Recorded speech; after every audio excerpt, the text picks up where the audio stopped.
Okay, good morning and welcome to the January 9th Board of Supervisors meeting for the County of Lake. We'll call our meeting to order and start with a moment of silence. I would like to dedicate a moment of silence, and I know we have more than one, to Michael Linnell. He was a longtime Kelseyville resident and business owner, very active with the Kelseyville Business Association, and was spoken highly of last night at the KBA meeting. And I know Supervisor Crandall has a few. I have two. John Tompkins, age 89. You might know John. He was the Board of Trustee for the North Shore area of Lake County for quite some time. He passed on Monday, December 25th. He was of New York, graduated Scotia High School, joined the Selective Service in 1953, and continued his studies to Syracuse University, earning a BS in accounting. Shortly after that, John moved to Houston. He met and married the mother of his three daughters, Sarah Jane Ferris. In '68, the family moved to Orange County. He worked with the YMCA. The family moved to Lake County in 1974. He purchased a local income tax preparation business. His service to the community was vast, including Board of Trustee for Upper Lake Schools, Mendocino College, Lake Family Resource Center, North Shore Business Association, Sutter Lakeside Hospital, and other advisory positions. He loved people, enjoyed seeing them flourish. He supported many organizations, including 4-H Auction, Student Sports, Theater Productions, and his church. He is predeceased by his parents, brother Keith Tompkins, his sister Sheila Lindsay. He is survived by his partner Meredith Wilson, sister Gwen Cardelli, and his daughters Alice Tompkins, Diane Tompkins Plant, and Laura Plant. They would like to express their appreciation to Oakmont of Carmichael Assisted Living for the excellent care provided to John in his last few months along his hospice services from Latreia Healthcare. A celebration of life will be held at 1 p.m. on Saturday, February 3rd, 2024 at Upper Lake Methodist Church. In John's memory, friends may make a memorial contribution to the Upper Lake Methodist Church or Lake County Family Resource Center. And the other moment of silence I have is for Paul Kolb. He was a dear friend whose staunch advocacy for the restoration of Old Clover Creek was presented to the West Region Town Hall many months ago. His proposal included the protection of our town from flooding due to the lake level rising and sending excess waters through the passage of Middle Creek Diversion on the south side of Highway 20. His home was located on the Bridge Arbor Way with creek frontage that he meticulously cared for. Working with the fish and wildlife biologist Ben Ewing, who supports the restoration, which feeds into Rodman Slough for the protection of native hitch and the restoration of new Clover Creek diversion channel near Pitney Lane. Paul created a detailed plan that will enhance Upper Lake's environmental preservation and revive the beauty of our town without endangering its fragile ecosystem. His dedication to our county, serving 3 tours of duty as a helicopter pilot in the Vietnam War, and our Constitution was unwavering, a gentler, fiercer soul that we've never known.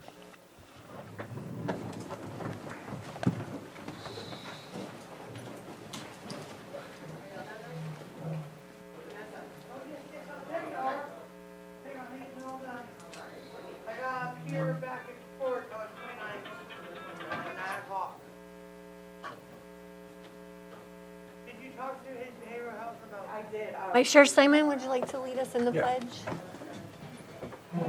With allegiance to the flag of the United States of America and to the republic for which it stands, one nation, under God, indivisible, with liberty and justice for all.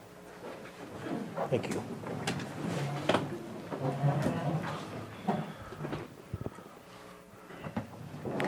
Do we have any items on the consent agenda? Or, I'm sorry, do we have any extra items that need to be considered? Nope. No. And we'll move on to the approval of the consent agenda. Do we have any items that need to be pulled? Supervisor Sabatier? Madam Chair, I'd like to pull items 5.9 and 5.18 for further discussion. Anyone else? Anyone from the public have any items that need to be pulled? I have one. Yes. 5.11, we would like to continue it to 2.6. We'll put it back on. Continue. All right, then I'll bring it back to the board for action. Madam Chair, I move to approve the consent agenda with the exception of 5.9 and 5.11 and 5.18. Second. All in favor? Aye. Opposed? Motion passes. Okay, we'll move on to our timed item, 6.1, 9:01 a.m. Item, election of Chair of the Board of Supervisors and Vice Chair of the Board of Supervisors for 2024. Do we have any nominations? No, I guess a comment here. No, I know the usual rotation moves through for this year. I'm not going to seek the chair position this year. What I'd like to do is make a recommendation that the vice chair be made the chair and then move it up from there. So, The Vice Chair be made the Chair? yeah, which would be, I think the Oh, succession would be, yes, so you would like I'm going to pass on the chair. this District year. 3? Yes. I'm sorry, District two. 2 be the Chair, District 3 be Vice Be the Chair. vice chair, yep. Okay. Any other comments? I don't know if you're ready for that, Bruno, or how you feel about it, but I'm always ready to step up when I need to step up. excellent, perfect. Just a note, and when the new District 4 supervisor comes on, by that time, will be a chair like the year of the election or vice chair. Just letting you know, they're coming into the hot seat right off the get. That makes sense? In our policy, though, don't you have to serve for 2 years before you can be chair?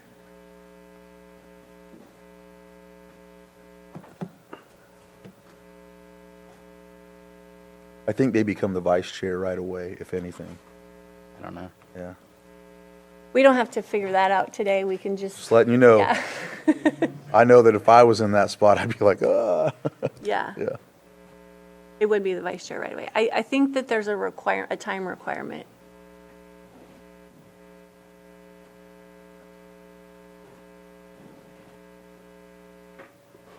Can I make another comment? Sure.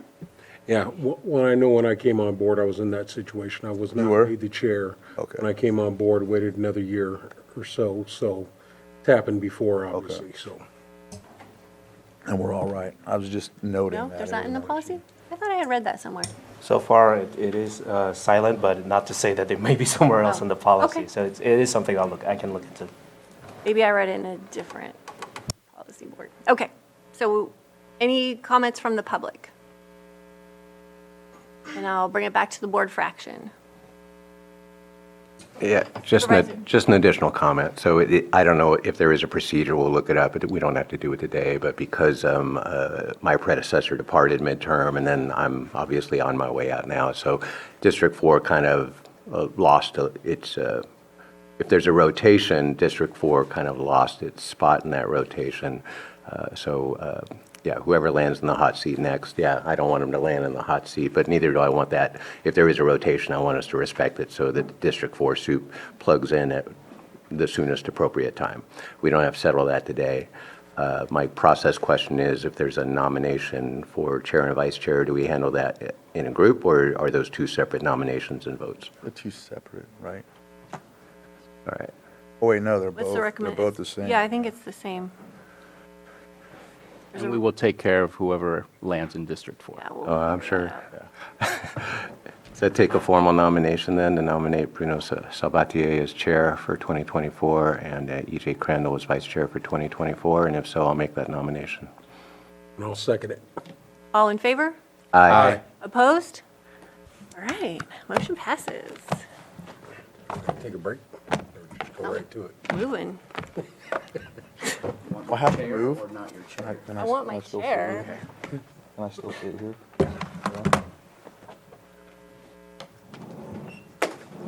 Sorry for the mess in the drawer. Clean that up. Yeah, I'd rather sit here. I like it.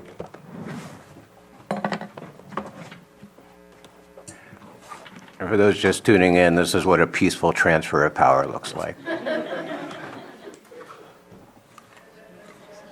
I go back to the scene. There you go.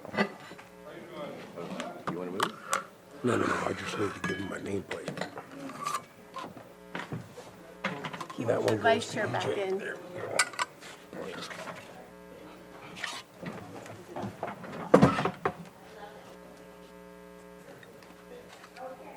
All right. Hey, here's your vote chair. Want to just slide that under? All right. That's why there's a break. Nobody got hurt? Or your leg.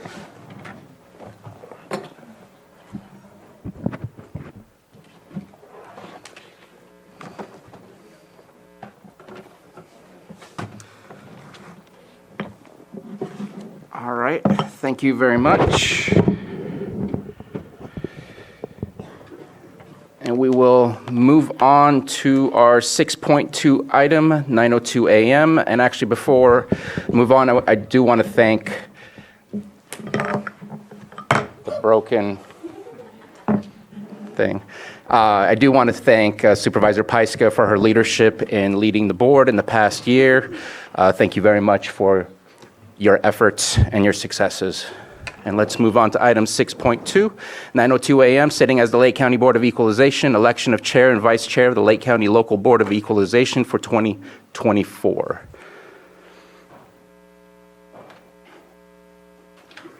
Basically the same, right?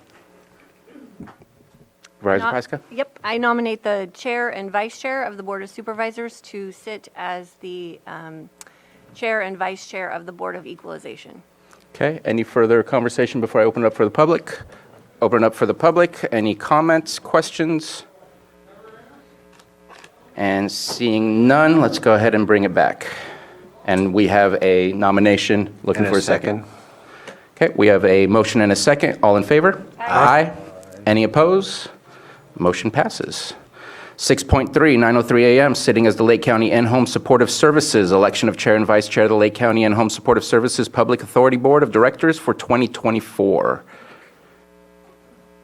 I'll open it up for the public or nominations. Let's do this again. I nominate the chair and the vice chair of the Board of Supes to sit as the chair and vice chair of the Lake County In-Home Supportive Services Public Authority Board of Directors for 2024. Okay, and no further comments. Open it up for the public. Any comments or questions? Seeing none in either room, bringing it back, we have a motion Second. and a second. All in favor? Aye. Any opposed? Motion carries. All right, thank you very much. Item 6.4, 9:06 a.m. item, public input, where you have 3 minutes to express yourself. We will not be able to respond, and if it's anything related to an agenda item on our agenda, you will have to wait for that item to come up. Anybody have a public input today? Please step up to the microphone. And seeing none, none on Zoom as well. Let's go ahead and move on to item 6.5, our 9:07 a.m. item, Pet of the Week, which was making quite the conversation outside.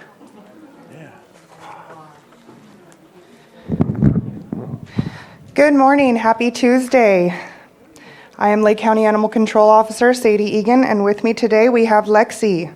She is a 3-year-old bully breed who came to us, we contained on December 7th. She has been with us since then. She has been very sweet. She was contained on Siegler Canyon in the middle of the road with the help of a sheriff's deputy.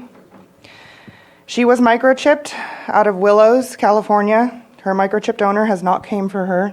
She's been with us for a little over a month now.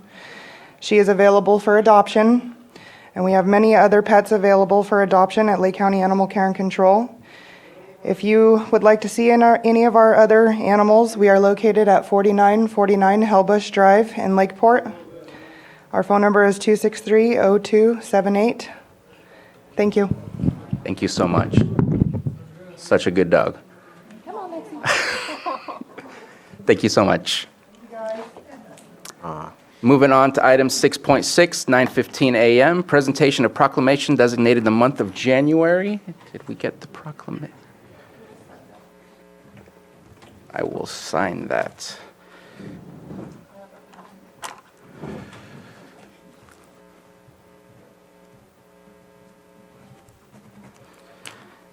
Anybody want to take this? I'll take it. So I know we have a large group of folks here that help out in our community regarding human trafficking, so please come on up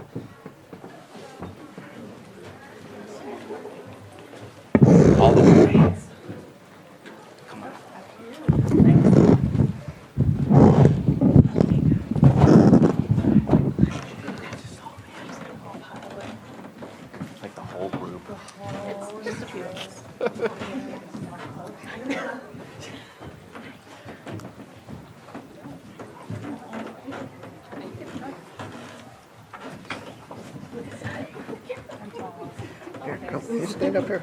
Take a step. Take a step.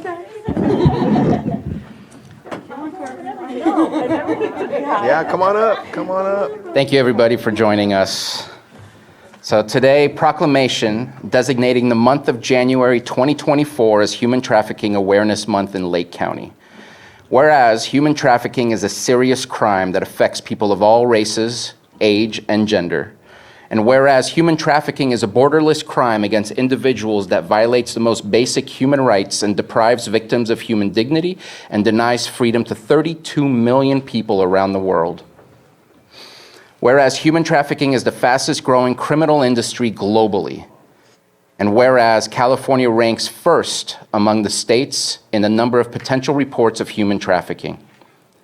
And whereas a serious form of human trafficking involves the exploitation of children and youth for commercial sex acts, it is imperative that our young people and their families learn how to recognize risks and resist predators who use coercion and threats to manipulate children and young adults into sex and labor trafficking.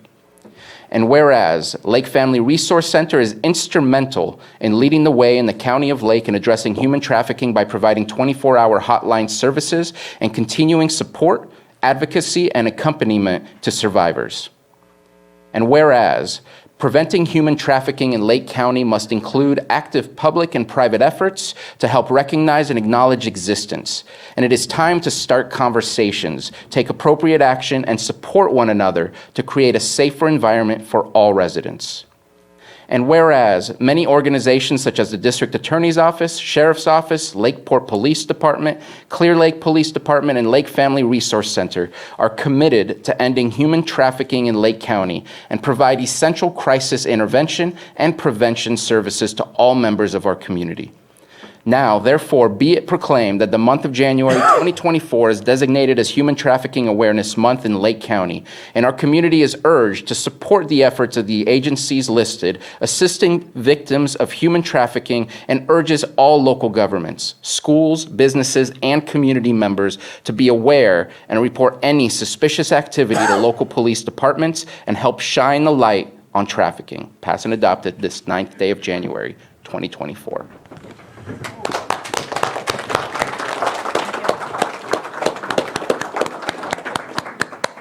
I'm a little tall, so I might pull it out here. Hi, I am Kara Roberts, and I'm the program coordinator of the Human Trafficking Program with Lake Family Resource Center. Lake Family Resource Center, if you don't know a lot about it, has been strengthening families in our community for 28 years now. The Human Trafficking Program itself has been going for 4 years. During those 4 years, we have helped 68 community members, people in this community, 68 individual victims of human trafficking, and offered them over 4,000 services for those 68 people. We're very proud of the work we do. We're a huge agency. This isn't even like half of who we have. We want to thank Victim Witness for coming out today to support us, Katie with Scotts Valley Band of Pomos for the support, and all of you. And if you have any questions, please reach out, and we can assist. Thank you so much. Anyone else? Yeah, anybody? Anyone from the board? Can we get a picture? Please.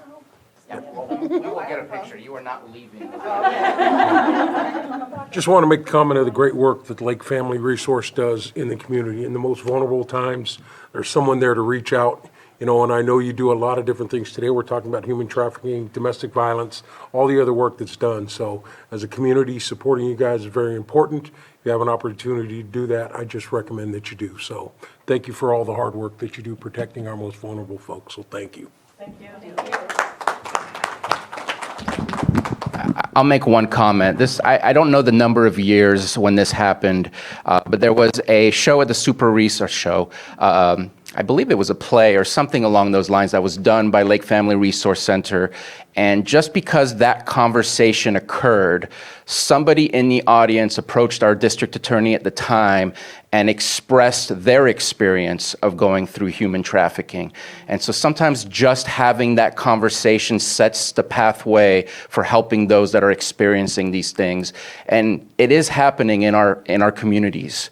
I went to college with somebody that ended up being arrested for human trafficking, had no idea. These are people within our communities. It is happening, and we need to do what we can to ensure that people feel safe to have the conversation with us, to open up and express it, and continuing to support the agencies that provide that pathway for helping those people. So thank you very much.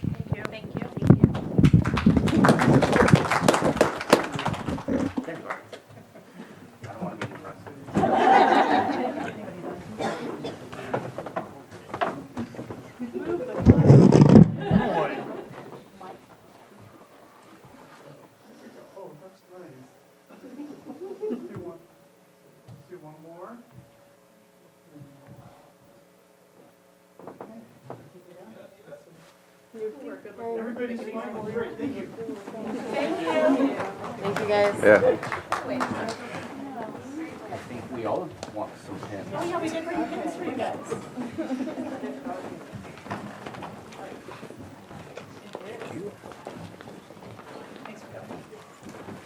Thank you.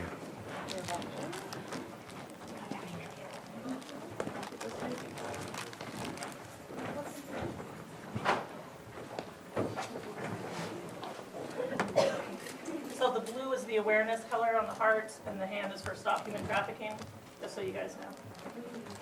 Thank you so much. Okay, our next item is not until 9:45, so let's see who we have in the audience. I see we have...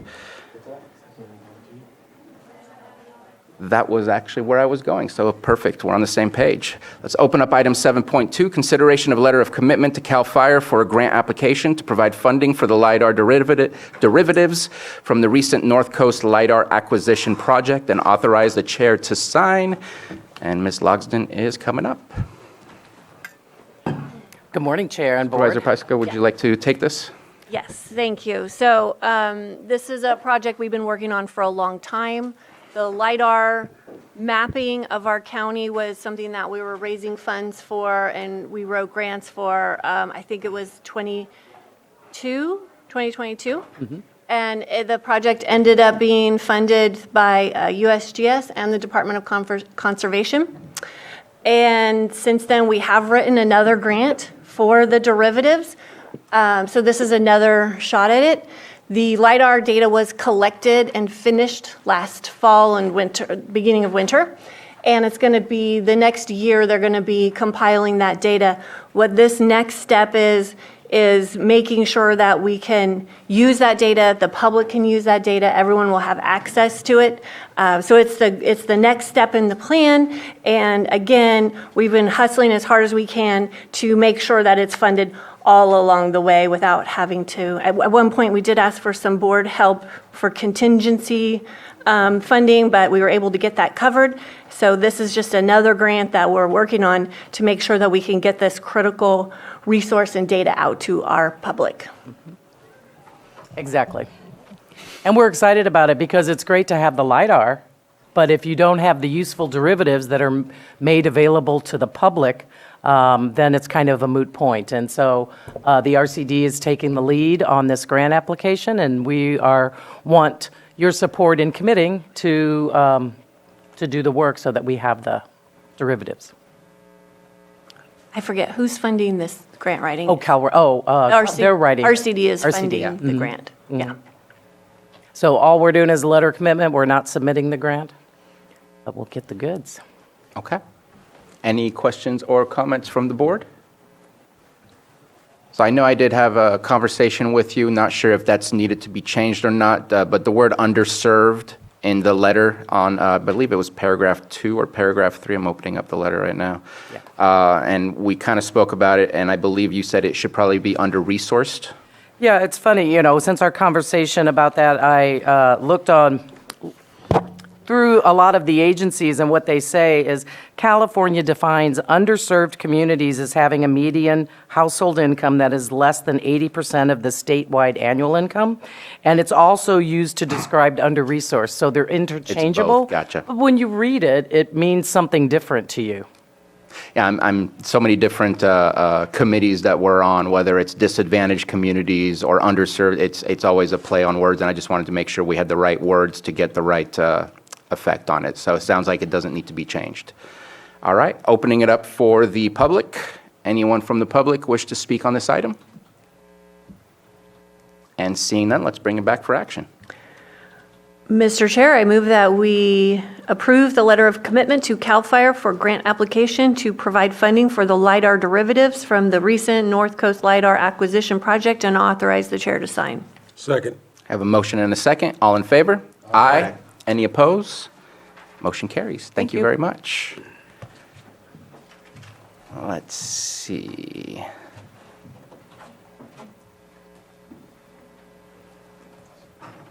Let's go ahead and take up 5.18. Mr. Quintabano, are we ready for that one? Yes, and we have Director De Leon from Yeah. Public Works. Good morning. You got to read it. Oh, I'm so sorry. Sitting as the Board of Directors for the Lake County Watershed Protection District, A, approve the purchase and sale agreement with Christine Reck for property within the Middle Creek Flood Damage Reduction and Ecosystem Restoration Project in the amount of $650,000. And B, authorize the Chair of the Board of Directors to sign the purchase and sale agreement. Mr. De Leon. Good morning, Board. Scott De Leon, Public Works and Water Resources Director. I apologize for having to pull this. When you copy and paste, occasionally you run into issues, and this is a perfect example of that.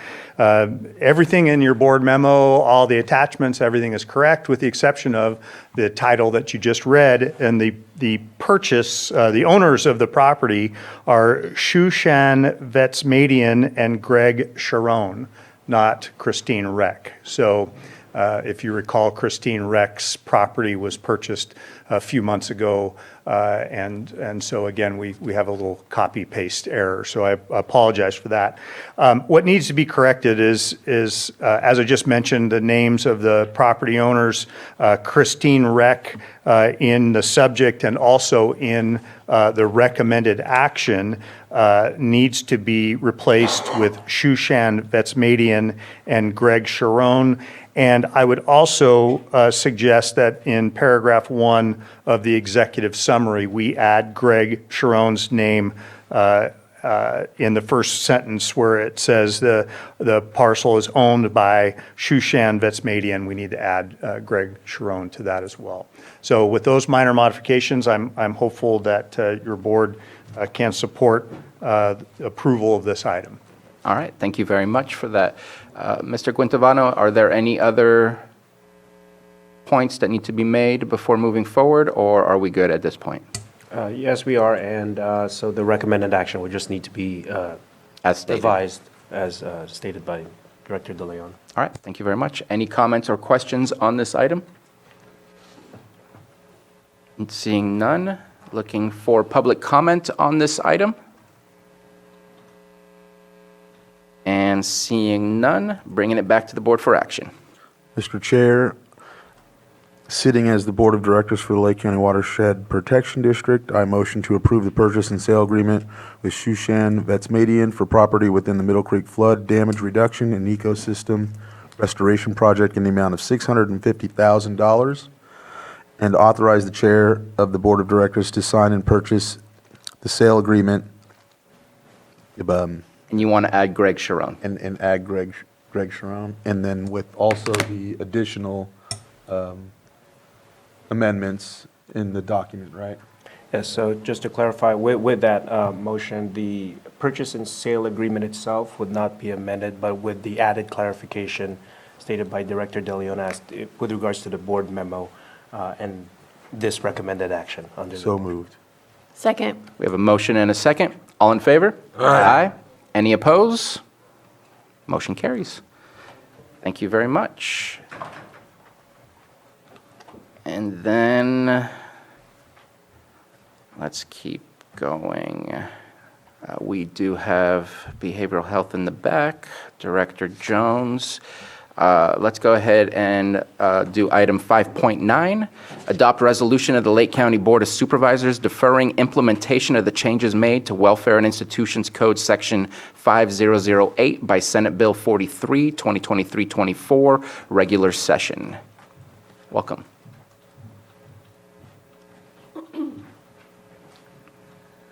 Hello. All right. Thank you so much.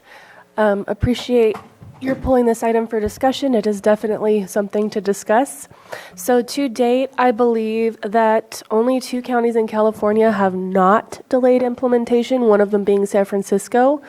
Every other county has asked to defer and has been granted that by their county board of supervisors.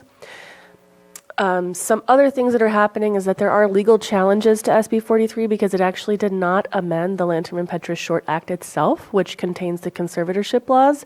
And so I was actually in a call yesterday with other county behavioral health directors, and there are some issues that arise from conflicts between LPS law and SB 43, and also in conversations with our patients' rights advocates, other patients' rights entities, and perhaps even beyond that, maybe raising concerns around SB 43.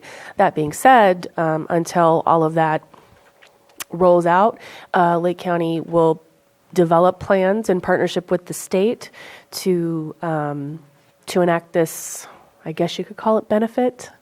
But presently, the biggest barrier is the fact that there are no American Society of Addiction licensed facilities that are locked and could accommodate people who are conserved under SB 43. Thank you very much.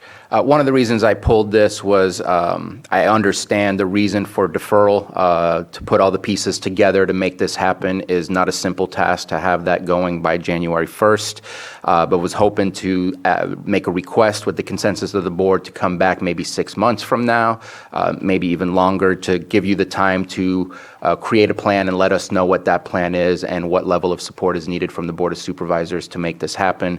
One of the reasons that I wanted to bring it so that we can make that request, there is, in my opinion, could be some value to this. I don't think this would be used in a broad stroke. I think this would be very narrow and very specific as to who would fit in the category of SB 43. But we do know that in late December over at Hope Center, there was an event to commemorate, to remember those that were lost, that lived outdoors in the elements. We do know that we are on a national list for having a very high per capita rate of overdose deaths. And so to me, there's the potential of saving lives as long as we don't abuse this and use this in a very broad way. But there's the potential. And so I'm interested in seeing the process and understanding the plan and looking to see if the board approves of coming back to continue this discussion, to see what the plan might be. And opening up for comments and questions. Supervisor Pyska. Yeah, this is important work. These are also unfunded mandates. So we've got to consider that as we move forward. We do have a meeting with Senator McGuire next week, and as the new chair, you're going to be coming to that. I'm sure you guys talked about it.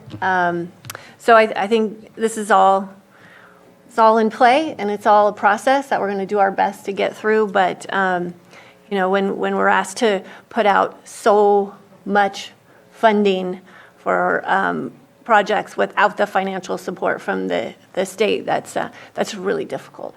Absolutely. And the lack of beds and lack of facilities, all of those things. It's great to say we're going to do something, but where are we going to do something? You get me. Yeah. Supervisor Green? Yeah, thank you for bringing this item. So a couple process questions, quick. It seems like we just had an item last month where we kind of deferred implementation. So the proposed action today is a resolution, and I don't know that we need to do a resolution to satisfy the law. It was worded interestingly because it's retroactively dated to January 1st. I don't know if there was a hard deadline in that. So just a process question about whether the resolution is needed and if we can actually retroactively date one, and if we need to do that. Second question as to your request that we kind of kick the tires on this. Absolutely, but this is a much broader issue than just behavioral health. The Superior Court's going to be involved in this. Social Services is going to be involved in this through the conservatorship process, and it's very tricky. So I don't know. I think we already had some kind of a care court task force or something like that was bringing these various agencies together, or not. And if we haven't taken that additional step, that definitely don't want to just dump this all on BH's lap, because this law is complicated and it invokes multiple agencies in the county side and then also the Superior Court. So first, I will say that SB 43 does indicate that a county must pass a resolution authorizing deferment. That's for sure. I'm not familiar with what you're referring to that may have been deferred last year, so without further information, I couldn't speak to that. I don't have a Rolodex. I forget, was it a letter of opposition or something like that? We already opted out, I thought, so I was surprised to see another opt-out. I think that was I don't think that probation. Regardless, I would just say from a state level, there's a lot of moving pieces here, and Governor Newsom's administration is moving a lot of these items forward. This particular bill was written by Eggman, which many others have been, and so the golden thread to me, and in corroboration with other directors across the state of California, is that SB 43, Care Court, Prop 1, which is the reformation of the MHSA into the Behavioral Health Services Act, are all aimed at targeting homelessness and framing homelessness as a mental health or behavioral health issue. And so there's a lot to unpack there, but that's the golden thread that's tying these initiatives together. But truly it comes down to it's a capacity issue. Now, with regard to the question of whether or not you can retroactively date a resolution, I'm hoping to defer to council.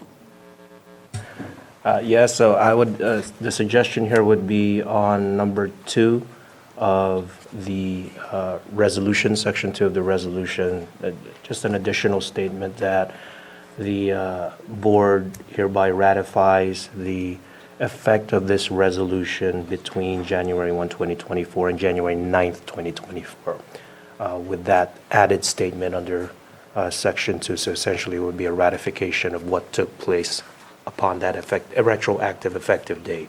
So with that, and then offer the resolution as amended. Thank you. Agree Supervisor with Simon? bringing it back in the 6-month timeframe.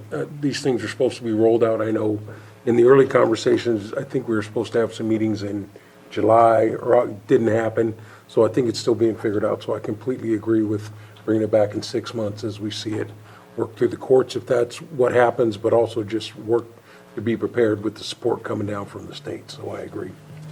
I'm sure things will change when there's 56 of 58 that are going in the same direction as we are trying to figure this out, is basically what we're all doing. Any further comments or questions?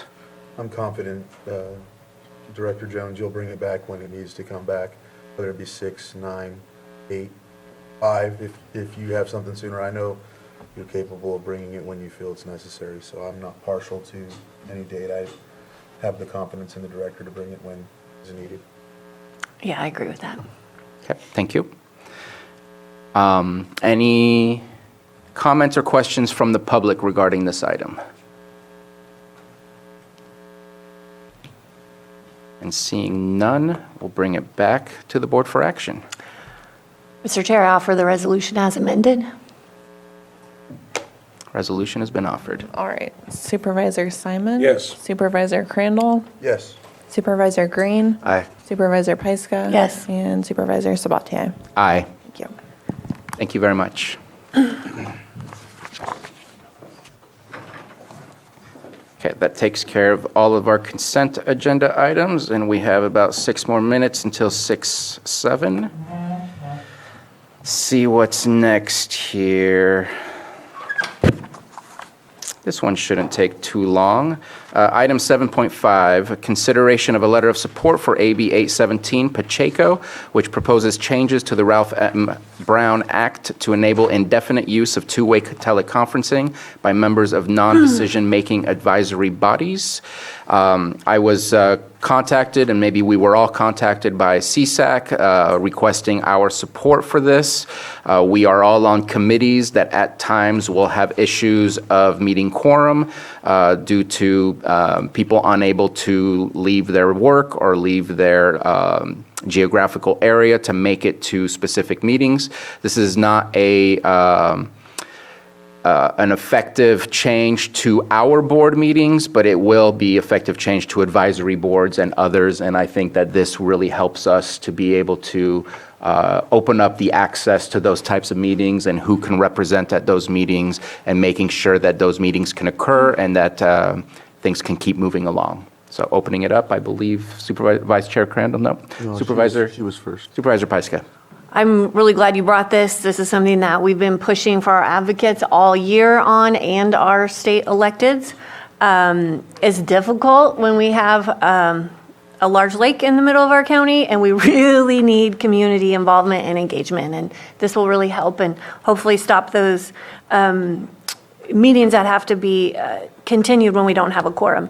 But just for clarity, so that we have consistent understanding, what does the non-decision committee mean for the public?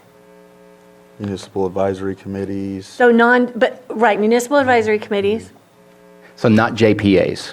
not JPAs. Typically, we label them as advisory Right. committees, and maybe we'll have to review what our naming scheme is to help each one of our committees and advisory boards to understand where they fit within this new law when that law comes into effect. Right. So I think absolutely the new law goes into effect. We're very clear with all of our committees who qualifies, who doesn't, and what are the restrictions going forward. Yeah. This will be helpful. Vice Chair Crandall? Ditto. But also, I will be going to Sacramento tomorrow to testify at 1:30. RCRC invited me to go, so I'll be going over to explain why this is important. I have 3 MACs, as you know, in my municipal advisory committees, Worth, Earth, and SERTH. So it's very important because in 2 of the different municipal advisory committees, there is in one, they've had 4 town council members for the past 4 or 5 years. So if there is somebody that would like to join one of these, they would be able to tune in on Zoom and vote and be a part of it. The others so far have been doing well, but sometimes, like the Worth, they have 7 members, so they need a quorum at times, and it would just really help in that capacity. So I am going to go ahead and give my testimony to the state tomorrow and emphasize why that's important. Appreciate you doing so.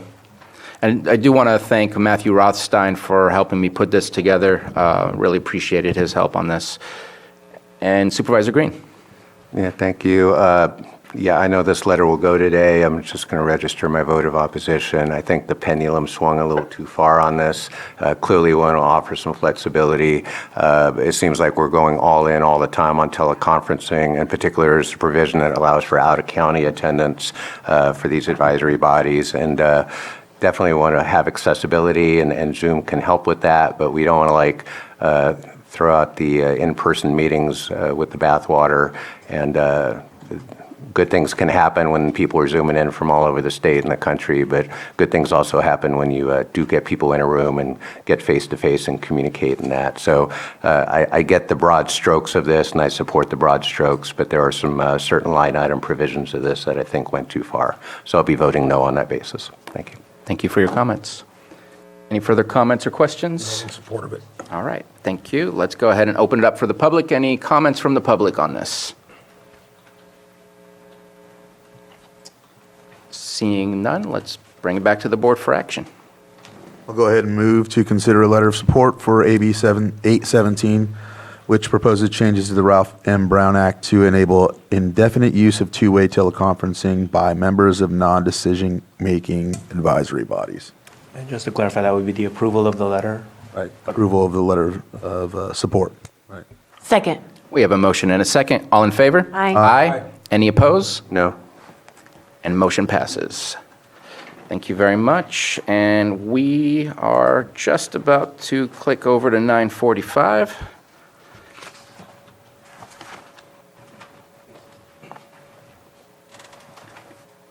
And so let's go ahead and take up item 6.7.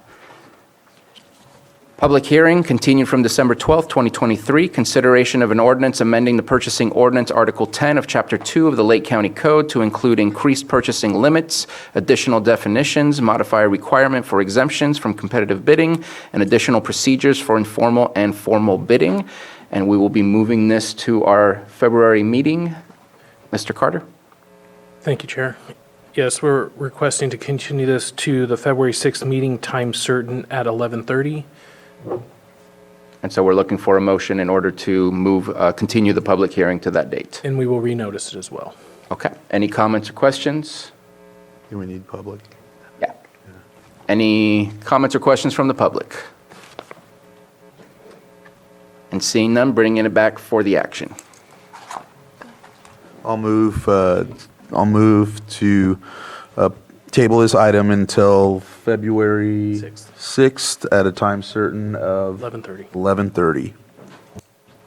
Second. We have a motion and a second. All in favor? Aye. Aye. Any opposed? Motion carries, and we'll take that up in February. All right, what's next? Let's go on and take item 7.3, consideration of appointment of county supervisor as non-voting member of Commercial Cannabis Ordinance Task Force. Supervisor Green. Yeah, thank you. Appreciate all the hard work that the task force has been doing in the past year, and they've been very productive in bringing two ordinances as it now begins to really focus down on its primary mission. Of course, this is a subject that's been of an interest to me both before my time on the board and as a sitting supervisor, but in being respectful of the process as it's emerged, my ability to participate meaningfully in the task force process has been questioned. So I want to resolve any questions about that, and I am requesting appointment of a supervisor. It doesn't have to be me, but a supervisor to sit in as a non-voting member of the task force in an advisory capacity. Elsewhere on this agenda, we're going to be making dozens of appointments to any numbers of commissions and advisory panels and what have you. I know it didn't happen when the task force was originally appointed, but I did go back and roll the tape. And then Community Development Director Mary Darby had a very detailed plan that did at that time include the participation of a supervisor or a planning commissioner. And that was an interesting meeting because her plan went out the window pretty quickly, and what emerged came from the direction of the board. But even that wasn't set in stone because a couple months later we added another seat to allow participation by fire district representatives. And I support all that.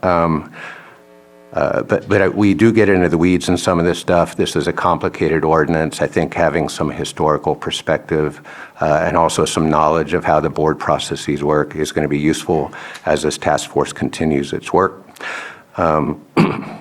So I'm making the pitch that we appoint a non-voting advisory member to the task force. I do notice there has been some opposition posted in the e-comments. Two basic themes on that. One would be a potential conflict of interest. I'm very confident that there is no conflict of interest as we normally interpret that, and if there are any questions about a potential conflict of interest, I would turn to county counsel, but I don't think we need a detailed explanation of that right now. And the other general complaint might be potential bias or perceived bias, or like we shouldn't have a soup sit-in early. We should just sit and stay in our lanes until it comes to the board for action. And of course, I disagree with that assessment as well. So that's basically the item in a nutshell. There are some written comments. There may be some people wishing to comment here today. I don't know. But that's it. That's kind of the presentation. Thank you very much. Comments? Supervisor Pike. We had a lot of conversations when we set up the task force, and from what I recall, it was our intent to keep the board separate from that body so as not to interfere and allow that work to happen so that when it came to the board, that's why we didn't put a planning commissioner on there and we didn't put a supervisor on there, so that when it came to those two bodies, they would have the ability to look at the work as a whole for the first time, arm's length. This is the process that we thought would best work for what the board directed. The board gives direction to Director Turner of CDD, and then she gives direction to the task force. They do their work. It goes through other advisory committees, then it goes to the Planning Commission, then it comes to us. So I don't think it's appropriate for a board member to be there. I think we need to allow the work. As far as the fire chiefs, yeah, we're allowed to amend it as we go along, and we did. We selected a seat for a fire chief to be there. We know they're busy. They're always moving around, and the Fire Association is pretty unified. The Fire Chiefs Association is pretty unified with what their direction is. They talk regularly, so I think it's appropriate to have that seat, and it doesn't really need to be assigned to one chief to make sure that we always have someone there. Thank you for your comments. Vice Chair Crandall? Yes, I remember the same discussion. We appointed in favor of community members, shareholders, folks that had some input on this. But the other thing is that if this does pass, I don't want to be on this committee. I don't want to be micromanaging some of our ad hoc committee groups. And just, I think too that it would make not only, it would be just inappropriate for us to be kind of hovering over an ad hoc committee, because naturally folks are going to have some sort of dismay or may not say something, or they're going to be argued down because eventually it's going to come to us. Lastly, I remember in the discussion, I always advocated for having an opposing view of cannabis, if you will, because most folks are either interested in some other way, shape, or form, but there are a group of people that wanted to be appointed that, just vehemently oppose cannabis or want to scrutinize because of their beliefs. I think when you have a balanced effort of opinions, you get the best result. And so it would be nice that when we get to that point, if we could appoint someone like that, because then we would have, and then not only that, but all the complaints that we get when it comes to that discussion, it's always that this group isn't necessarily heard. So we can eliminate that by doing so. So if this passes, I don't want to be on the ad hoc committee if chosen. So. Okay, thank you for your comment. Any further comments? Yeah, I know we had many, many discussions, and we'll have many, many more as we move through this process, but I think what we've set up with the board there, with no supervisor setting on it, is a way to move forward. Just as Supervisor Crandall said, I think it allows folks to speak freely and feel like they have a process that they're really involved in, and so I'm not going to support this today. Thank you for your comment. Supervisor Green. And just very briefly, here's the irony. So we're going to do dozens of appointments, different committees. I know more about where we're at with the current cannabis ordinance from sitting on Ag Advisory, which has not one but two supervisors sitting, than I do because I have been precluded from participating in the task force meetings themselves. That's just ass backwards. I'm sorry. And to the extent we're trying to accommodate people who may oppose this or that and the other, we didn't talk, or this board didn't talk back in 2022. If you're going to balance the antis, put some pros on there. We have 2 out of 8 committee members who are actually cannabis business operators. We didn't think at the time 2 years ago that we should talk about, hey, it's not even just about the business owners. What about cannabis consumers? What about cannabis taxpayers? I am a cannabis consumer. I pay Measure K taxes when I go to the retailers. I'm going around actually check up on how this industry is evolving in our county and how it's scaling or failing to thrive because we're taking our own sweet time figuring out what the next steps are going to be. So I'm glad you think it's all balanced the way you did it, but it's inconsistent with how we handle other task forces and other advisory commissions. In my memo, I cite to Chair Sabatier's very effective leadership of the ad hoc that brought about our industrial hemp ordinance. And we banged that out in the space of 6 months? So if there was some consistent application of the principles you're espousing here, I'd get it. But we're making it up as we go, and that's exactly how I see it. And as I cite in my memo, if I'm going to have to sit here and wait for it to filter all up and get all the ideas that are there, and then and only then can I raise some objections to that and then hope, cross the fingers that I can get it referred back for further action? Maybe. But by robbing my ability to participate now, by the time it does get up to it, if it gets up to us in the next year, and no guarantee of that at the pace we're going, I don't know that this board will not say, hey, they considered it, it's all good, let's just put a bow on it, and let's not have a meaningful discussion about it. So I'm glad that we're being so inclusive of everyone in the community, but I'm equally ticked that I'm not allowed to contribute my expertise when I actually hold a seat that may allow me to offer that expertise. Thank you for your comment. Supervisor Pyska. This is not an advisory committee, this is a policy working group, which is why we need the board and supervisors to be separate to allow the department, the staff, and the stakeholders to participate. And I'm sorry if you're feeling left out, but your views do not represent the board's views. And that is the work that we're here to do. Vice Chair Crandall? It obviously hasn't been balanced in some of the people that relay their comments to me. So in turn, you'll have the opportunity, we'll all have the opportunity to, when it comes here, to kick it around and vet it.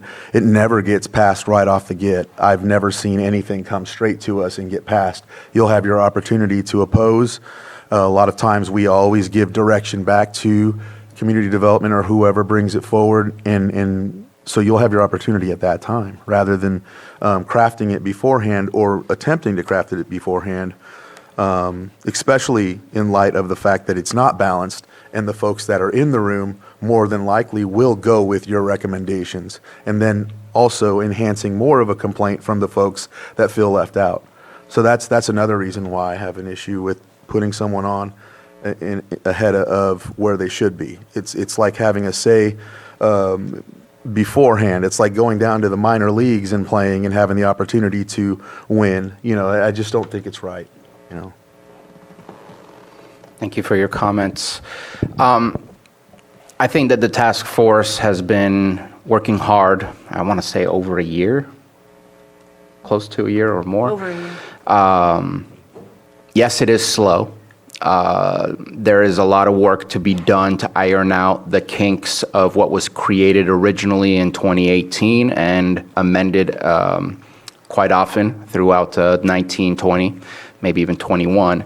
I think that there's always a place for a county supervisor on these committees, but the way that this was formed was meant to receive other guidance and other feedback from different perspectives than the policy-making perspective that we, or decision-making perspective that we get to have here at this dais. Anytime adding a non-voting member, that to me is just, it doesn't make logical sense. Yes, that means you get to be in the room, you get to sway the conversation with your comments, but you don't get to actually make a decision. That's a weird addition to me. I don't want to add non-voting members, or else again with the quorum situation, that just adds more. And I believe there have been issues with quorum when it comes to the task force, and I don't want to create that. I don't believe that large steps have been taken without coming back to us with an idea of what will be done as far as CEQA and sending it over to the state and the clearinghouse before eventually coming back to us. So I think we get to provide that feedback before any large step is taken. And I know in the past we've had both the Farm Bureau and the Cannabis Alliance. While I name them specifically, they're both members of the task force. They sat here with CDD to provide us kind of a summary of what's been happening at the task force and what they're working on. I would be open to seeing that more often, rather than adding another member, which can really change the chemistry of the group and the work that the group has been working on already. That would be a different way of maybe getting the ability to provide that feedback from a Board of Supervisor level, or at least hear what is being worked on. Obviously, there are the videos that are posted as well of the meetings, so that we know exactly what's going on. But that to me would be, in my opinion, a better way to look at this, is to maybe have it come back I think we're looking at maybe once a year as they're coming to us with a summary, and maybe coming back and making sure that that does occur so we can provide at least, oh, you're completely on the wrong path based on the entire board's perspective, or at least providing that feedback versus adding a non-voting member to the group. That would be my suggestion rather than this.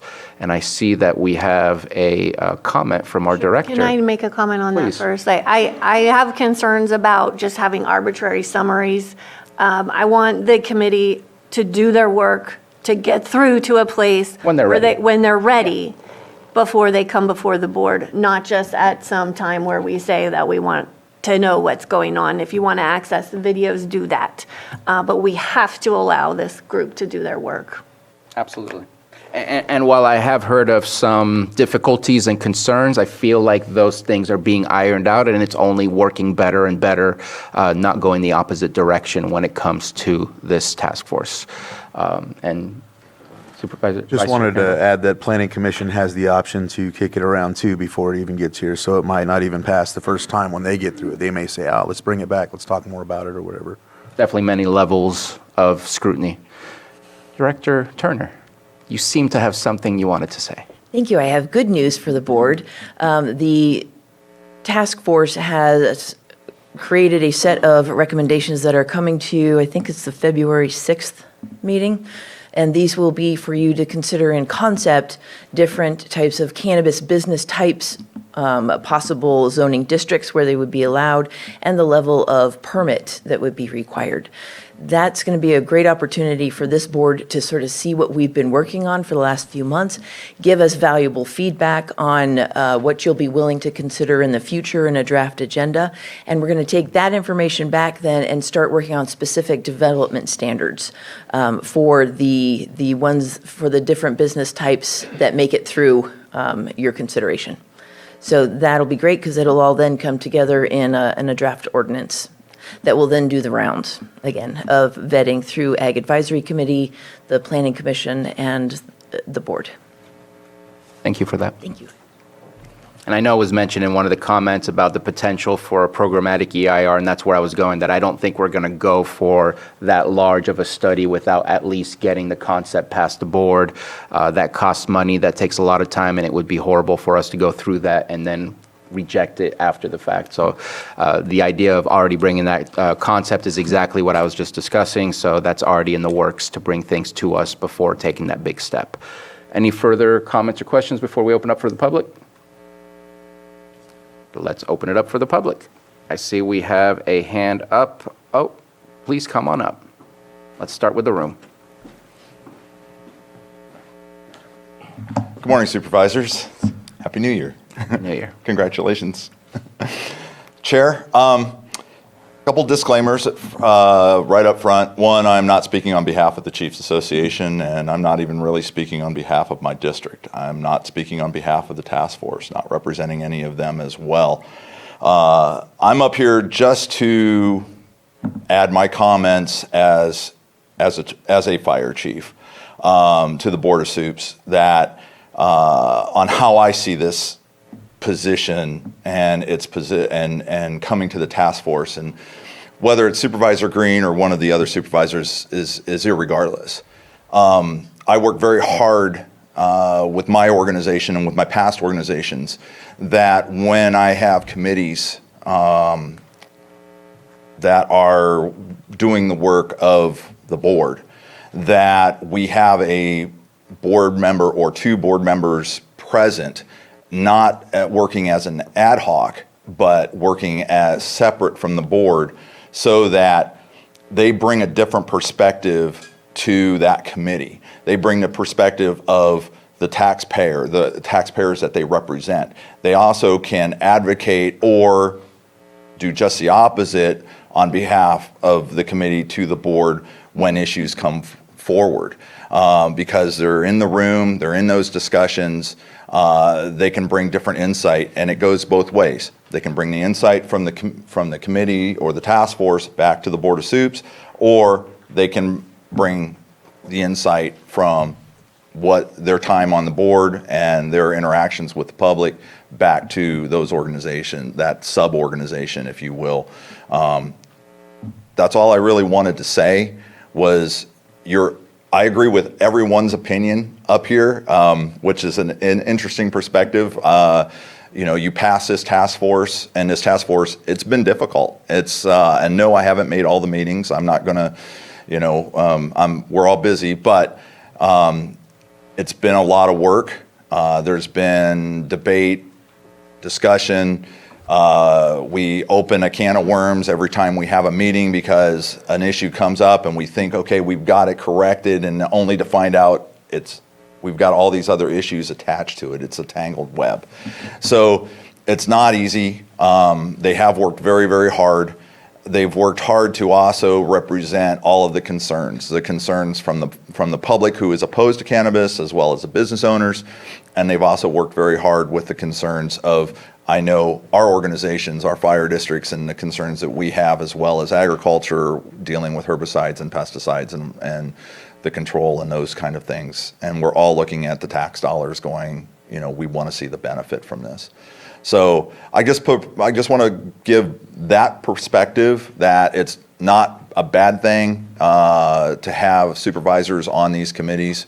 And I don't feel that they sway the opinion, whether they're for or against, of the work of a particular group. At least in my practice, that's not what I've observed. But they have brought meaningful dialogue to the conversation because they are there to represent how the taxpayers' dollars are spent and where those tax dollars are coming from. That's all. Thank you for your time. If you have any questions of me, I'm happy to address them. Thank you. Thank you. Johanna. John, quick question. Do we have a timer? I just use my Just because with today's meeting, I want to make sure that we stay on track. Thank you so much. Next, we have Betsy Kahn in the Zoom room. Thank you, Mr. Chair. Thank you all. This is a very difficult issue to speak about because some members of the Board of Directors, Board of Supervisors, are clearly in favor of this so-called industry. And I am in contact with people who have been concerned and sometimes unhappy with the process that has been used. There have been many alleged Brown Act violations, difficult to access supporting documentation and so forth. You definitely need to do this. We appreciate that this industry has come full circle from a completely black market hazardous industry into the light and could be a benefit to the county. We have seen lots and lots of financial advantages given to the proponents of the industry that are not available to other taxpayers. But be that as it may, I just want to speak to the issue of having actual fair inclusion of people who are concerned. My concern is the water issue and the lack of a general plan policy, because this is a significant change in the posture of the County of Lake in a very complicated situation. I thank every one of you for taking this seriously and for attempting to make it work for all of us. That's it. Thank you. Thank you very much for your comment. We have Paul Bernaccio. Apologize if that's not the correct pronunciation.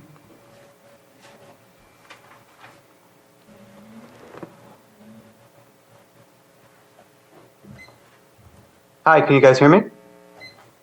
Yes, we can. Okay. So I've attended quite a few of the task force meetings, and I'm also a stakeholder in the cannabis industry, and I just wanted to voice my support for having a supervisor at the task force meetings. I think that it would help sort of cut down on a lot of the back and forth that's going on and make sure that what we bring to you guys actually kind of helps, have something that's more solid and that we can agree on. Because I've been finding that, although we're trying to tackle some pretty simple things, the waters tend to get muddied up a lot. And just having somebody else there to sort of cruise us through that situation would be very helpful. Thank you for your comment.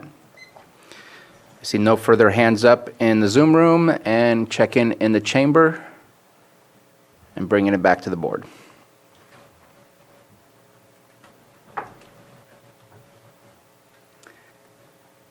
And it looks like consensus was built to continue as is what I'm hearing from the majority of the board. Okay. If there's no further comments, then we will move on. It is 10:10. What's our next item? Take a quick 10 a.m. What was that? quick break. Let's go ahead and take a 5-minute break. We'll come back at 10:15 to take up item 6.8 for our consideration and presentation of tribal TANF. Thank you.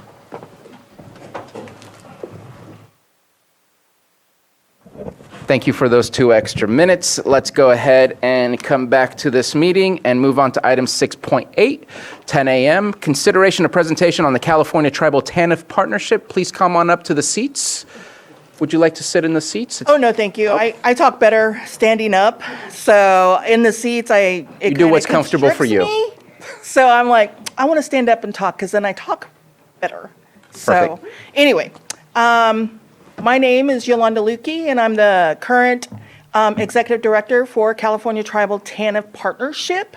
And with me today, I have brought Rosalia Lopez. She's the executive administrative assistant for our organization, and Sonia Horn, who is our, pardon me, our Lake County, our Lake Office site manager, who is our, she's well-versed in our regulations, policies. So if you do have any questions about, eligibility or our processes, she is here to answer those questions for you.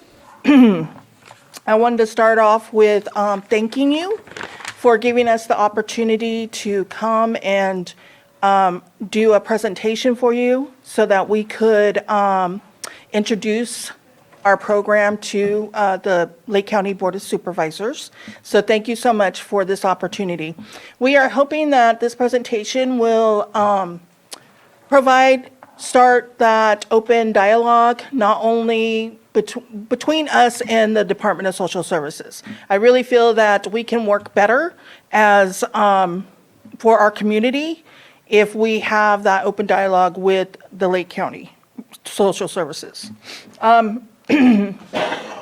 So again, thank you for this opportunity.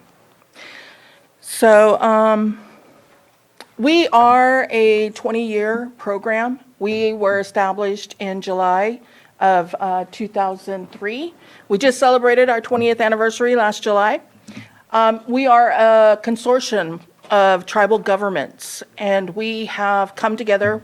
Currently, we have 15 partners, but we also provide services to members, tribal members, who are not part of our partnership. It is part of our agreements that we can administer, we can service non-affiliated tribal members. So, and I don't think a lot of people know that we do that. Our lead tribal government is Robinson Rancheria, so they govern our program. They help us make decisions on policy, procedure, budgeting, and so forth. CTTP creates diverse programs that are geared toward our tribal partners in their specific areas that they live in. We take into consideration their circumstances, their unique circumstances, their their opportunities, and their cultures.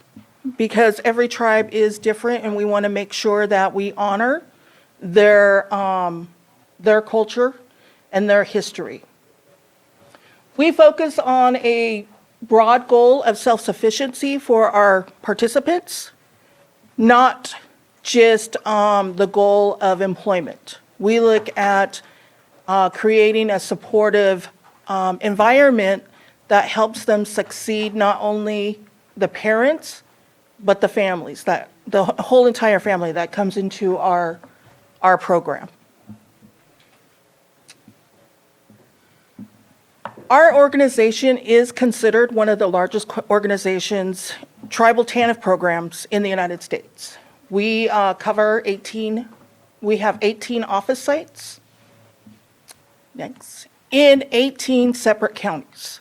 So we are in multiple counties, and we work with, we need to communicate with all those counties on behalf of our participants. So what makes up our program is our tribal partners. And without them, our program would not exist. We work with 15 partner tribes, but that does not include the unaffiliated, which we have multiple tribes that are not our partners yet, but we're trying to bring them on. We have Pitt River up in Bernie and Ione, and then we are working with 3 new tribes over in Mendocino County. And what that does is that helps our program become stronger so that we can do more support for our participants. This, like I said, we have 14 tribal partners. Our vision, communities of culturally rooted, self-sufficient Native families. So that is our vision, to celebrate Native families and to help them appreciate and celebrate who they are through our program. We empower Native families to self-sufficiency through a path of tribal cultures, education, wellness, and employment. Those are our goals. Not just finding jobs for parents, but to also help them become self-sufficient through the celebration of their Native culture, celebrate their goals to achieve self-sufficiency, and to help them in their own personal wellness. Our 4 TANF purposes: we provide assistance to needy families so that children may be cared for in their own homes. That is our primary goal. We reduce the dependency of needy parents by promoting job prep, work, and marriage. We prevent and reduce out-of-wedlock pregnancies through education and helping our families help them learn how to make good decisions. And encourage the formation and maintenance of 2-parent families. So we really encourage our families to stay together. So the difference between CalWorks and Tribal TANF. So we strengthen families by celebrating their cultural heritage. And that is one of the things that I see the difference between county and Tribal TANF.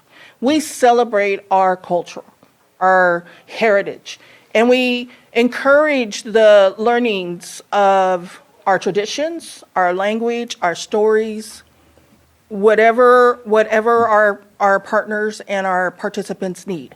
We encourage that. We have smaller caseloads, so we focus more on our participants. We develop a relationship with them, and we not only look at them as a case number. We don't look at them as a case number. We look at them as part of our family, and that's how we celebrate our Tribal TANF program. We bring them in, and the first thing is our caseworkers develop that relationship with the participants so that they can feel comfortable telling us what they need and how we're going to work together to achieve those goals for them, with them.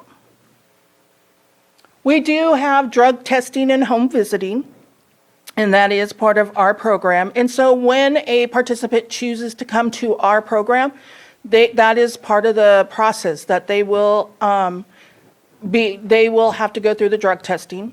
They will have home visits. So what does this mean for our participants?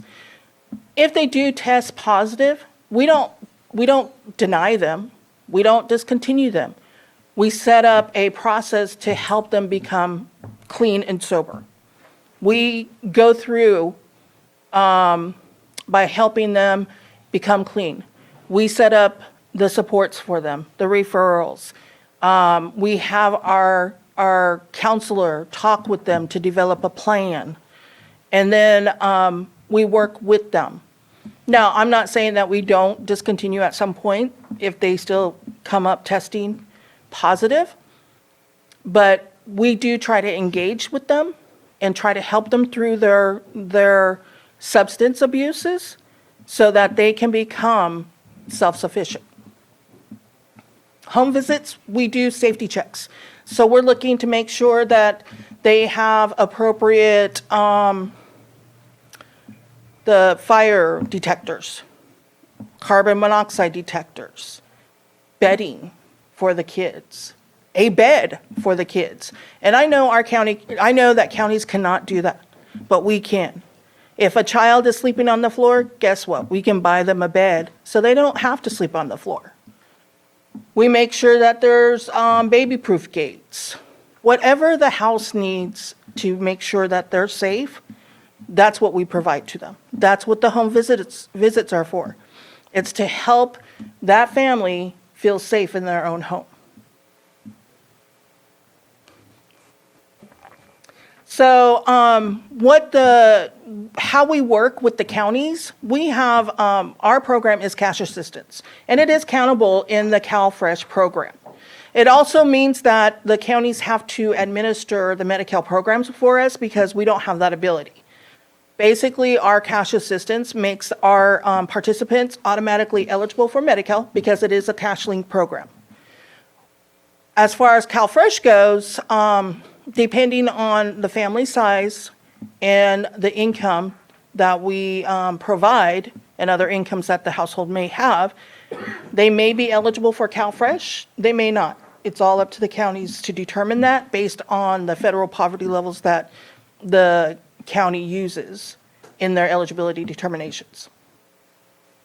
Native American families have the choice between cash aid, between CalWorks with the county, and tribal TANF, where it's available. That's why it's so important that we are in 18 different counties. So there are 18 counties out there that has a tribal TANF program that tribal members can participate in. And so we really try to get the information out there to the communities so that they can make that informed choice between CalWorks and tribal TANF. So this is the eligibility for needy families, and the next slide is going to be eligibility on non-needy families because we help both. And it comes down to they have to meet income guidelines just like they would for cash aid, for CalWorks. I apologize. They have to be a resident in a CTTP service area, have a child under 18. A child in the home must be native. There has to be that linkage to a tribe. And the adults must not have exceeded their 60-month time limit. So we do have time limits for our needy parents, but not for our non-needy relatives. And again, for non-needies, it's basically the same criteria that they meet income guidelines, care for a related native child, so they must be related to that child. And then a resident of the CTTP service area, child's under 18 and has that native heritage.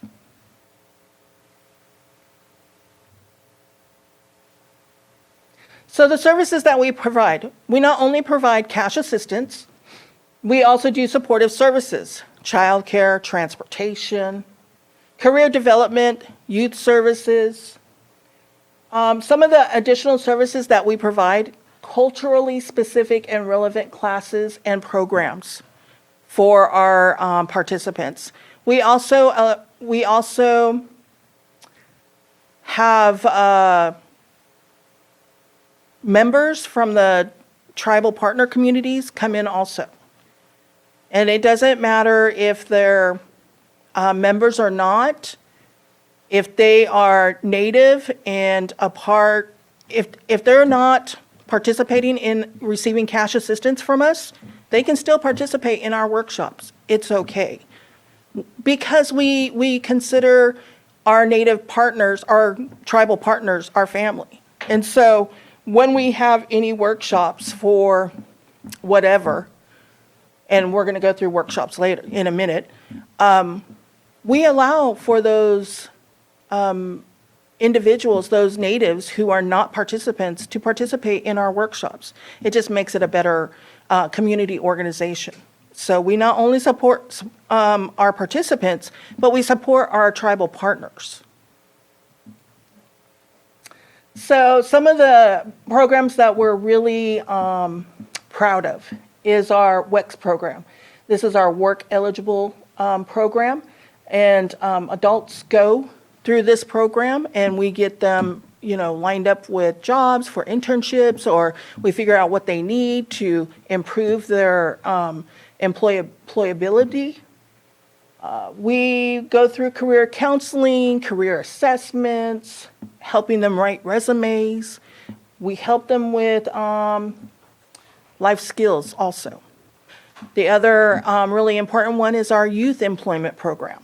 So we actually go out to our communities and see if there's anybody willing to have a youth come in and work for them. And then we pay for those wages. So we help establish that relationship with the communities, and we also help our youth learn how to work at a job. Showing up on time, dressing appropriately, doing the job that they're being paid for. And these are great skills that they are developing through our program. We also provide high school education assistance, vocational, and college for our adults, and we're looking to expand those services. So one of the things I'm most proud of in our organization is how much we help our youth. Our youth services, we have workshops on teen pregnancy, cultural awareness, fire safety, water safety, good hygiene, dentists. These are all great workshops that we celebrate our kids, and we are teaching them some good life skills. We also have the ability to support them in their extracurricular activities. From January, every calendar year, every participant child receives $500 that they can spend on driving school, on sports, on cheerleading, on any extracurricular activity that they want to do. We support that. So they receive that, they're eligible for that $500. Now, I'm not saying they all use all of it, but if they want to go to a camp, we can support that. And that's just one aspect of the services we provide to our children. They also receive school clothing allowances. They receive seasonal clothing allowances, and they receive incentives for good grades. So we are able to provide, if a child is receiving A's, we give them a gift card at the end of the semester with money on it, and they can go out and buy stuff that they want. And not a lot of programs can do that for their children. And when I say that we include the wellness of the family, we truly do mean that. We not only support the parents in their self-sufficiency goals, but we support the children in encouraging better grades, encouraging work ethic, and making good decisions. So I really, truly value the youth services in our program. The cultural activities is a cornerstone. It's a fundamental process that we value in our organization. We are working on bringing back our languages, our culture, our stories. And we do that in our program. We celebrate that in our program. And so when our people are proud of who they are and can see and feel how wonderful they are, they start to be successful and less needy because they're going out into the world to become educated and to bring that back to their tribes. And so part of our values in our organization is to celebrate our native cultures, to bring back those languages that we've lost, to bring back those stories. And so to us, this is one of the key concepts of our organization, a fundamental value that we celebrate in our organization.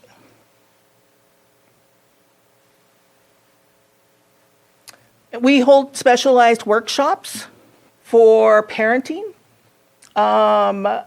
healthy relationships, communication in the families, recovery groups, because it's important if we're going to test that we have those groups available to our participants so that they can recover and become clean and support their family. We do talking circles to ensure that there is that support group for our parents and for our grandparents, for those non-needy relatives that are taking on children and teaching them and taking care of them. They need those talking circles so that they can help, so that they have that support and help, so that they can be good role models to their dependents. We also do a lot of community outreach. In our Del Norte, our Crescent City office, they actually go out to the community, and every year they have food boxes that they apply for a grant. They receive about $1,000, and then they go out into to the different stores and whatnot in the community and put gift food boxes together. I had the opportunity to go up to the Crescent City office and help hand out these boxes. And these boxes were a good 150 pounds. They got a 15-pound turkey, a ham, a gallon of milk, dozen eggs, cheese, cookies, so that they can decorate cookies with their families, and then everything they would need to make that holiday dinner. And this is what I mean by we go out into the communities, because it's not just about our participants, but it's also establishing that relationship to those in those communities that we work in. And this is the product. They help us with our families and provide something that's so special and so nice that, I want to make sure that all of our sites are trying to do this with our participants, because our participants they were really grateful for what we were able to provide to them with the community support. So we go out and we work with the communities. We try to engage with Department of Social Services to help our participants receive CalFresh, or to make sure that their Medi-Cal is running correctly. Whatever they need, we're there to support them. We go and sit with them during school meetings about their kids. That's what we're there to do. Not only just to, tell them what they need to do, but to support them in their goals, in becoming self-sufficient. So we're a partner with them. We're not a dictator to them. When we mean participant, they are participating in the road to becoming self-sufficient, and we're there to partner with them. So these are some of the organizations that we work with. Of course, we have a lot more because we're in 18 different counties. So that's my presentation of California Tribal TANF today. I hope this provides information to all of you about our program and about who we are in what we do, because it's so important that we keep this program going not only for our participants, but for our tribal people, because we're more than just a cash assistance check. We are also a support for them, a safe place for them, someone that's going to take them where, if they need to go to the kids alone, all the support that we provide to them. So, do you have any questions, any comments? Thank you so much for your presentation today. It looks like we have a comment or question from I Supervisor don't have a Pyska. question. I'm just really thankful that you came and did this presentation and reached out to us. I didn't really understand the program. I've heard a lot about it over the years, but this is incredible. And I always want to know where we can cross-support with our tribal nations here in the county. So I have a lot of gratitude for you taking the time today and making this presentation. Thank you so much. I really felt it was important because I really do, I have pamphlets in here I would love to give to you guys, and then if you could hand it over to social services. So I would like to start putting our information into their lobbies so that there is that communication between our organization and the Department of Social Services, because we really do work hand in hand to for our participants to have a better life. So I really feel strongly that we need to start making those connections in this community. Supervisor Green? Yeah, thank you also for the presentation. A lot to unpack there, and I have a lot of questions. I have about a dozen questions, so I'm not going to ask them now. I'm going to ask for permission, hopefully, to reach out to you later and Of course. answer some of those. Are you up at Robinson? Oh, no, we have an office at 991 Parallel Drive. Oh, here in town. Joanna has my email address, so you are more than welcome to just send me all your questions, and I can go through them and answer them, because I would prefer that, because I want to give you correct information and not information off the top of my head. Right. And just as a follow-up, I enjoyed the slide deck, but I see it wasn't posted with the agenda, so I'm hoping there'll be board consensus that we could post that slide deck after today's meeting, just so if people do see this and they can refer to the agenda for that background PowerPoint. And also, because I didn't see it on the PowerPoint, if you just wanted to highlight a phone number, a contact, or a website that people wanted to follow up questions, where would they best find that information? So there is the website that is posted on the very front page of that Slide deck? slide deck. Okay. And it's, I don't know it off the top of my head, but cttp.net. Excellent. And that's our website. And that has like our history, our vision. It has all the workshops that we provide. So it has a career section, because we're always looking for new hires. So, and we, of course, hire across 18 counties. So we have positions all over the place. Okay, and one question, course, and it's a softball I didn't quite get.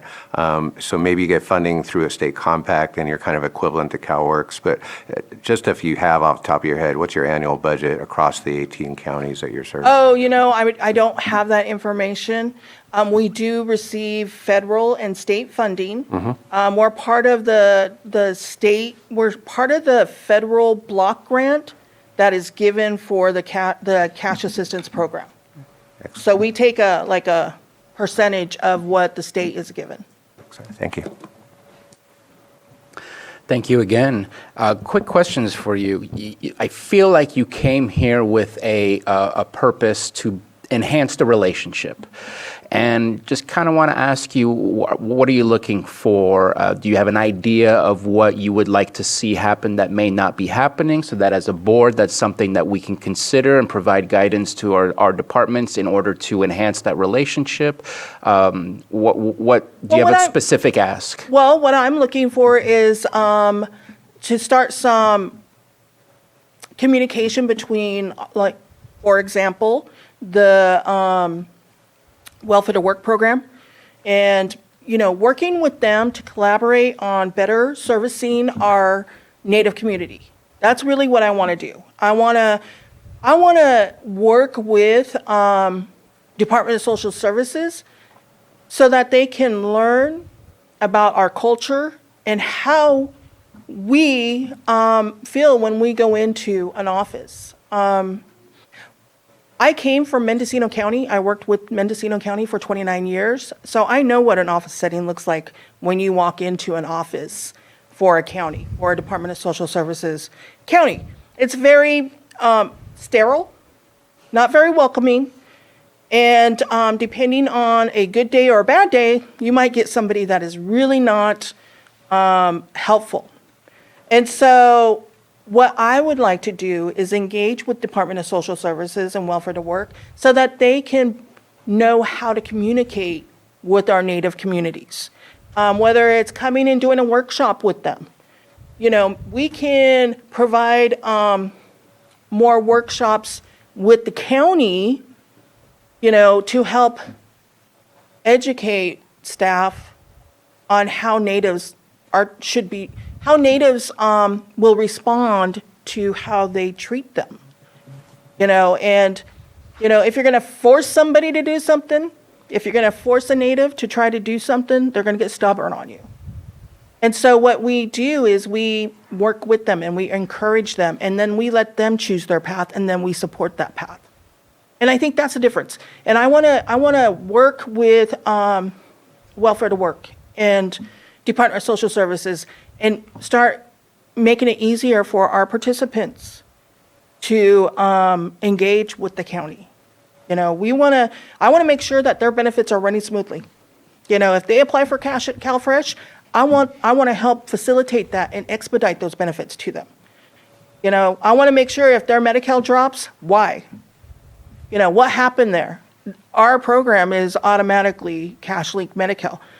A worker only needs to update the information, run the system, and have that eligibility updated into the state system. That's all they have to do. So I want to make sure that we're helping with any services that our people are having concerns or issues with. And I think the more that we engage with the county, they're going to be more open to assisting and helping our people, not just our participants, but all of our people that are there receiving benefits through the programs administered by Lake County. So, you know, I've been on both sides. I understand how, I understand the lack of knowledge in a county setting. And so I would like to change that in a positive manner. Thank you for that. I think that the services you provide and the services that social services provide complement one another. I think there's a lot of like people that we are both serving. One of the thoughts that I am having during this whole conversation is CalAIM, where there's supposed to be that continuity of services, continuity of care.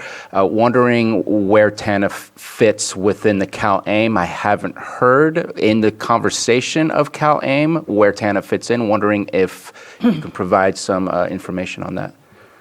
So CalAIM is mostly state-ran program. So we don't really work within the state parameters. That's why it's tribal TANF.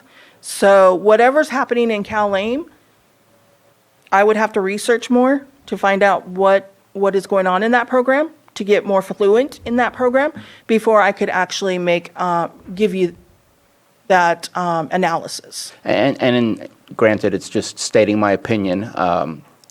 Even if it's not something that impacts you directly, it feels like it fits within the conversation of being at the same table together to discuss the like people that we are serving together, just so that we don't have people falling through the cracks or in between services. So that's something I'm thinking about. Another thing that I'm thinking about is I don't know what your level of connection is, but I would assume that some of the people you serve may be experiencing homelessness. And we're always looking for bringing in especially tribal perspectives and tribal services to the COC in order to make sure that we connect the full spectrum of the populations in our communities in ensuring that we're serving them to the best of our capabilities through the COC. And so I'll be reaching out to you about that to see what's possible. And I'd love to continue the conversation about CalAIM to make sure, because CalAIM is also people who end up going into incarceration and coming out. We want to make sure that we know who they are, what services we're supposed to continue providing, not all of a sudden having our jail medical taking something over that we're disconnected. Right. And so any way that we can connect the dots together for better care, better continuity, I think is always going to be better. So something I'm going to think about and look into, and I'll reach out. Excellent. Thank you so much. Absolutely. Vice Chair Crandall. Yolanda covered it very well. Thank you very much. Just wanted to emphasize, I know you mentioned this, but I wanted to just repeat it so people understand that are listening or tuning in that CTTP does serve out-of-state Native Americans that are federally recognized and have, it's not just for the 7 local tribes how, tribal health does. So just wanted to make sure people knew that. There are some tribes that have their own TANF. I know that Supervisor Pyska just asked me about Scotts Valley. They have their own tribal TANF. And so they serve a specific entity or specific tribe that has agreed with them. So tribes can elect to go with any group that they want or their own. So that's why you'll see some of the tribes that aren't a part of us because they decide to either elect to go with another tribal TANF, their own, or they're satisfied with the county services as well. And folks that are in the county don't have to just be served by California Tribal TANF. They could elect to go to county services as well. And so actually that's all I had. So yeah, just wanted to emphasize that. I know you mentioned it, but I wanted to make sure it was It didn't get lost in all the other information Yeah. I threw at everybody. Thank you for the clarification. Supervisor Simon. Yeah, I just want to thank you for coming today and giving the report. Obviously, TANF has been in the county since 2003. You've seen Middletown Rancheria's name up there. We coordinate, or we're a participant with you guys, so we greatly appreciate that work being done. It is hard for our native community to go to social services or other things. They do that, but I think that coordination conversation always needs to be enhanced. We're always educating on, we're running these same programs, we should do it together and communicate. I think I see Department of Social Services there, Crystal, behind you's got some comments, but, I think we're always moving in that right direction. Presentations like this, from a board standpoint, I think really brings it to the community light, and we'll continue to do that. I want to just talk about some of the real benefits, the non-needy cash assistance that helps our tribal members. In our tribal communities, our most important thing is keeping our tribal children in the tribe. And that means with the aunt, uncle, a cousin, somewhere there. So sometimes you run into those boundaries where how do you take care of that family member once you bring them into the home? And the non-needy cash assistance that's provided by Robinson when they started the program is very important. I know for the Middletown Rancheria, it's helped with 3 community members, 3 tribal members being able to be kept in families' homes, which is the most important thing, keeping our children in our communities as we grow them up. So very important stuff. But Middletown Rancheria supports Tribal TANF program.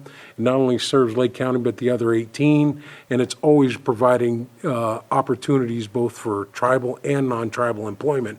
I'm glad that the main base is here in Lake County and started with Robinson, so I can't thank that tribe enough. So appreciate it. And once again, another education process. Every program that's run here at the county, each tribe with less capacity and opportunities has the same departments. We need roads, education, Department of Social Services, everything that you're running, we're running a government, and everything that can be helped from outside tribal agencies and funding really helps to meet those gaps that the tribes themselves, can't support every tribal member's needs. So thank you very much. Thank you. Thank you for that. And I want to make sure and give some time to Director Marketan. It looks like she crept up to the front seat to make a statement. I did. And I just wanted to say that was a great presentation. I very much appreciate it. It's, the way that you're able to provide services is different than the county, which it sounds like It's more of a hybrid of social services and the benefits. And very separate within the county structure.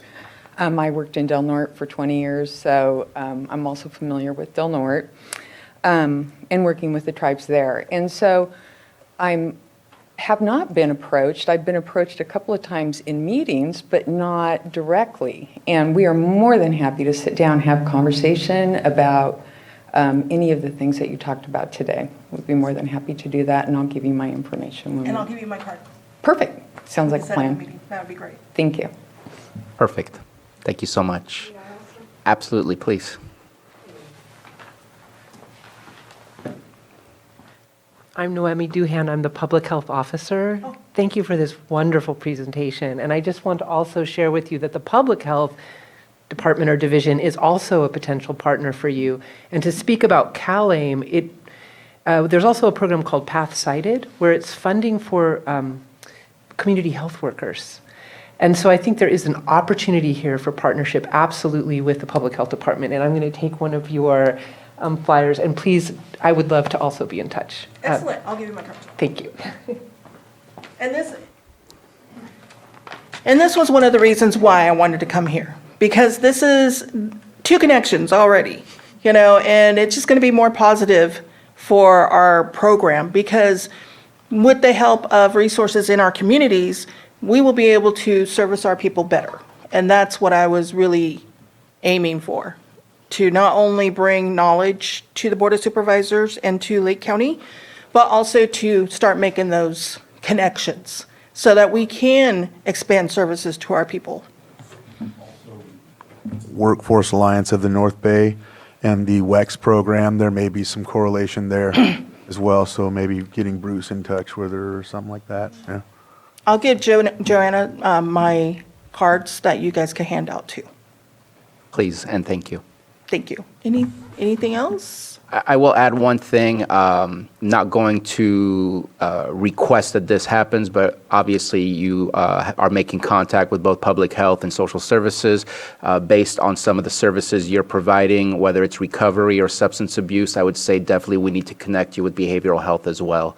I think all of those services kind of have overlap, and I want to make sure that we don't miss anything on that. And bringing our counselor to behavioral health, right? It would be a great opportunity to start gearing stuff toward natives, circles, talking circles, support systems, because natives will respond better when they're talking with natives. So. And I just want to follow up with that. We're getting many large settlement amounts each year going forward for a few years for the opioid settlement. We're working on that plan right now, so it's going to be critical to have tribal input on that plan with behavioral health. And we've also, we gave board direction for all of our departments to connect with our agencies to do a lot of messaging and education on overdosing and fentanyl. And so that would, with your conversations with behavioral health, those 2 pieces also, it'd be critical to have your input there. Thank you. Thank you. Thank you. I'm going to open it up for the public for any public comment. I do not see any in the Zoom room, and I do not see anybody getting up in this chamber. And so I will bring it back. Thank you so much for the presentation. Of course. I think from all of this, we know the saying, it takes a village to raise a child. You've mentioned youth multiple times. Every service, every program working together and enhancing those relationships is only going to better the outcomes for all our children and all our families. And so I appreciate the work that you are doing and looking forward to the work we will be doing together. Well, I feel this was a very positive opportunity, and I look forward to connecting with everybody so that we could better serve our community. Absolutely. Thank you so much. I appreciate you. Thank you.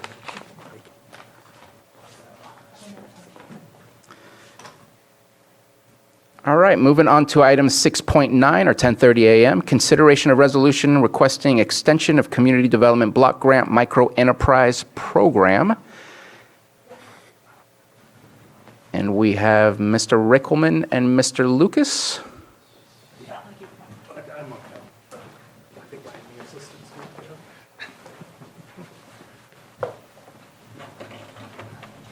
Welcome.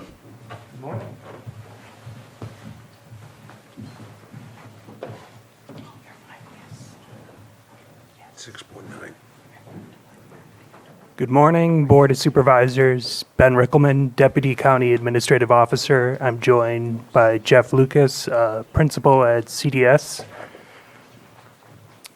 A few months ago, I came to the board regarding a facade improvement plan, and that was going to be funded through the state's Community Development Block Grant Economic Development Program.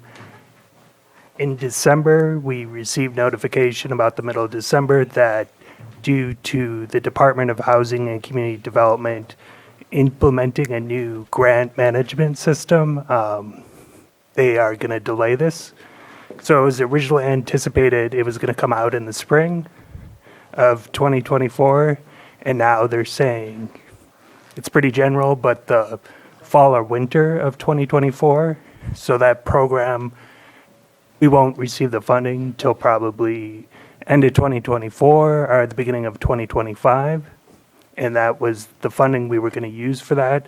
And also with the facade improvement, the continuation of CDS's technical advice micro enterprise program for small businesses, which they're doing right now. So with that, there's potentially a gap of funding due to HCD moving this funding stream. So this resolution is just requesting from HCD that we can continue to employ the existing funding. So there's about $85,000 left in the program. So that was, yeah, that's the program that this, now we don't.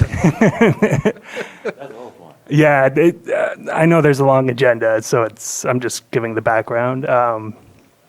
So that's what we're requesting, is just to the state that they can extend the timeline for the existing funding, so there's not a gap in service for our local small businesses. The upside of all of this is, so when HCD told us they're going to punt the new funding stream, they did also mention, they haven't provided the details, it's just kind of top line at the moment, but there's about 3.25 million allocated now for the county for either housing or economic development infrastructure.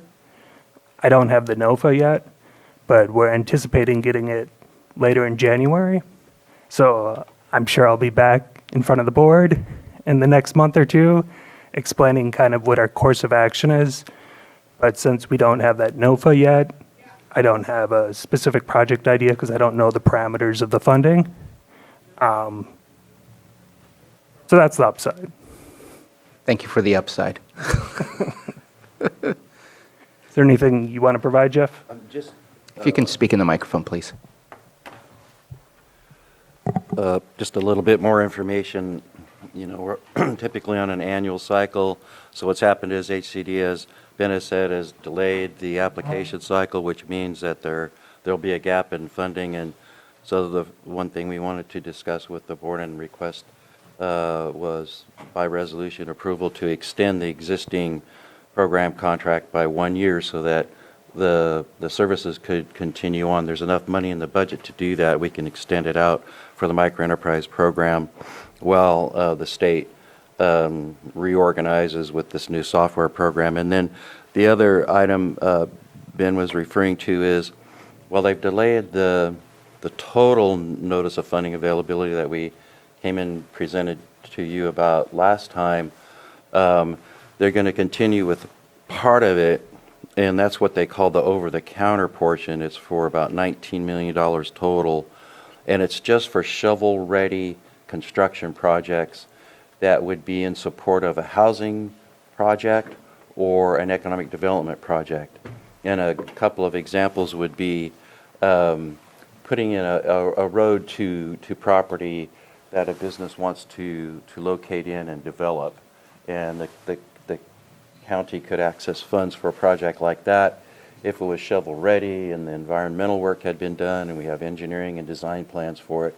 Same thing for a housing. Let's say that the county had a housing project pretty much ready to go, and there was a gap in financing for the infrastructure, utility lines, roads, curbs, gutter, sidewalk, that kind of thing to the site. So they've limited what we can use the money for in this sort of interim NOFA. And Ben's right, we don't have exact specific clarity on it, but that's it in a nutshell for you. We just want to make sure we're communicating that to you all. So we are looking for projects that might fit that. I don't know if we'll find some, but if we do, then we can pursue them. Yeah, our plan is, because it's an allocation, it's not competitive, is to find a project.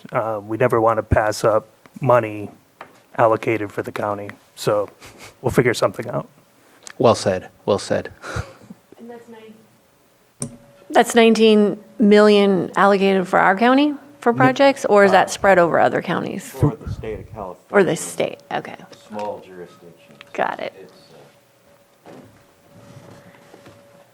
We don't want to, as Ben says, pass up an opportunity, so we're looking, and if we can find something, we'll go after it. But it's just If you can limited what we can do. I'm sorry. I don't want to, I'm trying not to talk.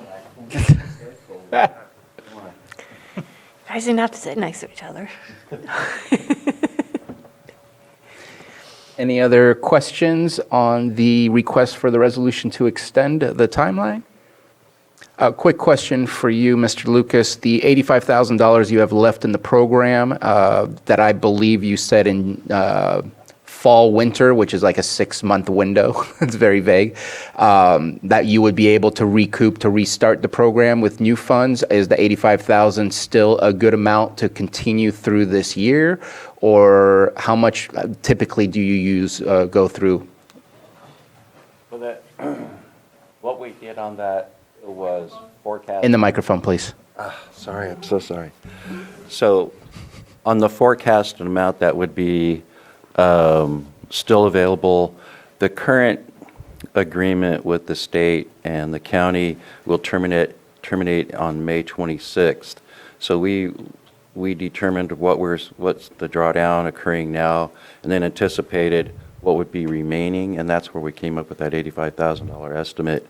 And that money would then be made available to continue the program probably for as long as we could take it out, maybe a year, and in anticipation of the state then releasing a NOFA, applying for funds, and it would either eliminate or reduce the gap between services being provided, trying to juggle the access to the new funds on their new timeline. Okay. And just to repeat the question again for a specific answer, I just want to make sure that, are you thinking you're going to run out of funds before you're able to recoup more funds at the rate that you're currently dispersing those funds for business assistance? Well, the issue is that if the current contract between the state and, yes, the answer is yes.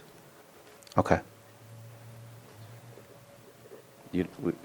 What we're trying to do is continue the program. Okay. Thank you. Any other questions? I see no pens. Let's open it up for the public. Any comments from the public? And seeing none, let's bring it back. Looking for action on a resolution. I'll offer the resolution. Resolution's been offered. Simon? Yes. Supervisor Crandall? Yes. Supervisor Green? Aye. Supervisor Pyska? Yes. And Supervisor Sabatier? Aye. Thank you very much. Thank you. Thank you.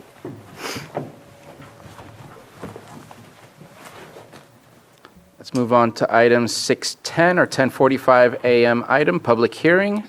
A, consideration of resolution making findings necessary to authorize an energy services contract for design, installation, and commissioning of energy conservation facilities serving the Lake County Courthouse campus. And B, consideration of agreement with Staten Solar Corporation for design, installation, and commissioning of energy conservation facilities serving the Lake County Courthouse campus. Director Lars, good morning. Good morning. Lars Ewing, Public Services Director. I appreciate the time today. So as the board is aware, Public Services has been working under board direction toward a solar project at the courthouse campus. Funding was allocated this year for that, and I believe the prior year. In late 2022, Public Services hired a consultant, Optany. Their vice president is going to be on Zoom here very soon. He'll be available if there's any questions and does not have a presentation. We'll go through this here. But in late 2022, we worked with Optany to work toward a project. And then in June of 2023, we solicited an RFP for a project to design and construct and maintain for a certain period of time a solar project here at the courthouse. It was envisioned at the time, and as you'll see, this came to fruition through the proposals that we would be proposing, or that the best project would be a carport array at the parking lot just west of the DA. It's worth referencing for those that are not aware. Typically, you might consider a roof project. The roof at the courthouse, and for that matter, the DA, are both in use heavily. There's revenue-generating leases that we have with 3 telecommunication companies, not to mention rooftop utilities that affect it. So, the project that was proposed was a carport array. We received 6 proposals. Staten Solar Corporation was ranked as the top proposer by a county selection committee. We've negotiated with them for a draft contract. That's one item for the board's consideration. The other item, which is actually A, and that's the resolution making findings. Government Code Section 4217 is the process that we're following. Board might be aware and most familiar with a standard design bid build type of project where we hire a designer, engineer, architect to design a project. They completely design it through 100%, and then we put that project out to bid for low bid. And that is generally how the public contract code is arranged. But in the last decade or more, there's been advancements in design build where it's a kind of a joint effort.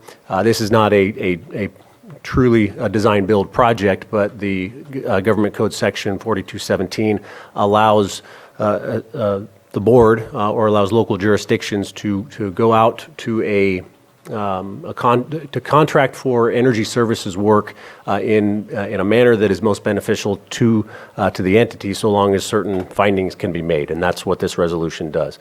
The long and the short of it is, so long as the project can be shown to be a financial benefit. There's cost savings that exceed the cost of the contract. That's the long and the short of it. So, some summary on the project, and we do have a site plan that we're happy to show. It essentially just shows where the solar panels would go. But we are proposing a 444 kilowatt solar PV array. It'll create about 670,000 kilowatt hours for a number of buildings here at the campus. It's the district attorney's office, our building. It's this courthouse building, and it also is the courthouse museum. The courthouse museum is served through the same meter as this building here. There are 753 modules. We would also have a 10-year O&M contract with the work, and as well as product warranties and workmanship warranties that come along with that. In addition to the array, to the PV, the photovoltaic array, there are 3 charging stations, electric vehicle charging stations proposed. Each one is a dual charger, so there would be 6 charging ports that are proposed, and so that summarizes the infrastructure that is proposed there. To talk a little bit about the financials, ultimately this project is intended to save us money in the long term. Not only that, but from a green energy perspective, we're generating electricity from the sun, clearly. So the financials, there is included on the agenda packet, there is an analysis that Optany prepared. Again, not the contractor that submitted. They had their own analysis, but doing a third-party analysis was prudent in this case. So some of the financials, the project will offset about 58% of facility use. The payback period would be about 10 years, and total savings over the 25 25-year system life, and the reason I chose 25 is that is the product warranty, is a total savings of a little over $3 million over that system life. Doesn't mean that it ends there. We very well could, and we hope that it would continue beyond. Some assumptions that went into their analysis, and we can certainly talk about these as necessary. One is the PG&E rate escalation, and that's one that I'll go into in a bit, but a 3% assumed PG&E rate escalation, and that in Optany has confirmed with me that that's kind of an industry standard that they use, but we know the ebb and flow of that. Panel degradation rate, meaning how much power those panels will create, assume that they degrade 0.5% per year. It assumes the county pays for operations and maintenance costs after the 10th year. And it also assumes the county's receipt of a 30% investment tax credit, which we are eligible for through, I believe it's the Recovery Act. I'm losing the thank you. So coming back a bit, well, maybe I'll just wrap this up here. The CEQA is complete. The project falls under the city of Lakeport. They've confirmed that it is ministerially exempt. So we have that confirmation. The schedule, since this is a design build, we'd be starting the design once we get approval through your board. The schedule looks like we would have completion by fall of this year, if not even earlier. So I would like, that's the summary of the project, but I'd like to come back a bit just to talk about the PG&E rates and some of the assumptions that went into that. Supervisor Pyska asked a question the other day that we were able to clarify the PG&E upcoming changes in rate structures. I coordinated with Jonathan at Optany, who confirmed that if we submit an application prior to February 14th of this year, which assuming there's no hiccups here, to be blunt, that it looks like we should be able to do that with no problem. The application is a relatively, in their world, a relatively streamlined process, and with the data that we already have, it's pretty much pull off the shelf. So with that application prior to February 14th, we would fall under the, I guess I can't say old rate structure, but the current rate structure. I believe that it's NEM, net energy metering, as opposed to the other acronym, the future acronym. I don't recall, and that's important because it's a significant cost savings. It's both the cost savings on what we would pay for power, but also what we get reimbursed for the power that we are sending back. So Jonathan has been a huge help with this. He's got a wealth of knowledge, so I would be deferring to him for a lot of the technical and certainly the PG&E questions. But for your board's consideration, two actions that are necessary. The first is the consideration of the resolution. What that does is it authorizes this process where we're hiring both the same company to design and construct, and then the second is the agreement with Staten. So happy to answer any questions, and Jonathan with Optany is available. Thank you very much. Thank you, Jonathan, for being here to answer some questions. And I see Supervisor Green. Yeah, just super quick on the CEQA confirmation. So I don't see any documentation of that, and I'll definitely accept the city's assertion that it's a ministerial project and exempt under that. There may also be, I'm trying to remember what happened when we did the solar arrays on the city side. There also may be a categorical exemption. But what form does that confirmation come in? Do you have a written document? Was there a project application with the city and you got a written determination? I received an email, to be honest, because it's ministerial. They didn't actually do a notice of determination. I assumed that it would be going through a categorical exemption process, but nevertheless, I do have that email from the city. I didn't provide it, but certainly can provide it to you. I think it is still a project, so we don't need to necessarily add it to the scope of work of the contractor, but from our perspective, we should document that CEQA determination one way or another. I have it in writing that they've determined that it's ministerially exempt, and I can provide that to you. Thank you. Any other questions or comments? So I do have a question, and I think this is more towards Jonathan. So I thought we were going to see more than 3 connections. Obviously, that's split, so it's 6 connections for plugins in hopes of being prepared for future growth of our fleet or other just community member car usage. Is it easy to add more connections for future plugins if we needed to? And does it draw directly from the solar panels, or is it also drawing directly from PG&E, or both? Yeah, I'd like to defer to Jonathan. While it's Statton's proposal, it's not Jonathan's, but I think he can likely answer that. Sure thing, and good morning to everyone. Thank you for having us on here. Great project. The answer to the question, agreed. It's a great idea to think ahead for future EV fleet growth, both for county vehicles and then also just electric vehicle proliferation throughout the state here. You're right. 3 dual port carport chargers would be probably more than you need right now, but it's great to think ahead.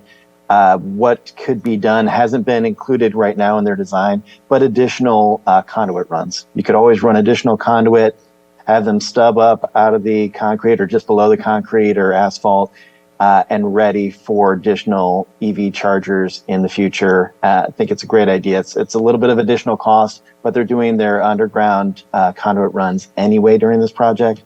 It's a great idea to have them add additional EV chargers. And all the EV chargers will actually be fed back from the building because they'll work on AC power. There are ways to have the EV chargers operate off of the solar itself, or even off of the solar after it's been converted to AC energy.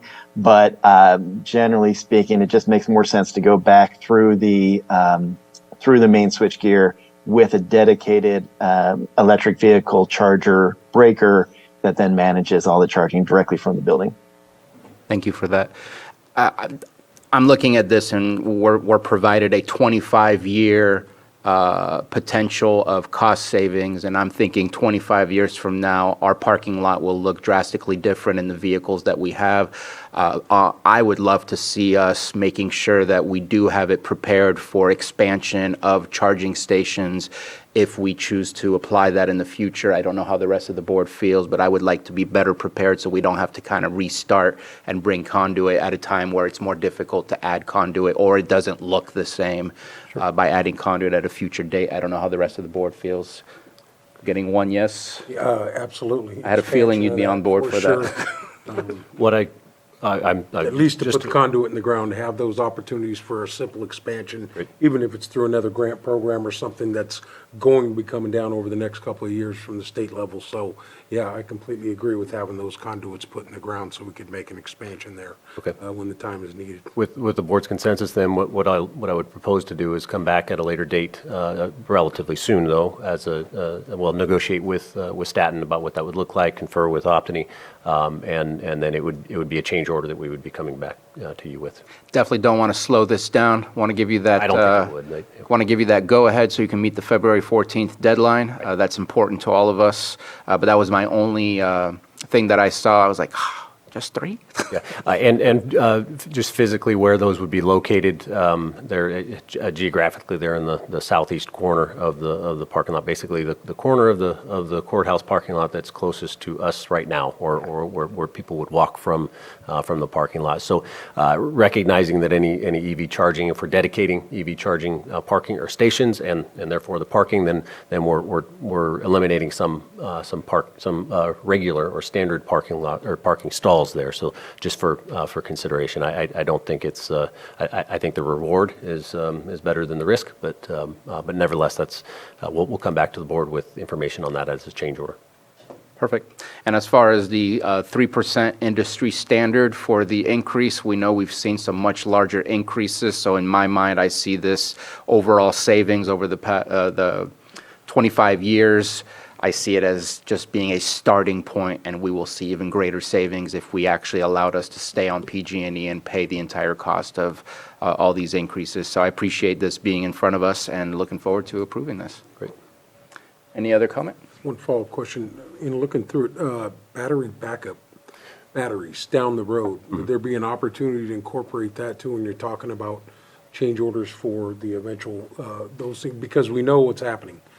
PG&E is moving those peak times when the sun may be down, so having those batteries to operate in that 4-hour time period are important. So I guess the question would be, we haven't at least I haven't built a system like this. Are these adaptable where we could add batteries to it? The question is the gentleman on the screen. Jonathan, if you could answer that. Sure, happy to address that. Yes, completely. The system was designed originally with battery storage as an alternative. As Mr. Ewing had noted, it just financially it added additional savings, the battery system did, but not enough to cover the additional cost at this point. As you're mentioning, Supervisor, it will change. It'll change here in the coming years. And so the system can be retrofitted with a battery energy storage system. There would just need to be some work basically on the north side of the DA building, have some batteries probably installed there, most likely, could be other locations, and then basically break the electrical run to basically, instead of going directly to the buildings, go over to the battery storage first and then into the building. So that way, some of the solar energy could be stored and then used by the utility or used by the county when rates are higher or when there's higher demand. And for some clarity there, Jonathan referenced that I had mentioned it. I hadn't said anything about the battery energy storage system. What I was going to mention is that it was included as an option in the RFP that we put out. And so I think every proposal we received included that as some option. But the numbers simply didn't justify including it now. So I just for some clarity there. Makes sense to me. Thank you for the question. Let's open it up for the public. Any comments or questions from those in the Zoom room or the chamber? I have the same question actually related to where the battery backup could be put in. Is it going to be pre-wired for it as well? Jonathan, do you recall Statton's? Well, I'll just leave that to you because there were a few locations that each proposer had included. Right. The main idea that we saw from all of the proposers was an equipment pad on the north side of the district attorney's building. I think there's a tree there right now and some bushes, but otherwise kind of not used by a whole lot of other things. And that would likely be the location. There won't be conduit run at this point for that, but it would be a relatively straightforward retrofit to interrupt the conduit run will go right past that area or right through that area. And so if a battery storage system were installed in the future, they'd just be able to, the new installer would be able to intercept that conduit run and then basically hop over to the equipment pad and then back over to the existing conduit run where it is there at the, going into the building. There was also consideration of a storage system inside the Sally Port at the district attorney's building. There's a mechanical room in there that was evaluated. I don't think any of the proposers actually had that as their recommended location, but that's also an option in the future. Okay. That answer your question? Okay. Thank you very much for that. And didn't see a hand up in the Zoom room or anyone getting up in the chamber, so bringing it back for 2 actions. One quick question. Go for it. Just a question for County Council. Although I accept the assertion this is ministerial exempt, I'm wondering if the resolution before us could be amended, if it's necessary, to just add a one-liner that the City of Lakeport has determined this project to be ministerial exempt under CEQA. I know it's a reso approving a contract, but to have no reference to CEQA in the approvals we're doing today, just a question whether we might want to add a simple addition to the reso to declare CEQA findings, or the city's, to reference the city's prior determination on CEQA. Your board may add that as a recital to the resolution, if your board chooses to do so. The only suggestion would be if it's reflected in the contract itself, that it be made consistent with the contract that's also before your board for approval.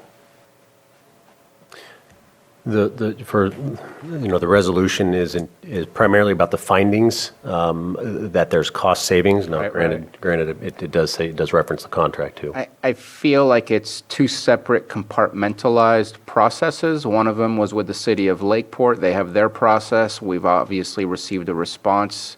They feel it's the appropriate process in response to the project that was proposed to them. This is more specific to the contract and agreement of what we're going to be doing. I feel it's two separate processes.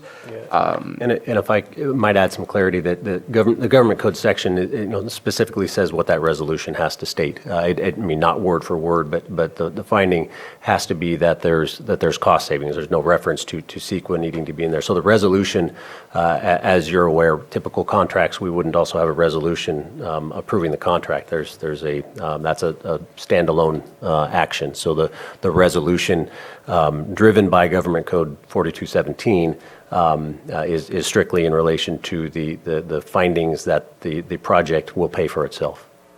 But we can certainly change that if the board has that desire. Thank you for that clarification. Doesn't sound like there's need for that. If there's no further comment, I'm going to offer the resolution making findings necessary to authorize an energy services contract for the design, installation, and commissioning of energy conservation facilities serving the Lake County Courthouse campus.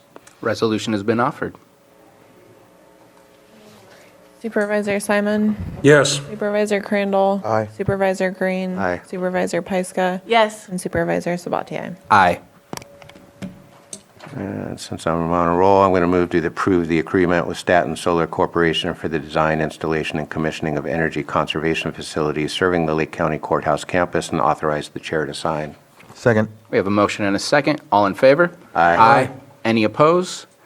Motion carries. Thank you very much. Okay, thank you. Great Exciting. work. Thank you, Lars. Thank you. Thanks, John. And you said fall. And everybody. Fall Yeah. is the estimated schedule, yeah. That's very exciting. Well, it's a big project we've been planning for a long time. It's really nice to see it being implemented. Absolutely. Good job. We're just going to move along to item 6.11, our 11:15 a.m. item, sitting as the Lake County Watershed Protection District Board of Directors. A, consideration of presentation on proposed project with SCI Consulting Group.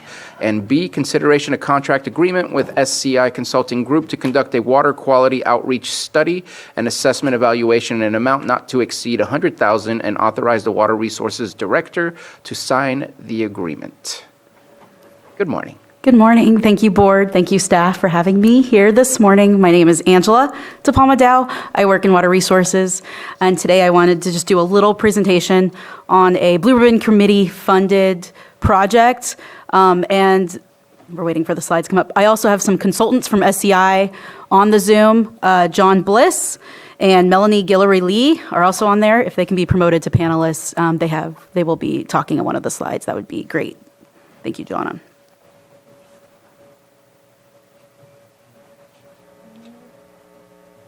And I will say that normally we would just do a contract and it would go through the consent agenda. We have done an RFP for this project. The reason why I'm doing a little presentation, it's only 5 slides, is because I wanted to bring to the director's attention that we are going to be leveraging this project and funds for this project to do a benefit funds assessment for the Watershed Protection District. So what we're looking at is assessing the public's perceptions, attitudes, and knowledge of water quality in Clear Lake. And we're going to be using the information we gain from that to also conduct an evaluation to determine if there's interest and desire to impose a benefit funds assessment for the Watershed Protection District, which would create a sustainable funding source for water quality projects for the whole county. A lot of times we just mention Clear Lake, but just know that a Watershed Protection District benefit funds assessment would be applied to the whole county, so for all water resources within the county boundary. Next slide, please. And this was awarded in 21 to 2022.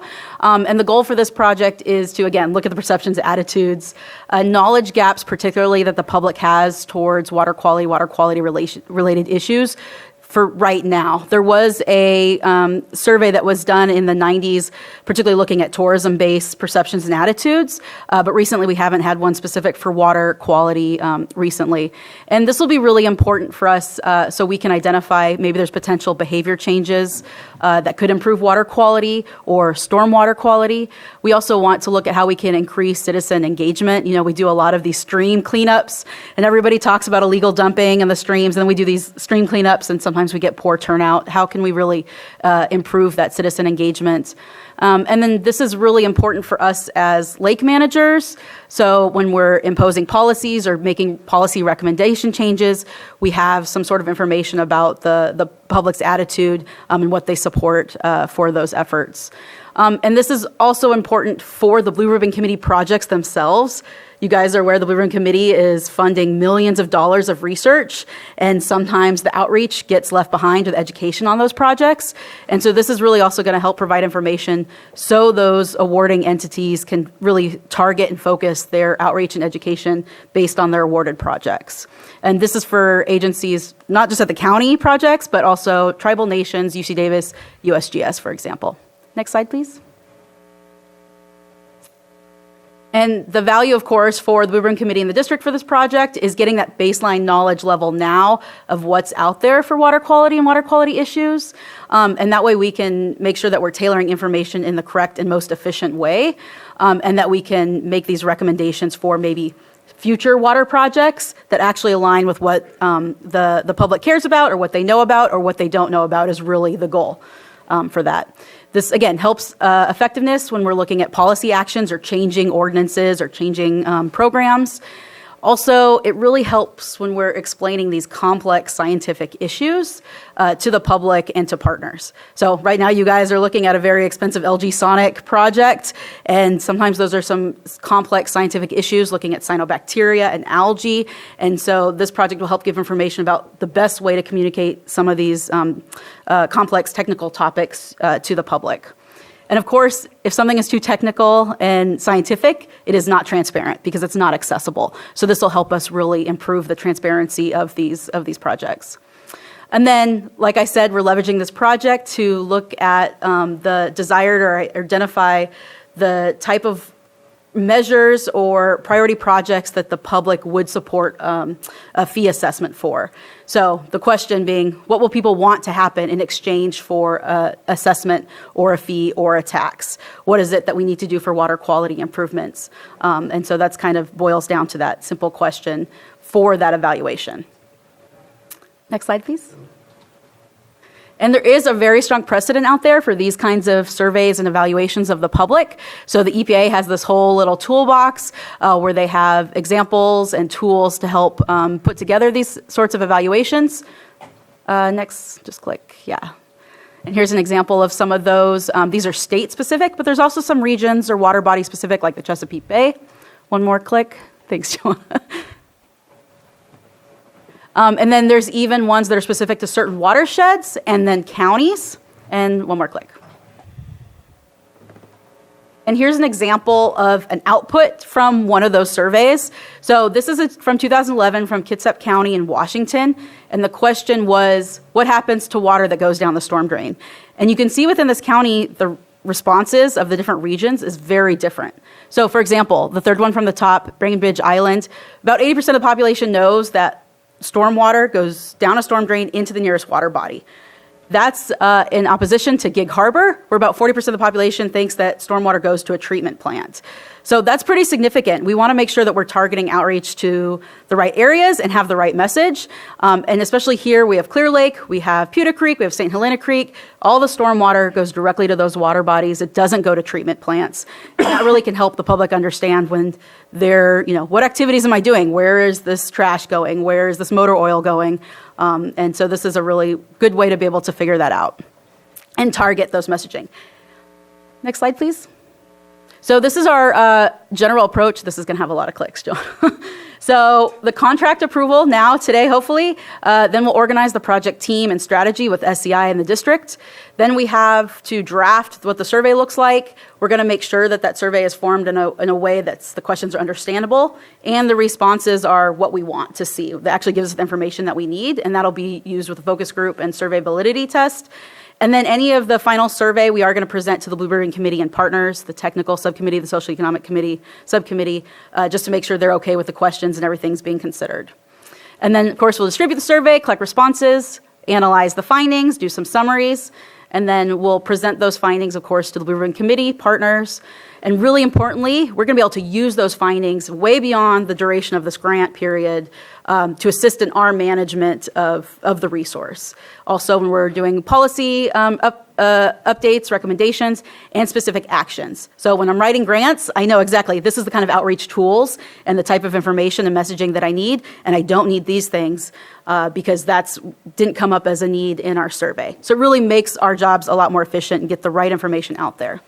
And then in the green box at the bottom right, this is, again, really important for that valuation. We're going to use those findings to structure potential district fee assessments if it comes out favorable that people, yes, I'll pay a little bit more money if it means we could have, filters for trash on storm drain outlets or messaging, prevent littering or more trash cans, something like that. Those are examples.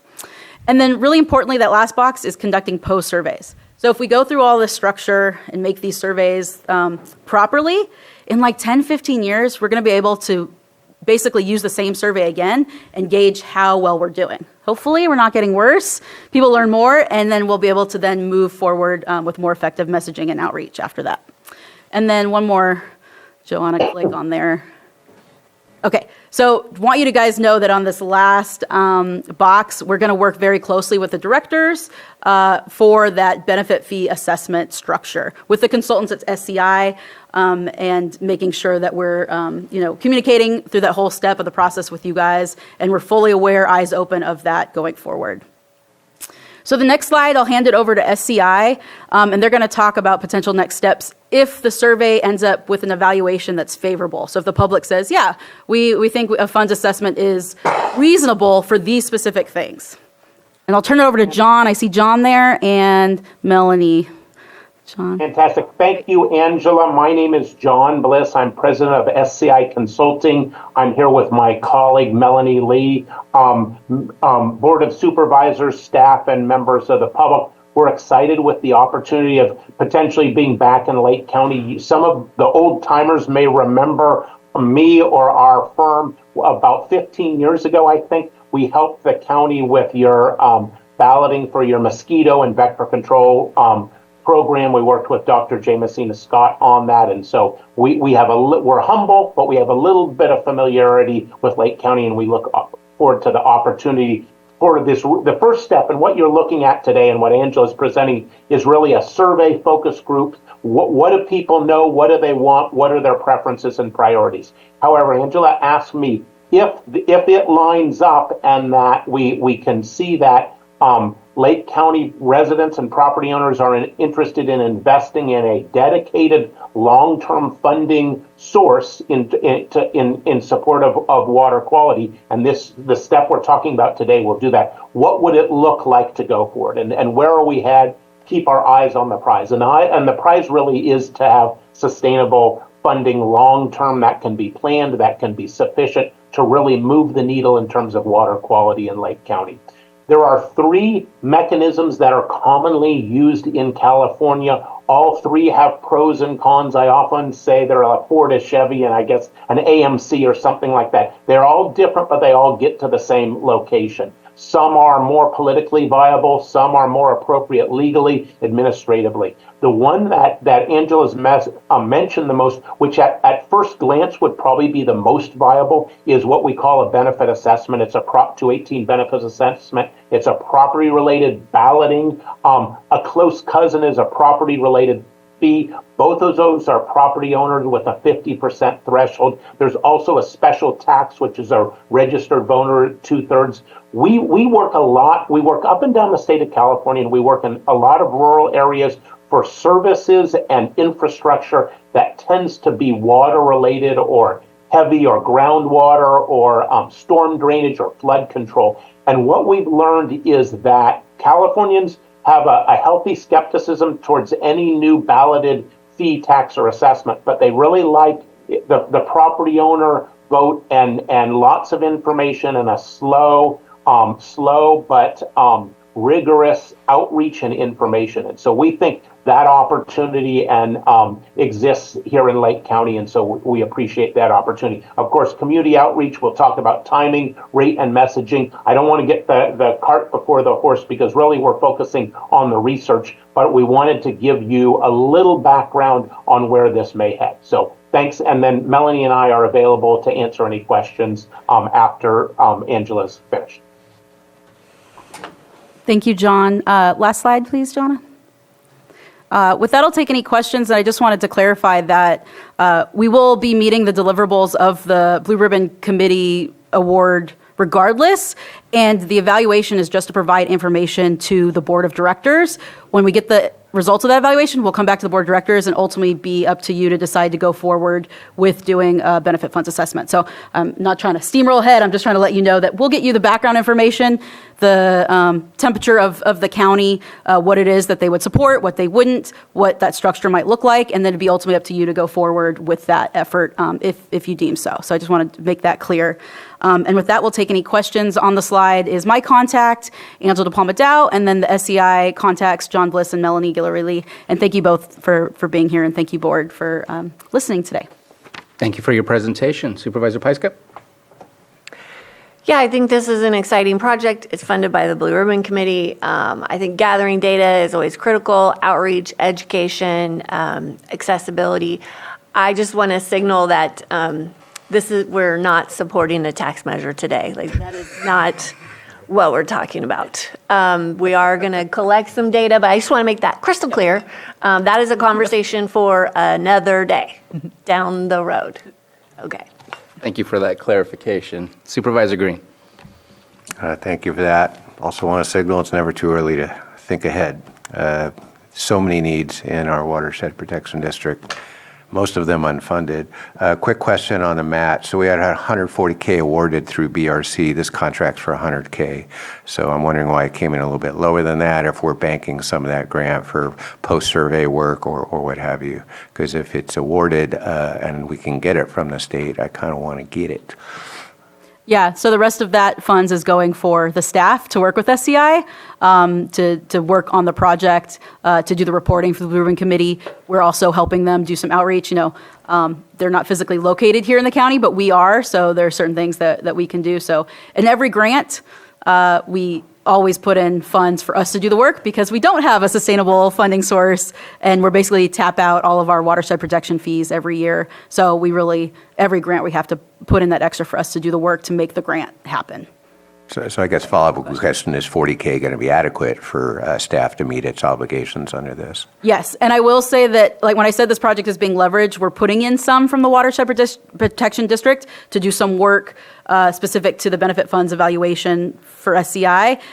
We also have some internal stormwater-related funds that the board has approved in previous years that we're putting in also. So it's kind of a puzzle piece of funds putting together, because it actually is going to cost more than that $140K awarded for them to do the evaluation, complete the grant deliverables, and for staff to help out on that. So while the Blue Ribbon Committee didn't award funds and approve a project to do a benefit funds assessment specifically, I did present to them in July and said, just so you guys know, I'm utilizing this project and these funds to also get this information. And Representative Supervisor Crandall was at that meeting in July in Lakeport. One thing is, whenever we present to the Blue Ribbon Committee and ask for more money for projects, every single time we get asked, what is the county putting in? What is the district putting in? Why are you guys not funding this yourself? So this is not just a response to that, but it's also so we can identify if there is options for us to have that sustainable funding source. But it wasn't specifically outlined in the award that was given to us from the Blue Ribbon Committee. But they're okay with us leveraging it and then throwing in some of our own money. Okay. I hope that answered the question. Yes, it did. Very Okay. well. Thank you. And then one quick follow-up question, and maybe way premature, but it's such a broad palette, the subjects that are covered by your agency there. So I'm just thinking, if I were scoping questions, man, I'd be digging into groundwater. I'd be digging into our shoreline ordinance. I'd be talking about, storm discharges and stuff like that. So it's such a broad potential survey subjects, multiple subjects.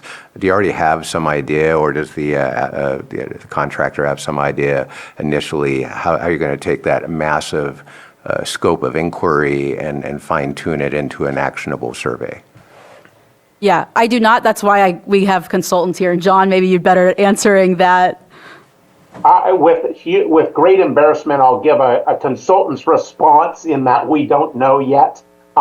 And so I apologize in advance for that. Our firm does a lot of work actually with flood control, storm drainage, and we're doing a lot of groundwater work. And so we think we can thread the needle in having the focus in gathering most of the information about water quality. That's really kind of our mission here. But also, it's so related in this old way of siloing water, which we're all trying to move away from in more of a one water concept. So we will incorporate some questions and some data research in terms of the other aspects, even potable water, all of that, because it is all related. So a little too early. I gave you a consultant's answer. We don't know yet, but we'll work with staff and come up with something that we think has the balance, but is also comprehensive. Thank you very much. Anything further, Supervisor Green? No? Let's go ahead and open this up to the public. Any comments or questions? Don't see anybody moving in the chamber and no hands up in the Zoom room. And thank you very much for the presentation. I don't think there's any further comments or questions. This is important. Our lake is important to us, and better understanding how the people feel about the status of our lake and how to support our lake, I think is going to be beneficial for all of us. So Thank you. looking forward to the results. There's nothing Thank you so further. much for joining us. There is an action, so I'm going to move to approve the contract agreement with SCI Consulting Group to conduct a water quality outreach study and assessment evaluation in an amount not to exceed $100,000 and authorize the Water Resources Director to sign the agreement. Second. Motion and a second. Almost forgot. Thank you very much. All in favor? Aye. Any opposed? Motion carries. Thank you very much. All right. The next timed item is not till 1 p.m. So looks like we have some folks in the back that probably want to have a conversation with us. So let's go ahead and start with item 7.10, consideration of request for appointment of members to the Building Board of Appeals in compliance with 2022 California Building Code Appendix B.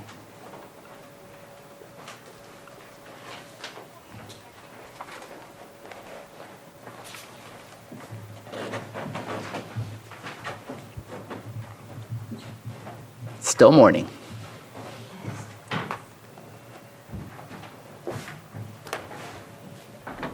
Good morning. Mireya Turner, Community Development Director. The item before you today is our latest and greatest idea to be able to handle appeals of building division decisions. Now, you may not be familiar with the Building Board of Appeals because I think we had one when I first started with the county in 2006, but I don't think we've had one ever since then. We rarely get appeals, but we did get one maybe a few months ago, and that started a conversation to form a Building Board of Appeals. We advertise for, the admin office advertises for it every year, just like with the rest of our advisory boards, but it just hasn't been filled and it hasn't been needed. So through these conversations, which I'll turn it over to our chief billing official to describe to you, we came up with this idea of different types of membership rather than just putting it out to the entire community. Rather, we would focus on members with the exact types of expertise that we needed, because building code is vast, as well as representation of multiple jurisdictions. And so this would be a Building Board of Appeals that doesn't just serve Lake County, but it would also serve the city of Lakeport and the other jurisdictions that have that membership in county fire, the fire districts. So now that I've pretty much discussed it all, I'm going to turn it over to our chief billing official to sort of walk you through how it was formed. Hello, Bill Collins, Chief Building Official. So when I got here, I had heard that the Board of Supervisors had ended up being named as the Building Board of Appeals. After doing some research, and the code knowledge that I already have when I got here, it specifically talks about the qualifications that are required for the Building Board of Appeals as being the board shall consist of 5 individuals who are qualified by experience and training to pass on matters pertaining to building construction and are not employees of the jurisdiction. So I took this over to county council, had some discussions with them as well. It seemed, in my opinion, there was a little bit of conflict. I thought that county council read that into it as well as, and also the fact that we were concerned about the experience of the board with these construction type determinations. So we took on trying to find some volunteers. I think it's important when you're looking for Board of Appeals members that we have, one, that they meet the qualifying requirements of the adopted appendix, two, the range of experience that they have. We don't want everybody to have the same experience. That's why we try to look at some people from fire, some people from the construction industry, and some building official type people as well. And the third thing is I think that you want to also have some outside people in there as well, not just people from the county, because it's supposed to be an impartial thing, and you're supposed to be looking at the interpretation of the California Building Code, and it shouldn't be just how Bill's interpreting it, how the folks in Lake County are interpreting it. It should be how it's interpreted by a wide range of people. So that's where I started when I started researching these. I asked around a few people. A few of them you'll recognize are the Lakeport building official, the Clear Lake or the Lakeport fire chief. A couple of the fire district fire marshals, and then a couple of contractors that I got recommendations from. Okay, thank you very much. Any comments? Supervisor Pyska. Well, I agree in having a wide array of experience. I do think that to reduce the appearance of potential conflict or direct conflict, that we should have retired business people so that we can eliminate those working relationship conflicts that could come up. So if we've got some retired contractors or retired engineers, I think that might be a potential better fit than people that are still active in the business today. Any further comments or questions? Oh, sorry, missed the bubblehead. Yeah, I'll get a better bubblehead for you. Sure. Well, I guess I would disagree with the last comment. I might also disagree to some extent, notwithstanding the hard efforts of staff and what they think might be a good qualified review board. I'm looking at Appendix B, and I don't see any training or experience requirements in there. To the proposal that the building official would sit in as a substitute if somebody was not available, I'm looking at the first page of that appendix, and it specifically says the building official shall be ex officio but shall not vote on any matter.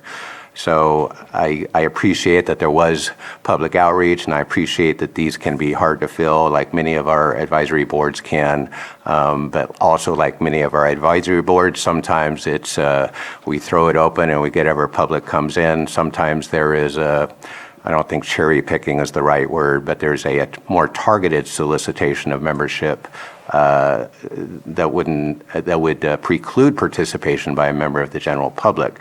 They're not necessarily trying to drill down into every weeds here, but it's an appeal board, so their questions may be about process. You know, was this heard? Was there abuse of discretion? So it isn't necessarily down to the actual building standards that are being applied. So the only real hard asterisk I have is I do see something in there that states the building official shouldn't be voting on any of this stuff. So that's it. But that would be the building official of the jurisdiction where the appeal is occurring, correct?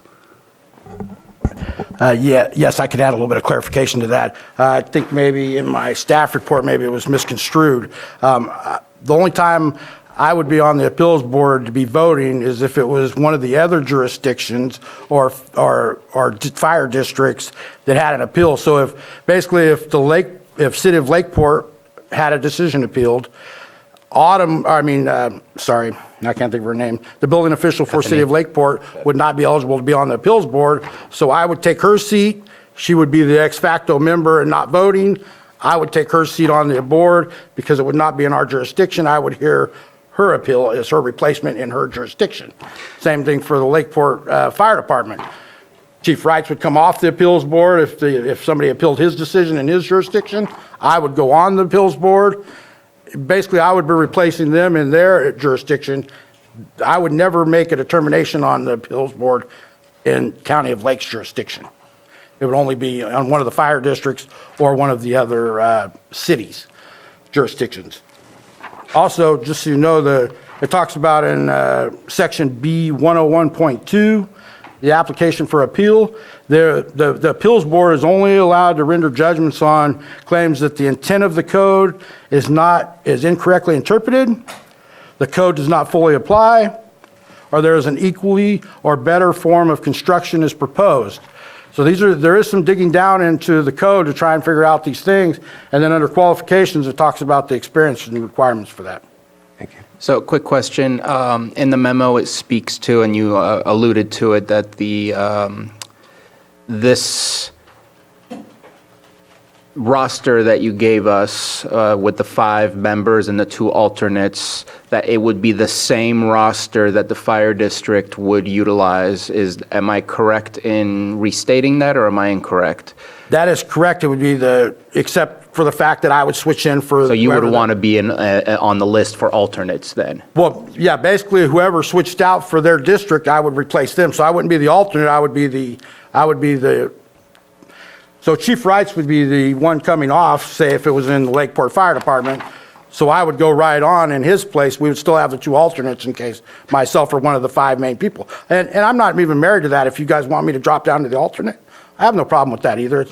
No, I think that if we're asking, for example, Bethany from the city of Lakeport to provide assistance on this board, that it's only right to reciprocate and offer your services for their board. And that's what But I think your name would need to be listed in the alternates so that it's official that that's how we can flip you into that category.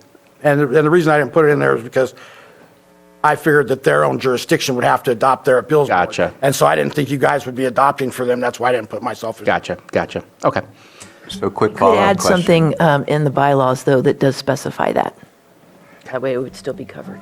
So quick follow for the city of Lakeport, we wouldn't just lose Bethany, we'd lose Chief Wrights as well. Well, it would depend on what because Chief Wrights could still rule on it unless it was his determination. So if his fire district had a code and called out a code section and they wanted to appeal his decision, then he would not be able to sit on it, but Bethany could. Now, if they go and appeal Bethany's decision, but it's not his decision, then he can still sit on it. Now, if they appeal a decision that both of them have, then yes, they would lose both of them off the appeals board, and it would be me and an alternate to go on. Because the fire district is not necessarily the jurisdiction, so there's two jurisdictions that have a. It's just like now, Chief Wrights could have something in the county area that's part of his jurisdiction where he makes a determination, and they could want to appeal that. And then he would not be able to sit on the appeals board. We would have to use one of the alternates. And it might be a difference between building code and fire code as to where the appeal goes and things like that. Any further comments? So my comment is the centralized jurisdiction of the 5 members. I see that there are some South County folks as alternates, but I'd like to see a board encompass as much of our county as possible, especially since the decisions that you will be seeing, if appealed, that can happen all the way to Spring Valley, all the way to Middletown, all the way to Lake Pillsbury, for all we know. And so making sure that it's not just centralized on the expertise and experience of those residing in the city of Lakeport and the city of Kelseyville, or the town of Kelseyville, that expertise exists throughout the county. I think it's a matter of ensuring we have that, and I'd love to see greater equity within the group that you have currently. I do know I reached out, no offense to Mr. Henry, I don't know who he is. I do have an issue with somebody making a final determination and decision that doesn't reside in Lake County and that doesn't have to live with the decision itself. I think that I would prefer seeing people who live here and are going to have, are going to see their decisions every day that they make, not go away and someone else can deal with the decisions that they make. So I would prefer 5 members from the county rather than somebody coming from out of the county. I did speak with Lee Lambert, who used to be the chief building inspector, who still has his licenses for doing building, and he did say that he was spoken to not by you, but by someone else in your department, and he had said yes. Is this the Clear Lake, City of Clear Lake He's in Code Enforcement? Yes. Okay, so Jack reached out to him. Yeah. He was supposed to be getting back to us with his answer and never gave us an answer if he was okay. He was supposed to be checking with his boss over there. So he told me he said yes. So I don't know if something got lost or if his communication never reached you. I'm not quite certain. But I'd love to see that reciprocated, because I think that not to say this is that we want to force this on them, but in my conversation with the city saying, hey, it seems like the city of Lakeport's moving towards that, there seemed to trigger a conversation from the city of Clear Lake saying, we don't deal with these often, but this might be a better way for us to go, because right now, I don't even know who the appeal board is, since we haven't had to deal with an appeal for building construction. And so maybe that's something that they will utilize too, and having a balance between Lakeport, Clear Lake, and again, all around the community. I could think of, I don't want to change the whole thing, but again, I'm looking for equity and ensuring that we provide a opportunity to those who I don't typically see. These are kind of the usual suspects, in my opinion, without being rude in the usage of that statement.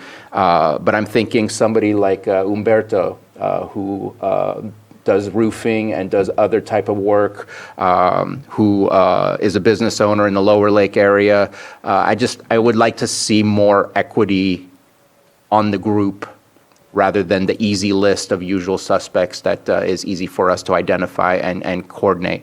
I'd love to see, if it gets complex, see Autumn as being a official member rather than an alternate. Again, trying to expand that geographic equity rather than not.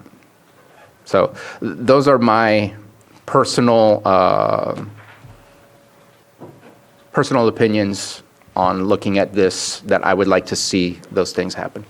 And could I speak to you a little bit about your out-of-county person? Yes. My thoughts on that is I just think it's very important that a lot of times I go to the counter and almost daily I'll tell somebody a code requirement and they'll say, well, this is how we've done it here for years. But that's not how the California code reads. So I think sometimes it's very important to, especially on an appeals board, when you're talking about looking at codes that are for all of California, that we have an interpretation of how other people are seeing it outside of our jurisdiction, not just how we've done it up here for 100 years, but how other people are doing things. Not saying that we're doing it wrong, not saying they're doing it better. Maybe they have a better way. Maybe their way is terrible and we have a better way. I'm just saying that it's nice to have some input from different people to see how they're doing it. And when we're just looking at our little areas, sometimes we don't see a lot of other stuff that's out there and possibilities of ways to do things. And just as a response before I move on to Supervisor Pyska, I get that, and getting their input I think is valuable, but allowing them to make a decision that impacts a county they don't reside in is where I struggle. Supervisor Pyska? Yeah, I want to come back to the 2 individuals that own businesses, and likely most of the contractors have a relationship with them because we have so few of these businesses in our county. And I think that sets up a conflict with relationships. And I would really like to see different individuals recommended. And if they are in the industry, I think we can look at people in the industry. I would prefer to see retired people again, because I do think that there's a conflict.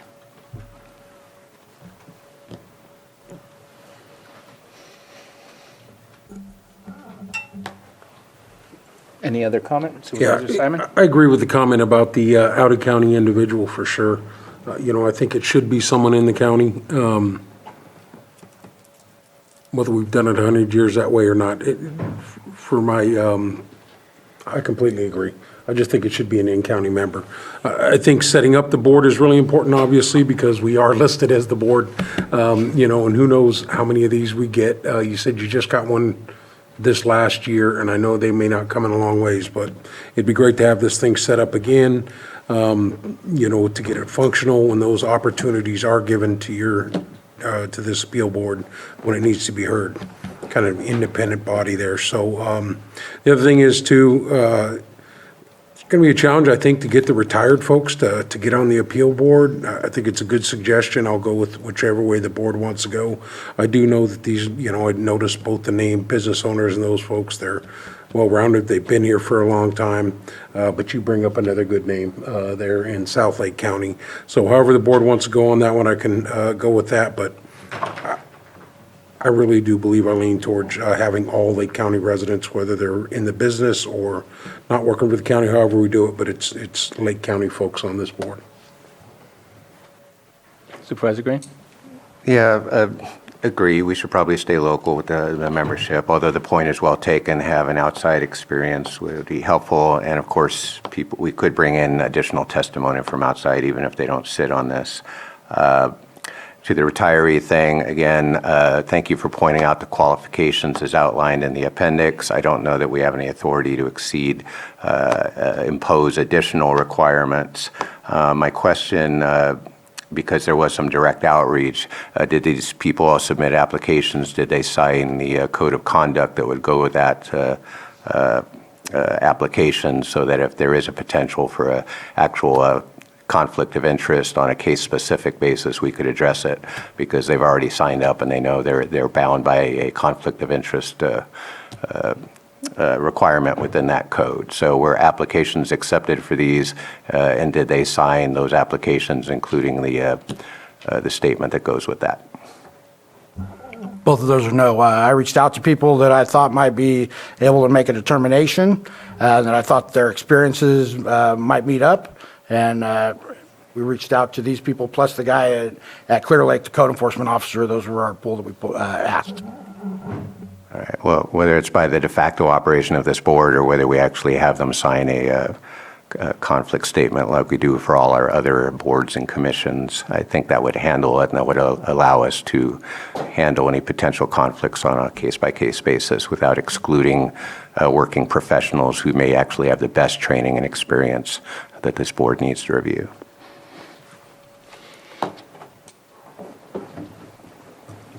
Just in the comments today, I don't want to slow it down either as far as getting this implemented. I thought the suggestion of moving Adam in, my thoughts would be you could move Autumn up to the number 3 spot there where Mr. Henry's name was. And then it sounds like Lee Lambert is interested from the city of Clear Lake. I mean, that could fill that out. We'd come back and do the alternates later, just keeping things moving to get it established.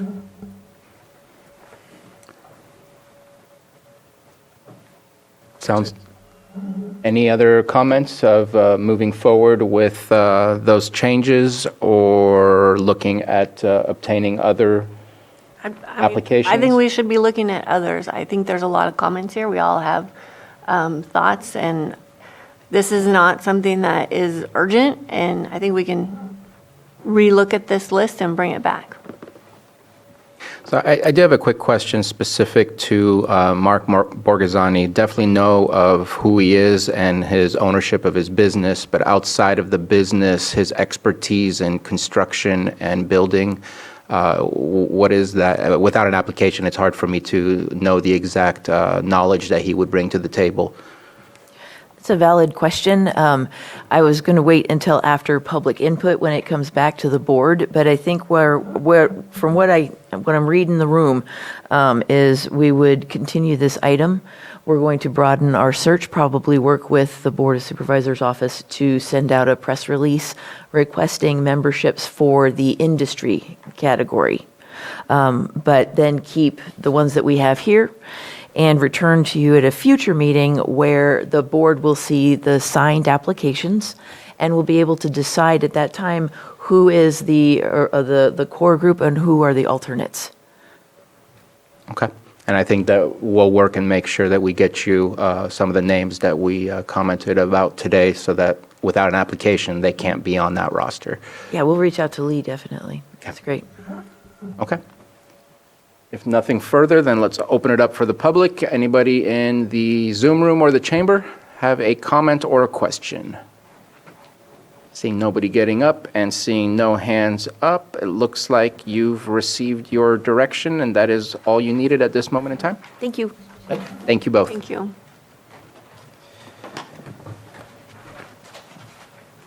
So we have what was our lunch break that we were looking? 12:30, so we have about 15 minutes. Okay, let's go ahead and move forward with consideration of letter of support for Public Health Officer Noemi Duen, MD, PhD, MPH, as an applicant for the 2024 American Academy of Family Medicine's AAFP Public Health Award. And I'm not sure who to pass this on because Dr. Duen is in the public at this moment. Yeah, technically it is me as Susan channeling interim health director. So we respectfully request that your board consider endorsing the nomination of Public Health Officer Noemi Duen, MD, PhD, MPH, for the 2024 American Academy of Family Medicine's Public Health Award. Dr. Duen has been encouraged by that association to apply for the 2024 award. She qualifies as a nominee because she is a board-certified family physician and a member of the California Academy of, well, that keeps saying a lot of the same things over and over again, so I would just leave it at that, the memo. Yep. Go through the memo. Any comments or questions regarding this item from the board? Okay.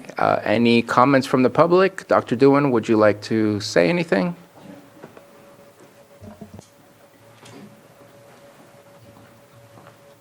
Thank you, Chair Sabatier and Board of Supervisors.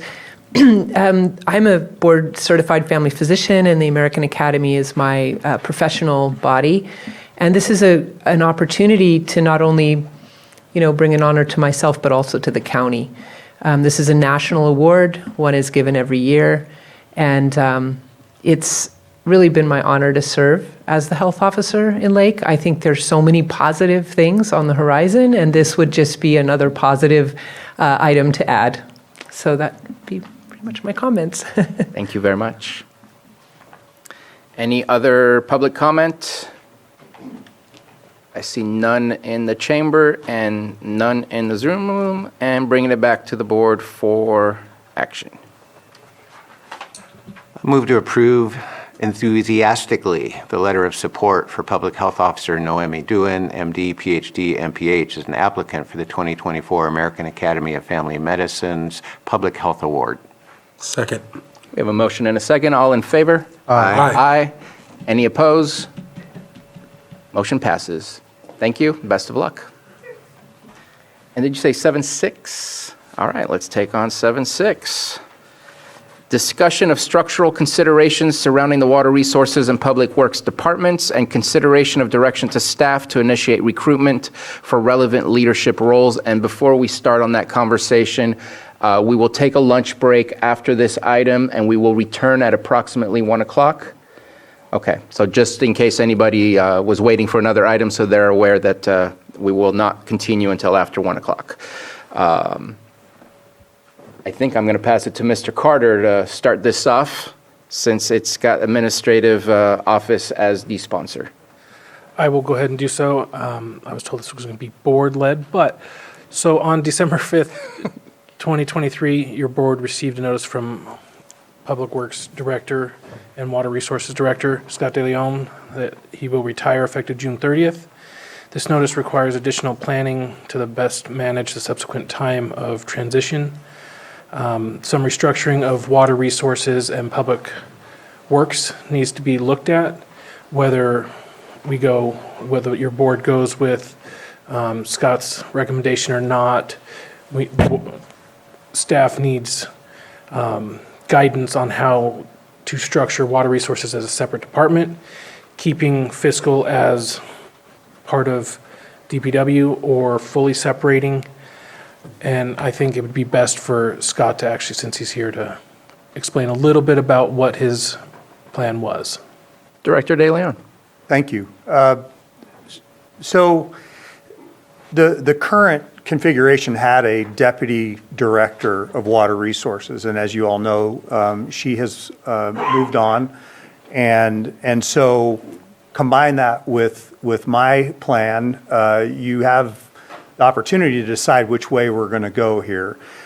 Recruiting a public works director is going to be challenging just in and of itself, but hiring someone who also has experience in managing water resources is going to be an even more daunting task, in my opinion. You have an opportunity right now with the vacancy in the deputy director role.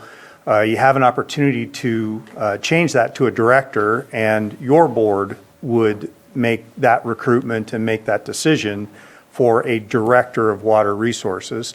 You'd be separating that responsibility away from the public works director position, which, by the way, according to HR, the current public works director job description doesn't really have anything related to water resources. So you'd have to modify that if you're going to keep the departments together. I'm recommending that you separate them.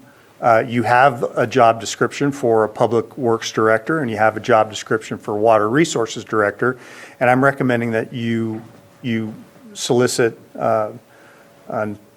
applications for each director with one caveat, and that is to keep the current DPW administrative division, which is budget unit 1903, in place and providing the clerical and fiscal management and oversight of both departments, which is exactly what it's doing right now. Budget unit 1903 takes contributions from the various budget units that it provides services for. And we do a calculation every year to determine an equitable balance of those contributions. There would be no change in that. The only difference is going to be you're going to have a director of public works and you're going to have a director of water resources. And as I stated in my letter to you all, your expectation is that those two directors work together and collaboratively in sharing DPW admin as the oversight of the administrative side of both departments. As I stated in my letter, DPW admin right now, the division that you have is the strongest division I have ever seen in my 25 years as a public works employee. They are a well-oiled machine. You have succession plan in place. You have backup, and when someone is sick, you have somebody to take over. You have a really, really well operating division there. And to split it, just because you're going to split it and create two separate departments, is really going to be detrimental to the operation of that division. And so I'm strongly encouraging you to keep them together, let them continue the oversight of both departments. Again, it's simply a contribution at budget time. It's something we've been doing for several years, and it's working very, very well. And there's no structural change at all to the operation of the two departments. You're just going to have two different department heads. And really, what's going to happen, the Deputy Director Marina handled the day-to-day operations of water resources. And basically all you're doing is you're going to be upgrading that position to a director position, and it's still going to oversee the day-to-day operations. So very little change, and that's my recommendation. Quick question. Was this the way it occurred, the dual usage of your finance team when David Cowan was also the Water Resources Director? No. He had his own finance team and you had your own in Public Works? Okay. Yes. Just wanted to see if it had already been in existence like that before. It had not. And one of the things that I did when after David left and I got Water Resources back as a director, I intentionally created DPW admin to oversee those all of the budget units of water resources. Right, and that makes sense. Any comments? Supervisor Pyska? I agree with the recommendation. I think we're not going to be able to recruit someone to do both roles. That's going to slow us down. You've built a fantastic admin support in your departments, and I think we just proceed as recommended. Supervisor Green? Yeah, just a quick question. So on Budget Unit 1903, how many positions in that are FTEs right now? Well, it includes the director, assistant director. I don't know the exact number. I think it's around 12. For the fiscal admin part of it? 12, oh, I'll tell you in just a second. okay. But we can always come back to that later. So, yeah, I also agree with the recommendation for dual. 1903 has 13 FTEs. Thank you. Any other comments or questions? Supervisor Simon? I agree with moving forward in that direction with the recommendation also. I don't know, Stephen, if you had any comments or anything. I saw you said, all right, just want to make sure. No, I just was going to bring up that when Water Resources was absorbed by DPW, the accountant went into that unit, and it has worked well. So I don't see a problem there. And if the recommendation is accepted at mid-year, we would bring back a position allocation change for the deputy to switch over to a director of water resources so that everything can start the process. One of the things that I'm curious about, especially as of late, there's a little bit more emphasis on water resources, whether it be Middle Creek or it be the hitch emergency that we have. I'd like to ask admin to come back and see, is it possible to have a deputy and a director in water resources? It's all about whether it's financially feasible. That's my question. Well, as a follow-up, didn't we just in the last budget cycle add 2 positions in response to the hitch emergency? I don't know that they've been filled yet, but if we needed Rob Peter to pay a Paul, I agree, looking at both a director hire and a deputy director, and then if we need to take away one of the allocations we just made for line staff, then that might be something to look at. But if I understand, those allocations have not been filled, right? They're currently being Recruited? advertised and Okay. recruited, yes. Because the reason I ask is for succession planning for future resignations or retirements from water resources. I know we have a deputy director, which we're hoping to eventually fill over at Public Works, but that succession plan may not exist in the same formal way in water resources, and future boards will have to figure out more difficult pathway on how to move forward. So I don't want to stand firm on that's what I want. I'd love to see what that looks like and if that's within our capacity to do. I'd love to hear from the board if that's. Yeah, I think we just add that to our direction today because all of our departments have either a deputy or an assistant so that we have that planning and it's got to be part of the. But it sounded today like we were just going to switch it from the deputy director to director, and I'm asking that we at least take a look, but I need your guys' consensus. I agree with that, Yep. that conversation being brought back to the board. Okay. And see, that means it can't really actually come at part of mid-year budget then, because I need something in mid-year budget to decide, have the board decide. So if it is, in admin's opinion, feasibly, financially feasible, add a director and a deputy. If we don't see it as being truly fiscally feasible, we'll bring it without that option and present why during mid-year. Well, And and also, what about one of the positions that's already there could be reallocated? And with them flying right now, that's the kind of conversation I'll have with Director De Leon, et cetera. Knowing your board's interest in the deputy and I've managed both of these departments, both singularly and combined, and managing the staff on a day-to-day basis and being the director is extremely difficult.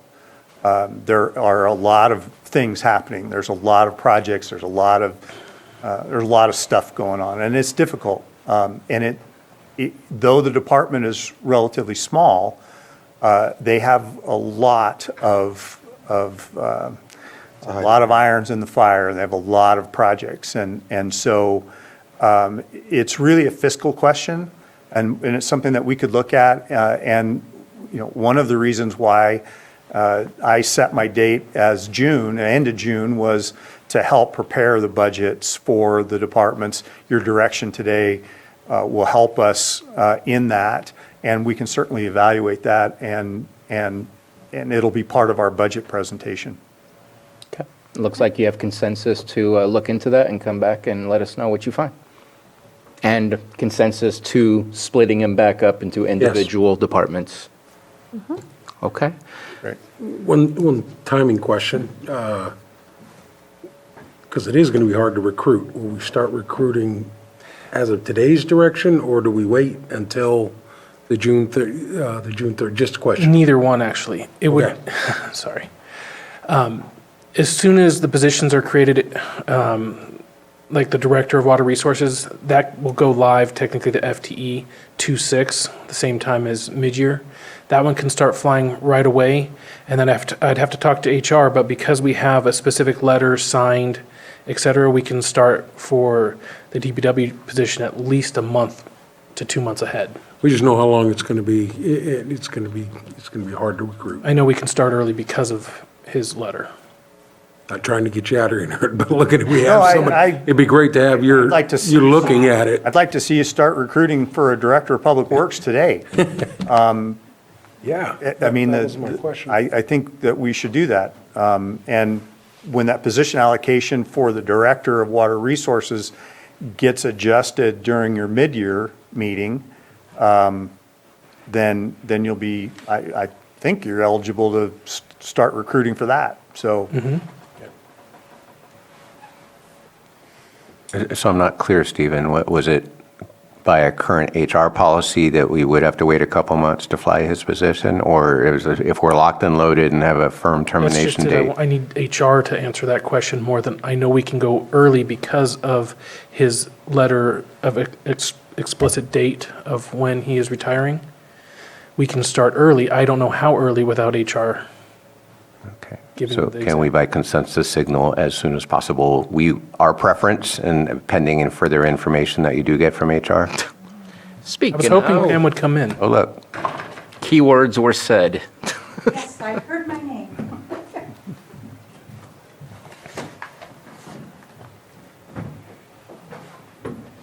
Good morning, Pam Samek, Director of HR.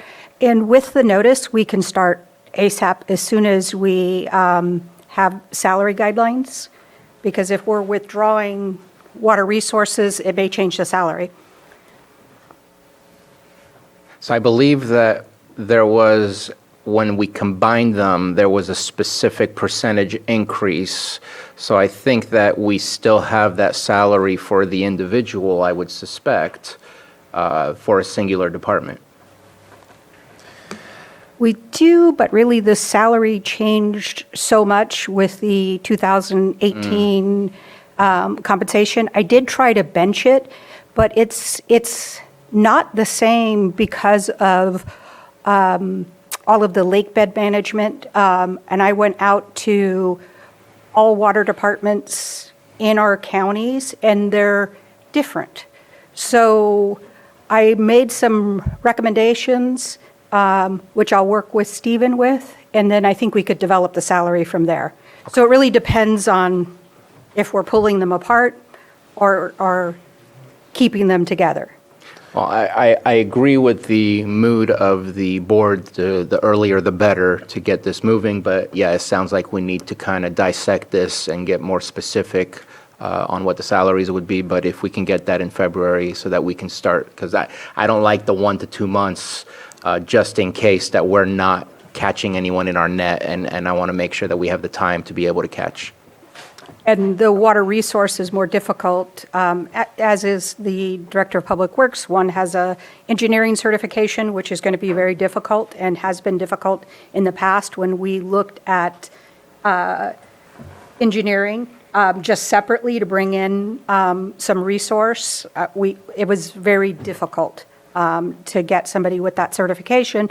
on the water resource side, it's a master's degree, and the old job description said they wanted a PhD, which I think is a little, That's why we contract. yes. So I think we have to really dive into this a little bit more, but the sooner we start recruiting for it, the better. Yeah. Okay. And if we have to rebench this, does it have to go to class and comp? I just want to be respectful of the process, but I also want to skip it if I can. Not necessarily. I mean, we just have to create a salary that's going to draw the right kind of candidates in. I think we have some guidelines. And once we kind of agree based on whatever the job is going to be, then I think we can bring it back to the board to review. With the information provided today from your board, we have enough information to have almost everything ready for you early February. Okay. And that all needs to be behind the scenes for now while we work out certain pieces. Okay. Works for me. Let's, any final comments? Well, I'm just going to strongly suggest that you not reduce the salary of the Public Works Director as it is currently. There was some adjustment when, prior to the class and comp and the salary increases as a result of that study, there were some adjustments when I took back water resources back in 2017. That was prior to all of the adjustments. And the adjustments incorporated and took the benchmark of the Public Works, a Public Works Director. So I would encourage you not to do that, but not to reduce it. You're gonna have a hard enough time recruiting, and the salary is what it is. We have it in our budgets, and I would encourage you not to decrease it, but we can work on that. Yep, no, we'll figure it out, but thank you, noted. Let's go ahead and open it up for the public. We do have a hand up in Zoom, Elizabeth Larson from Lake County News. Thank you. Can you hear me? Yes, we can. Thank you. So Director De Leon had mentioned a few things as he was speaking about an internal succession plan and as well as a lot of projects. And so I'm curious about, in the midst of all of this consideration, how handoff of these major projects like the Hill Road East, Hillside and Road stabilization, the levees, the road projects, Middle Creek, how all of that's going to be handled in the midst of this recruiting and, the succession planning, and how his internal succession planning accounts for that. And I will respond that it's going to be a very delicate process to ensure that we do have a warm handoff. And we are responsible for ensuring that there's continuity here in the county. I'm not sure if Director De Leon wants to respond to that as well. But I think that we as a board are responsible for ensuring that we continue on those projects and don't let anything slip through the cracks.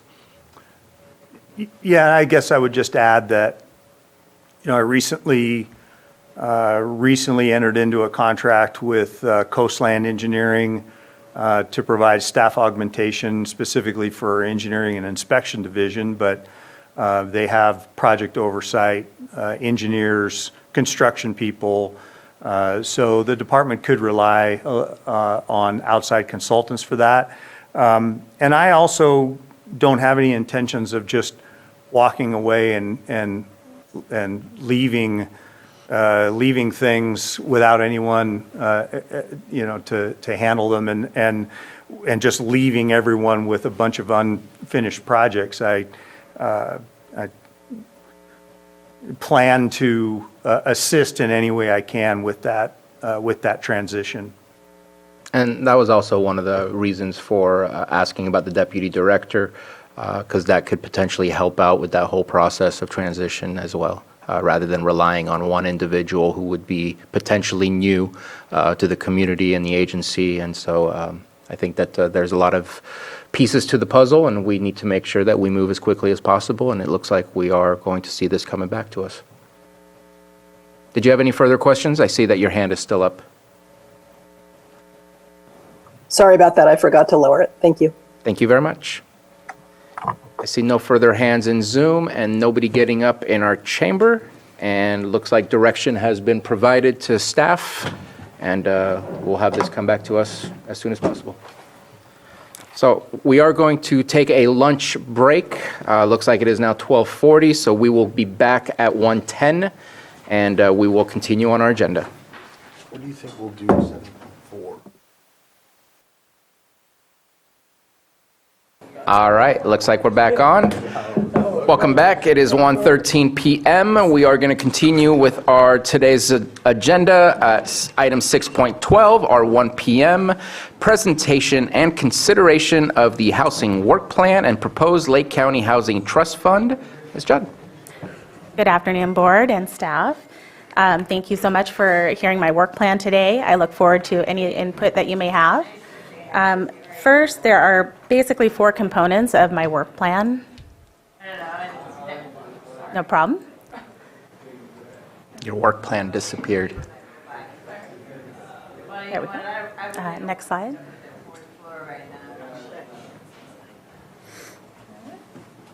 The creation of the housing action plan and implementation steps is the first component, and then the local housing trust fund and board of trustees. And then additionally, the pro-housing designation for Lake County. And then essentially the partnering with the local organizations and tribal communities, nonprofit organizations, to have those conversations that are so important to have a meaningful housing plan. Next slide. The Housing Action and Implementation Plan is one of the key components that I would like to begin work on as soon as possible, given the board's approval. This would include these tasks that are outlined up here: stakeholder and community engagement, analysis of current conditions, gaps analysis, final determination of housing goals, identification of sites for housing, and very importantly, the action steps for a comprehensive manual that give all of the steps and outline and the resources to make that happen.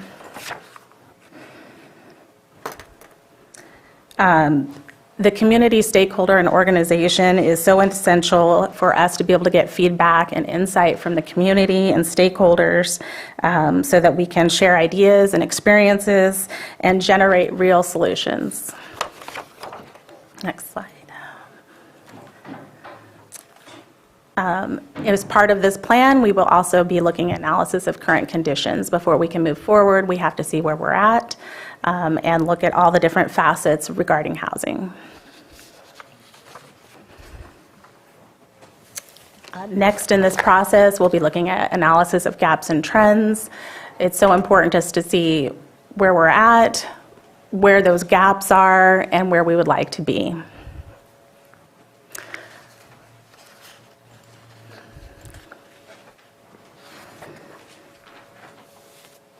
Next is, of course, after we have this, is to take those housing goals and look at things like how are we going to increase our supply of housing in this community.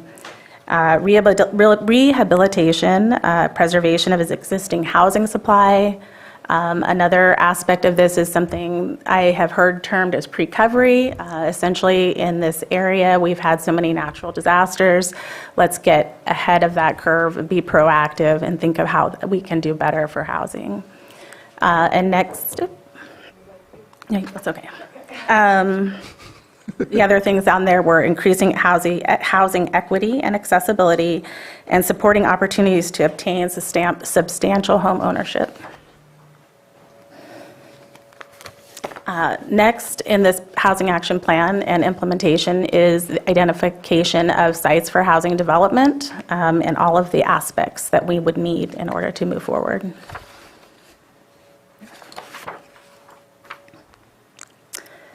Okay, now next we'll move into the Housing Trust Fund. This is another aspect that we would like to implement. The role of the Housing Trust Fund is primarily, go ahead and the next slide, thank you. To look at gap financing. It will make many of the projects that have that gap between being feasible and coming to fruition. It has been touted as something that is very flexible as a source of funding, and it is a way that we can look for a way to preserve existing affordable housing, workforce housing, including hospitality, medical, and educational employers. One of the other things I wanted to add is the Housing Trust Fund has all of these wonderful things to it, but one of the important things that it says to developers is we're open for business.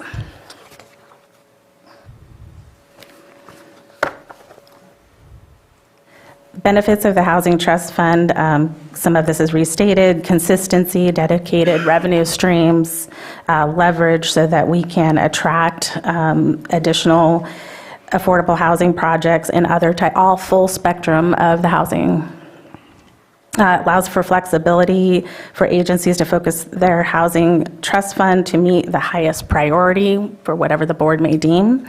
Economic multiplier, so if we're able to provide more housing, hopefully we can also generate a positive impact on the local economy.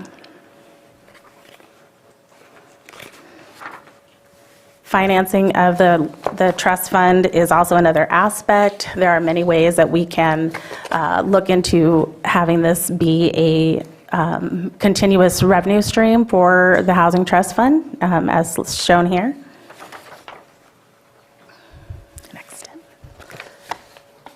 For next steps, the first thing would be to create a 7 to 9 member board of trustees with representatives from the county, board of supervisors, city council, tribes, and other interested parties. Then, of course, to identify dedicated sources of revenue that are not dependent solely on appropriations. Implement a prioritization system to ensure that key program goals are met. And then lastly, to determine funding requirements for competitive evaluation and preferences and set-asides. Thank you. Next in the presentation is the pro-housing designation. This is something that we would like to pursue, and I think that it will be more and more important over time, but it does allow us to have a competitive edge, and this is something that myself and Maria Turner would like to collaboratively work together between our departments. Pro-housing designation, in order to obtain it, you must obtain 30 points across the 4 categories. Favorable zoning and land use, acceleration of housing production timeframes, reduction of construction and development costs, and providing financial subsidies.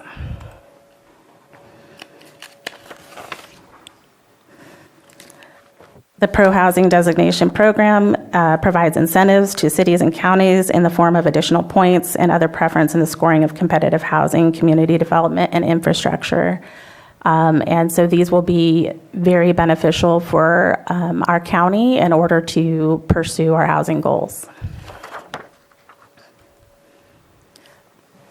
And lastly, and certainly not least, it's so important for us to build partnerships in our community.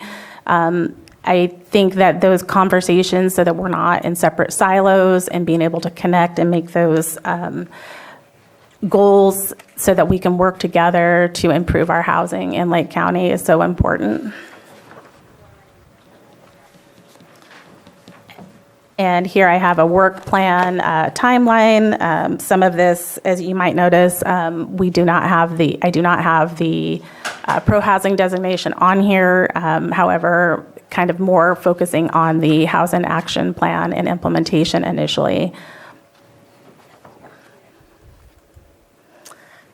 And that concludes the work plan presentation. And I'm open to any comments or feedbacks that you may have. Thank you very much for your presentation and all the attached material. Looks like we have a comment or a question from Supervisor Pyska. Thank you for this presentation. We've been waiting a long time for this, and so I'm really glad you're here. I'm really glad we're getting started on this. We've done some investments in the budgeting over the past couple of years to prepare for this, and I'm sorry I didn't ask you this before. We did allocate $2 million for the Housing Trust Fund, and I'm just wondering if that's enough. Is that enough to get us started? I feel like there's a pretty dramatic answer over here, but that's what I thought. Thank you for asking that. I think one of the things that we're going to look for is doing that with HCD is doing a housing trust fund match. And so obviously the more funding that we have, I mean, being able to essentially double that up to $5 million is pretty key, and we can make that much more of an impact on what we're trying to do and our housing goals. So obviously, the more funding that we have available, the more we can bring things to fruition. Great, thank you. Any other comments or questions? Supervisor Simon? No, I think the only one, I thought a great list of nonprofit agencies, community partners. So you have Hammers for Hope on there, done a lot of great work, but also is Habitat for Humanity. We've got to throw that on the list. Okay. They're here in Lake County too, doing great work. Absolutely, thank you. You know, just to add them on there also. But I thought everything else was touched on very well. And yeah, excited to have this trust fund or the housing, having someone that we can speak to directly as we're moving forward with those goals.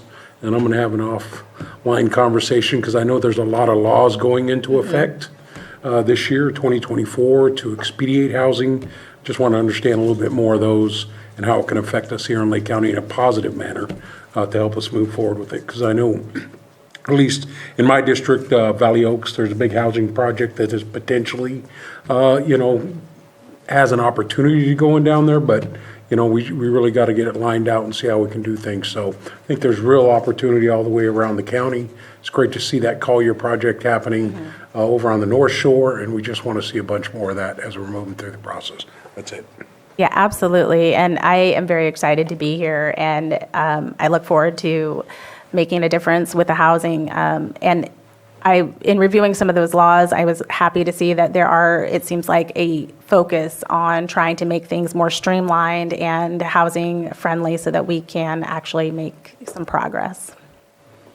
Definitely struggles throughout the state with some of that. Supervisor Green? Yeah, thank you. Just a couple questions. So I see the cities are involved here, but are you aware whether either city is currently drafting a analogous work plan on their levels? And the related question, I see a potential board of trustees that kind of infers that some sort of JPA would be formed. So are we staying in our various city and county lanes at this point in this iteration of the housing plan, or are you already seeing that we're going to be moving toward more of a JPA? For the Board of Trustees, I did not see that as a JPA. I don't know that it necessarily needs to be, but I can research that and look into that further. As far as the work plans, I definitely want to take into consideration the city's work plans. And I have reached out to both of the Clear Lake and Lakeport to try to get conversations going there. I met with Alan Flora and kind of heard what he has going on over there in Clear Lake. Okay, so if your original goal, then what if it wasn't a JPA? What is that vision for a board of trustees? Like a separate management function for the trust fund, or would not the county itself retain primary authority over? The Board of Trustees, I think, would be comprised of the different entities as we can get feedback on that. But I think it's important because it helps with the prioritization. I was looking at some examples in different places like the city of Ukiah and other places that have a housing trust fund. So again, this is something that is in the preliminary stages, and we can look at that. Okay. I guess I distinguish because I'm kind of seeing this as a governance. That's how I normally use that term. You may be pitching an advisory board or commission or something like that would guide the funding but wouldn't govern it. So Gotcha. Okay. I look forward to hearing that progress. Thank you. Thank you. Any further comments or questions? So I appreciate this, and one of the things that I am going to state that I really appreciate is the open perspective of housing in general, no matter what jurisdiction we're speaking of. We have to work together with our cities and our tribes to say, housing can be here. What can we do to help you with getting housing there? Housing can be in Lake County. Housing can be in the cities. Housing in general is going to help us. We need to deal with the fact that Most of our homes are probably averaging 1980, maybe 1990, depending on the location around the county. Finding a newly built home is a rare case in Lake County unless you happen to be a rebuild from a fire. I know that I just submitted some stuff. I hope it's reached you. I know I gave it to Susan Parker. I was concerned about our fees, and I'm glad that the pro-housing status would review at looking how to decrease construction costs and developer fees, because it's hard for me to stomach what percentage of the entire construction goes to fees versus what the actual value of the house is. And so that's, I think, our number one difficulty is you can build the same house here that you would build in Sonoma County, but because of the difference in geography, there's a difference of 150 to 200,000, if not more, for the exact same house, which leads developers to not take great interest in wanting to work here. So we have to figure out something, and it's going to be all of us figuring out what's our 10, 20-year long-term goal and benefit of doing this versus continuing to have blinders on the side of our faces to see this is working for my budget and this is working for me, versus everyone has so many fees that are impacting the potential for new housing to be developed. So I'm excited about the work that you're doing. I'm looking forward to finding out what avenues we're going to be taking, what opportunities we have. I think it's such an important part of our governor's policy right now is focus on homelessness, but focusing on housing, because both of them are absolutely correlated. We have to figure out something, and so I think you're here at the right time with the right opportunity, and appreciate what you're looking at and the conversations you're already having. Thank you so much. I agree with you on your sentiments there, and I think for all of us to come together as a community, we're going to generate better ideas and work together in a way we haven't done before. Hopefully think outside the box, be creative, and really have those meaningful action steps. Absolutely.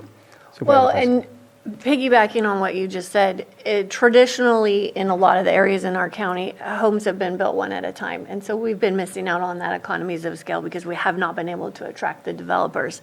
And so having those incentives for low workforce housing, moderate income housing, and then having more options for our seniors so that we have the availability of housing for people to get their starter home and then upgrade, and then when they're empty nesters, downgrade. So we've got a full housing supply for everybody.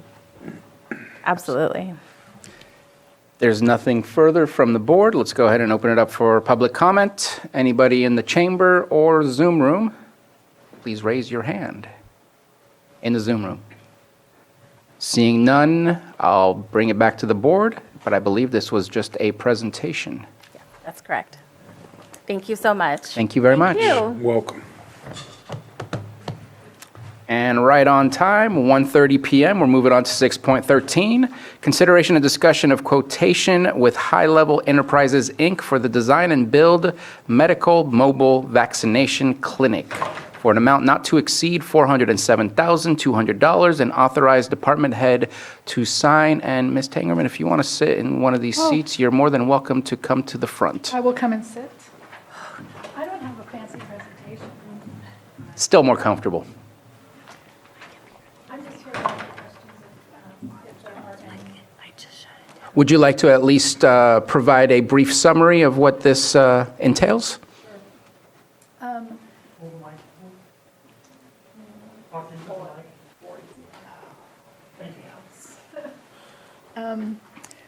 This medical mobile unit was actually a vision of Nurse Lynn's when she was here with us when COVID first made its entrance into our lives. And what this vehicle would do is put us out to the community regularly. It has exam rooms, it has freezers and refrigerators for the vaccinations. And as you know, hauling the vaccines is always this cumbersome thing. It wouldn't take the place of big clinics, but we might be past that mostly anyway. This would give us an opportunity to do outreach to schools. We could be following maybe the behavioral health van and going to homeless encampments, that kind of thing, senior centers, and then Also, there's the opportunity to provide wound care or other small, lower key things that address things, look at things earlier on if they're not able to get into the provider, and then refer them to a place if they needed further care. So that's kind of the vision of this. It's beautiful. I look forward to coming back actually and presenting once I have more visuals, because right now it's all on paper. So yeah, so that's kind of this, and it will be coming out of COVID funding that we received. We talked to other communities and counties, and that's what they've done, is they've used some of this funding for this kind of outreach. And so we're really super fortunate. I'm really glad we're to this stage. We were able to choose high-level enterprise. All of the references came back stellar. Under budget, as far as what we had to spend. And so I'm really excited. I'm very excited about this project. Thank you for bringing this to us. Any comments or questions regarding mobile vaccination van? Yeah, Not a van. super excited to see this. I was hoping the speaker could just identify herself for the record. Oh, I'm sorry, Kim Tangerman, Deputy Director of Public Health, Thank you for that. And one reason I'm excited about this is, of course, the North Lake Port Shelter is a work in progress, and I had been talking briefly about what type of support services might be needed out there, and this is by far the better mousetrap probably than attempting to stand up standalone clinics from time to time using the existing footprint of that building. But you just mentioned some other very exciting applications, including outreach to encampments and stuff like that. So super supportive of this, and also I share your excitement. It's going to be cool. Thank you. Any other comments or questions? So one of the things that I thought about when I was reading through this is for our emergency evacuation centers during emergencies, that this could be very useful as a point of contact. I was really happy to hear you speaking of wound care, not because wound care is exciting, but something other than just vaccinations are going to be capable using this mobile unit. And I was also thinking about how our schools, especially I think 7th grade is one of those key age groups where certain vaccinations are required or you cannot continue in public school. That could be a use of that mobile unit to go from different schools in order to try and make sure that they have those access to vaccinations. I see this as a potential first point of contact for healthcare. You mentioned going to homeless encampments or going to the shelter. So I think this is an absolutely great opportunity. Rather than waiting for people to come to us, we can come see them where they are. So this is great. And It's a great extension it's not of costing public us health. anything. I know. It's a great extension of public health. We've opened up for clinic in public health recently, doing more vaccines inside the clinic, which was super exciting because now all of a sudden we've got babies crying down at the end of the hall, and it's like old school, like what we used to do. And so this just takes it that one step further when they're not able to come to us, but we can, like you say, hit them at the school when they're there and they're like a little bit of a captive audience, and we roll up in our snazzy looking van and get them caught up. So yep. Kelseyville's the only one that'll have an easy time with that because every other school starts at the same time, and try to figure out where to go when everyone's starting at the same time is rough, but We'll figure it out. Anything else? Just a real quick follow-up. Is there going to be any analog of staffing that we need to ramp up to accommodate the operation of this? And has that already been anticipated? Yeah, we've been looking at that. We have the staffing that does the vaccinations now. So I think to start, I think we would be pretty good. I don't know it's sustainable that way. I think we would need to look because it would leave public health on the light side of nursing. So we would want to take a look at that, but I don't believe that we would need to designate a specific person just for that. I think we'd probably rotate them through and give everybody a chance, just like it is now working clinics. They kind of rotate through. It's not one person's job. All right, let's go ahead and open it up for the public. Anybody wish to speak on this item?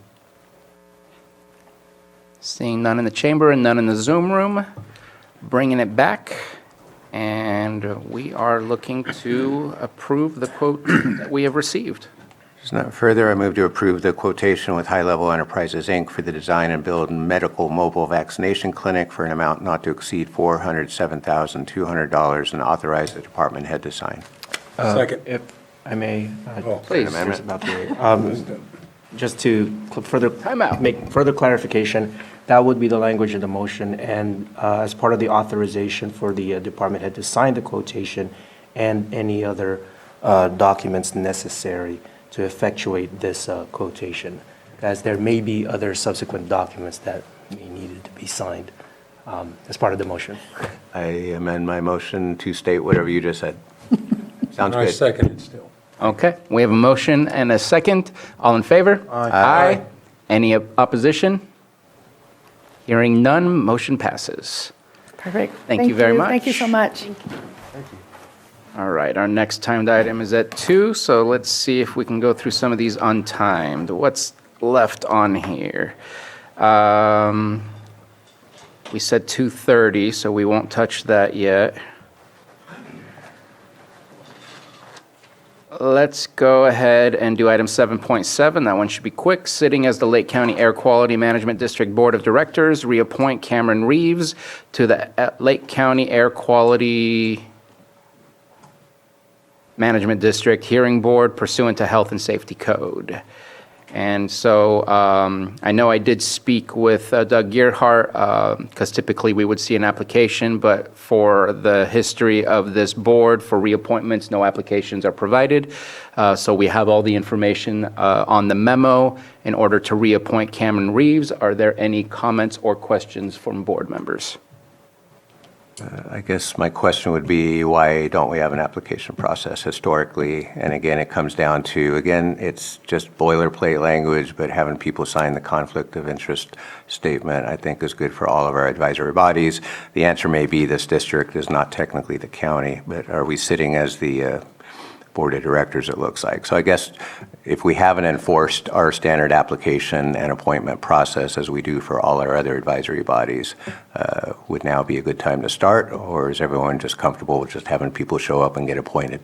So if it was a new appointment, there would be an application to get it started. Reappointments already have an application on file, and I believe this is a state-mandated board with specifics as to the requirements. For example, this gentleman represents the legal services, I believe is what the memo stated, that are required from a specific board member's seat for this board. So I'm comfortable with moving forward as is. I am too. And if there's no further comments or questions, I will go ahead and open it up for the public. Does anybody wish to speak on this item?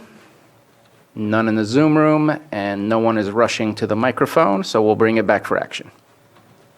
Looking for approval of Mr. Reeves. Move to reappoint Cameron Reeves to the Lake County Air Quality Management District Hearing Board pursuant to the Health and Safety Code. Second. We have a motion and a second. Johanna can choose who that was. All in favor? Aye. Aye. Any opposed? And motion carries. Thank you very much. Moving on down, 7.8, consideration of 2024 committee assignments for members of the Board of Supervisors. And I will leave that for us to discuss. Has anybody seen any changes that they would like to offer or suggest? I do. Please. So for the Risk Reduction Authority, we've been asked to, all the directors have been asked to have an alternate, and I think it would be appropriate to have staff be the alternates for these two seats, so we kind of eliminate some comings and goings with different board members, and the staff typically attends the meetings anyway, so would already know what to do. So I recommend that the alternate for the board be CAO Parker or her designee, and for Watershed Protection District, the Director of Water Resources or their designee.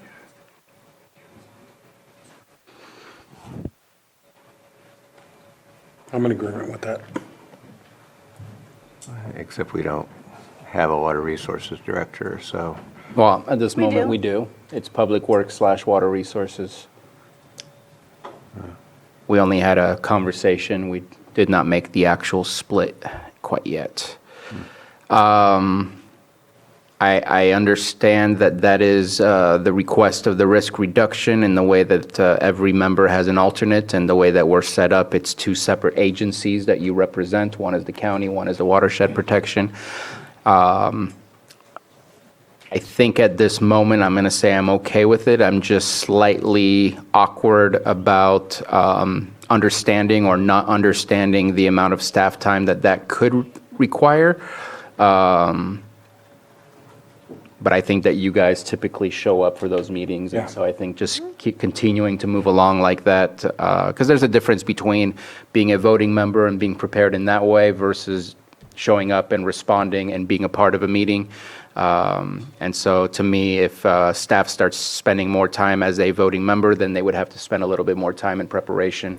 I don't think you have to worry about that. It's pretty minor, but we're asking all the directors to have an alternate so that we don't run into quorum issues. Well, I'm concerned about staff time is my concern. And Yeah, so, and if they're already attending the meetings and they have an idea what's going on, they're going to be there anyway. So I don't think it's an issue, but it is a request by the RRA, so we need to designate them. just a quick conversation, a quick question. Have you had a conversation with both Susan Parker and Scott DeLeon about them being Well, I did appointed? email CIO Parker yesterday. I did not have a chance to connect with Scott last night about it. He's probably on Zoom. I don't want to put him on the spot and ask him if he's okay for him to say no. That would, I don't think that he would do that. I'm okay with moving forward. Again, always looking to limit the potential staff time dedicated to another JPA if possible. But I think at this moment in time, I'm okay with moving forward. And if I can just dovetail with that, I appreciate the concerns about staff time. I look forward to a time, I think maybe we could bring a separate agenda item because we may be moving in different directions. Your concern about staff time, I kind of complement with my concern about lack of staff involvement with many of these advisory boards that probably could benefit from that. So being able to quantify the various levels of staff contributions for these bodies, continuum of care being a standout in there. So I'd look forward to, if there was board consensus, bringing back a separate item at a future date, but I don't want to hang it up on these appointments. My only clerical suggestion for continuum of care would be to add the phrase executive committee, because that is the appointment being made to that. That's the governing body, that's the Brown Act body, and there are other county department heads and officials and city people that belong to the COC general membership. So I think that clarification would be helpful. And I'm okay with that change. Yes. And CAO Parker just texted me that she's fine with it. Any other changes or additions, deletions? Just a question. Juvenile Justice Coordinating Council. So again, I think that's the county-led one, but I know the Superior Court has its own council. So although I sat on that for the last year, I've never attended a meeting necessarily. So I'll definitely take a reappointment, but I just want to point out between whatever the county council is and whatever the Superior Court's effort is, and I know they're meeting in February, and I know Supervisor Scott did sit on that court juvenile justice body. I hope to take a meeting with staff sometime to figure out which is which here, because if I'm going to be appointed on it, I want to serve on it, but it hasn't worked out that way in the past year.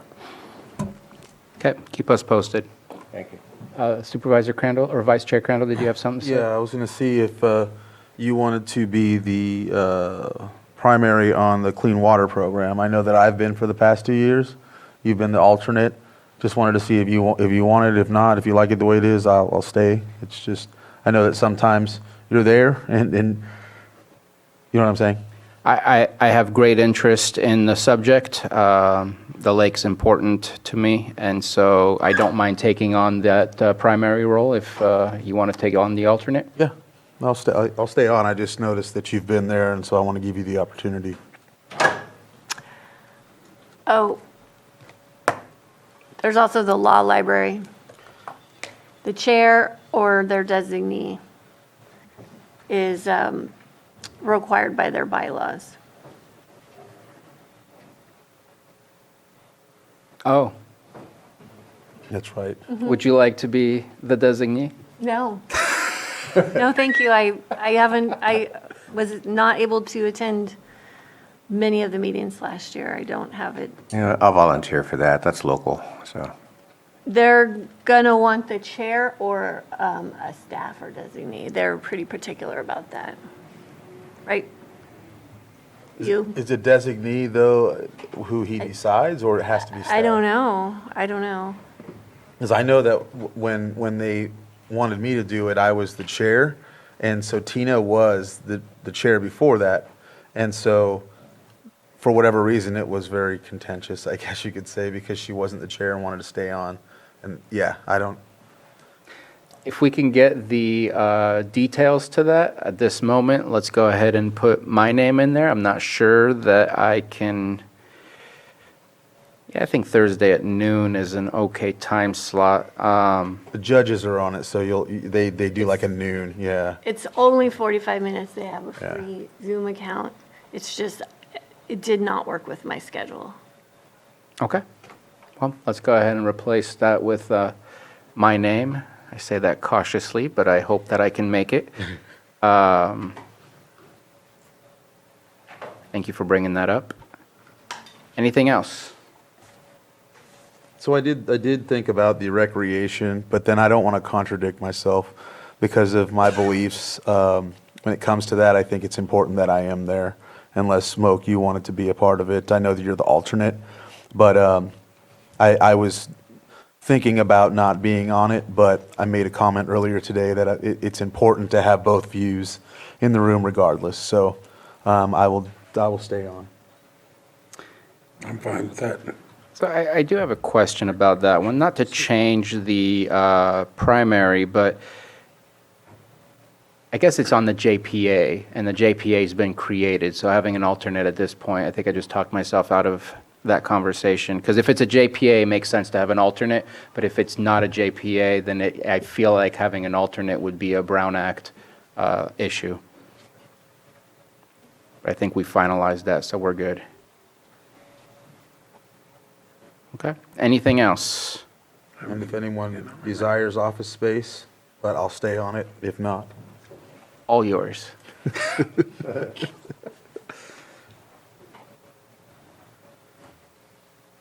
All right, are you guys ready for me to open it up for the public? Yeah. Any public comment on our committee assignments? This is very controversial. All right, bringing it back for approval, as amended. Could we get a restatement of all the changes we just threw at everybody? If we're going to do it as amended, I want to make sure those that are keeping track of the amendments have them all. Well, the law library will be the chair. Risk Reduction Authority will have alternates from staff. Clean water. CAO and Water Resources. And Clean water, storm clean water is reversed with myself and Supervisor Sabatier is now the primary, I'm the alternate. And we're going to change the name of the Continuum of Care to Executive Committee. Continuum of Care Executive Committee. Yes. Altogether. Yeah. Yes. I think that summarizes all the changes that we've made. And with that, if there's no further comment, I move to approve the 2024 committee assignments for members of the Board of Supervisors as amended. Second. We have a motion and a second. All in favor? Aye. Any opposed? Motion carries. Okay. And still waiting for 2 o'clock.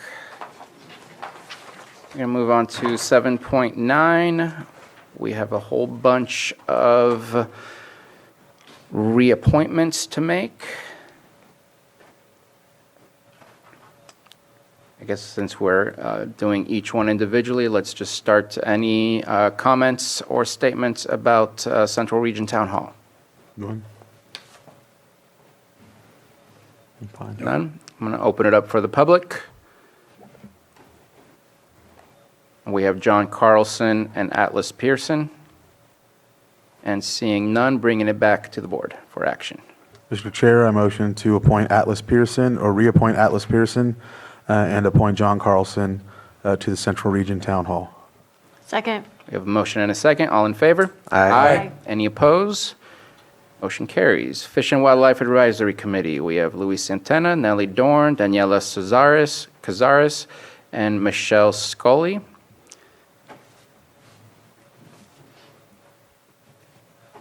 Any comments or questions regarding that committee?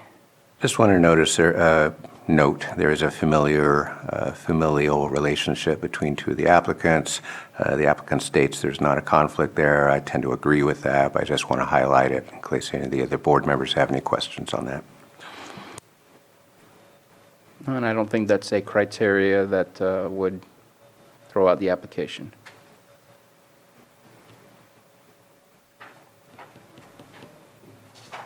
Okay. And let's open it up for the public. Yes. Any comments, questions? Seeing none, bringing it back for action. I move that we approve Luis Santana, Nellie Dorn, Daniela Cazares, and Michelle Scully to the Fish and Wildlife Advisory Committee. Second. We have a motion and a second. All in favor? Aye. Any opposed? And just to add, when we don't say the specific categories that they fulfill, we're going with what was already in the memo to keep it as simple as possible. So moving on to Lake County Ag Advisory Committee, we have 4 crop growers, Bruce Merrilees, David Weiss, Pat Scully, and Sharon Zoller. Any questions or comments? Seeing none, open it up for public. Any comments or questions? And seeing none, bringing it back to the board. Mr. Chair, I move that we approve Bruce Merrilees, David Weiss, Pat Scully, and Sharon Zoller to the Agriculture Advisory Committee. Second. We have a motion and a second. All in favor? Aye. Any opposed? Motion carries. Lower Lake Cemetery District, we have 2 for general membership, Cheryl Craddock and Michael Dean. Any comments or questions? No. Seeing none, open it up for public comment or questions. And seeing none, bringing it right back. Mr. Chair, I move to approve Michael Dean and Cheryl Craddock to the Lower Lake Cemetery District. Second. Motion and a second. All in favor? Aye. Any opposed? Motion carries. Next, Lower Lake Water Works District 1 Board of Directors. We have 3 public members, Jean Yannick, Robin Evans, and Charles Farrell. Any questions or comments? Seeing No. none, open it up for public. And seeing none, bringing it back for action. Mr. Chair, I move to approve Robin Evans, Charles Farrell, and Jan Yenitz to the Lower Lake Water Works District 1 Board of Directors. Second. We have a motion and a second. All in favor? Aye. Any opposed? Motion carries. Scotts Valley Community Advisory Board, 2 members at large, Greg Scott and Joel Coble. Any questions or comments? Seeing none, open it up for public comment or questions.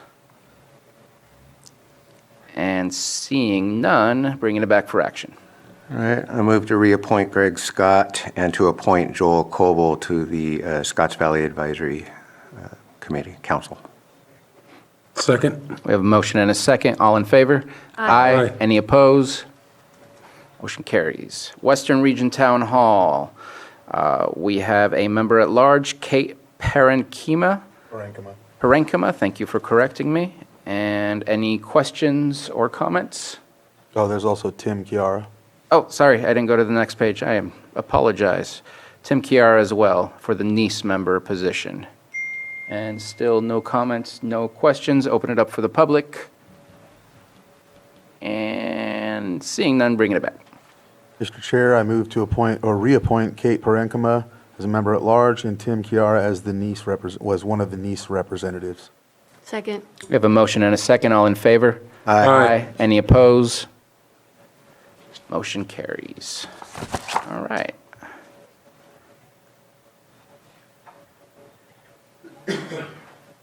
I believe that okay, so we're going to do two things here. We're going to pause on 7-Eleven. I apologize to the board, but we're going to need to reopen the consent agenda. We need to pull item 5.10, I believe, is what I just heard. Yes, 5.10, and we also moved 5.11, 5.18, and 5.9. So when we reopen, we have to approve everything except for those four. So if I can get a motion to reopen the consent agenda, please. So moved. Second. We have a motion and a second. All in favor? Aye. Any opposed? All right, moving forward. And if we can then approve all of the consent agenda minus those four items, please. Again, 5.9, 5.10, I'm confusing myself, 5.11 and 5.18. Thank you for the help. So moved. Second. We have a motion and a second. All in favor? Aye. Any opposed? All right, motion carries. We already dealt with the other two. One is moved to the following week, and so we have Community Development Director Turner in front of us to speak on item 5.10, which is approve request to hire extra help office administrator, office assistant 3, Denise Danae Bowen at advanced step 4. Thank you. I'm sorry to add to the craziness of your very full day. I have worked with Danae and knew her as Danae Bowen for the last 17 years, but as she pointed out to me today, when I let her know that, yay, you guys approved the item, she let me know that a few years ago she did change her name legally back to her maiden name. So since I knew her, I thought I knew exactly what I was doing when I wrote the memo, but apparently I was mistaken. And the name. And yes, she did sign an application, and it is spelled correctly there. So if I could just request that it be amended to approve hiring at step 4 for Denise Danae LaDolce. That's LaDolce. LaDolce. Thank you very much for spelling that out for us. Any comments or questions? And I apologize, I did not ask for public comment on reopening and reapproving the consent. I'm looking at you, Mr. Guintavano. Typically, yes, there would be public comment. I do recognize that in the past, there has, as far as reopening the consent, I've seen instances where there was no public comment. Okay. Typically, there would be public comment. Okay. I'm going to take this hand that's up in the Zoom room for this item, and then we'll discuss that part later. Let's go ahead and open up for public comment. Betsy Kahn. Thank you, Mr. Chair, and thank you, Maria Turner. You could not do better than to have Danae LaDolce in your staff. Thank you so much. Great comment. Thank you. Any other public comment? And seeing none, bringing it back to the board for action. Mr. Chair, I'll move to approve request to hire extra help office assistant 3, Denise Danae LaDolce at advanced step 4 due to extraordinary qualifications. Second. We have a motion and a second. All in favor? Aye. Any opposed? Motion carries. Thank you. For the last two items of reopening and approving the consent agenda, just please raise your hand and come to the microphone if you had a public comment. And seeing none on either the chamber or the Zoom room, I feel cleared. Okay. And then, Director Turner, you went too swiftly back to your seat. We are on to 7.11. Consideration of board direction regarding size and member categories for the General Plan Advisory Committee. 2 o'clock item? Oh, well, It's 2:01. I apologize for calling you back. Thank you, team, for keeping me on time.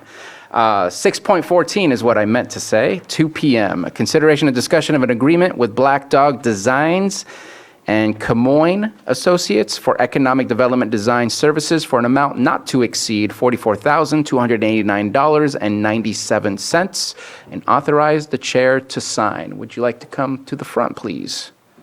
We're seeing a lot of you today.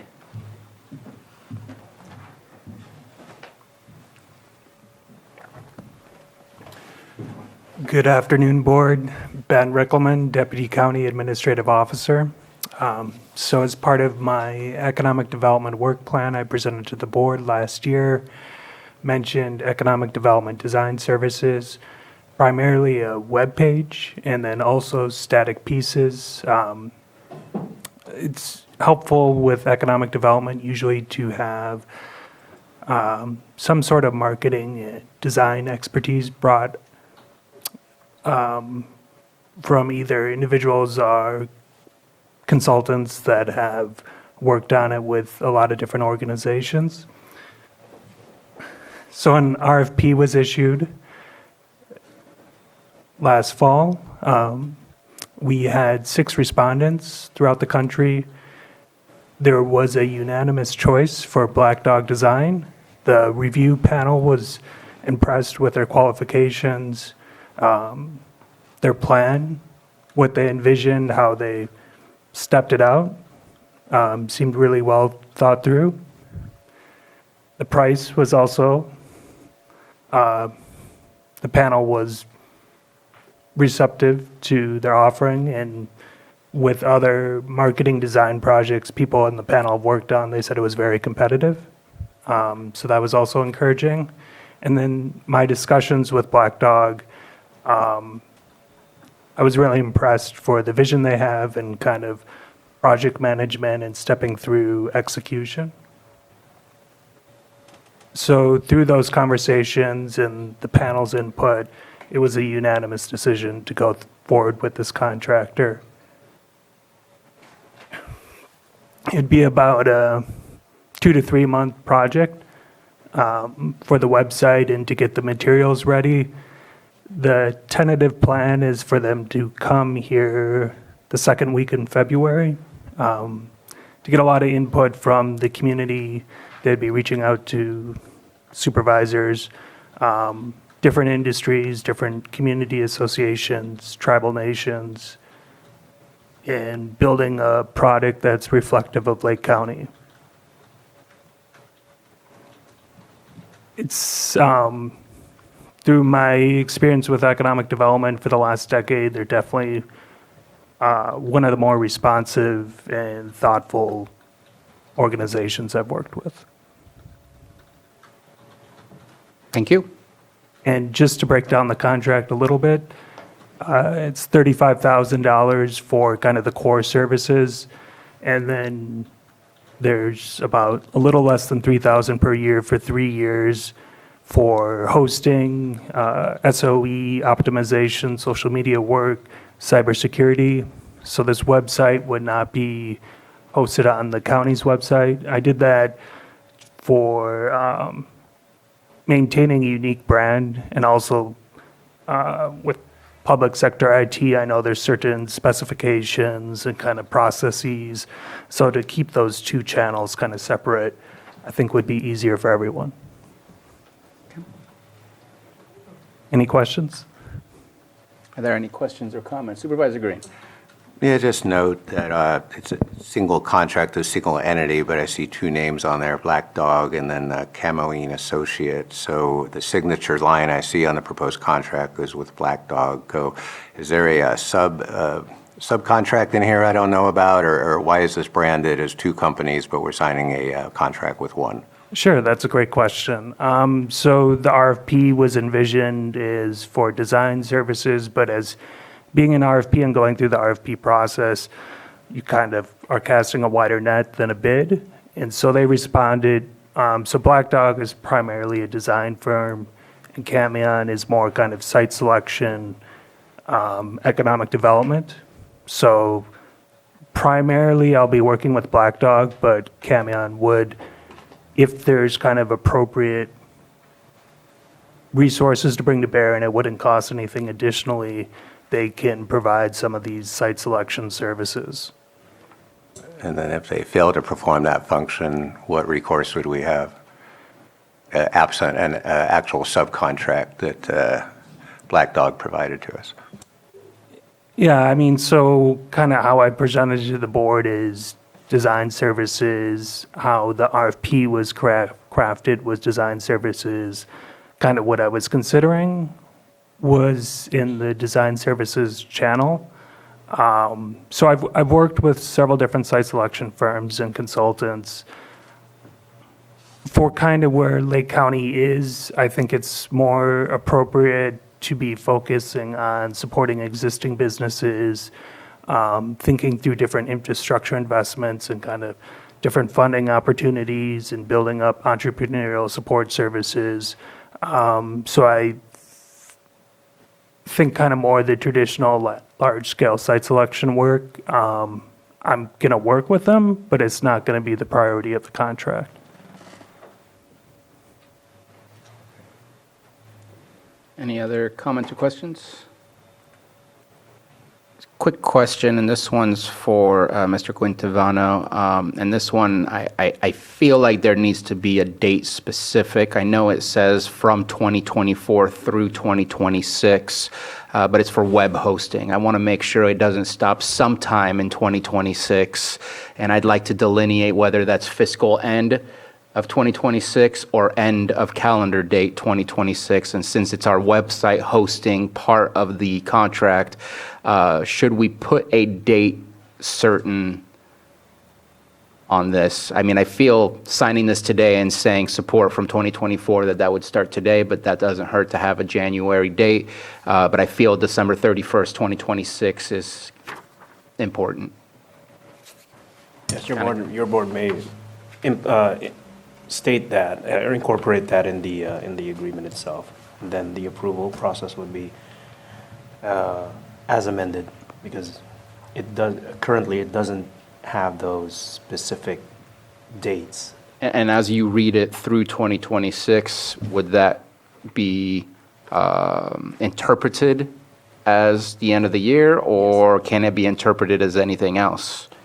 The default would be end of the calendar year. Okay. So if there is anything that you could either be more specific with that by putting in a specific date, or revise it all together if your board wishes to, for example, change it into end of fiscal year as opposed to end of calendar year,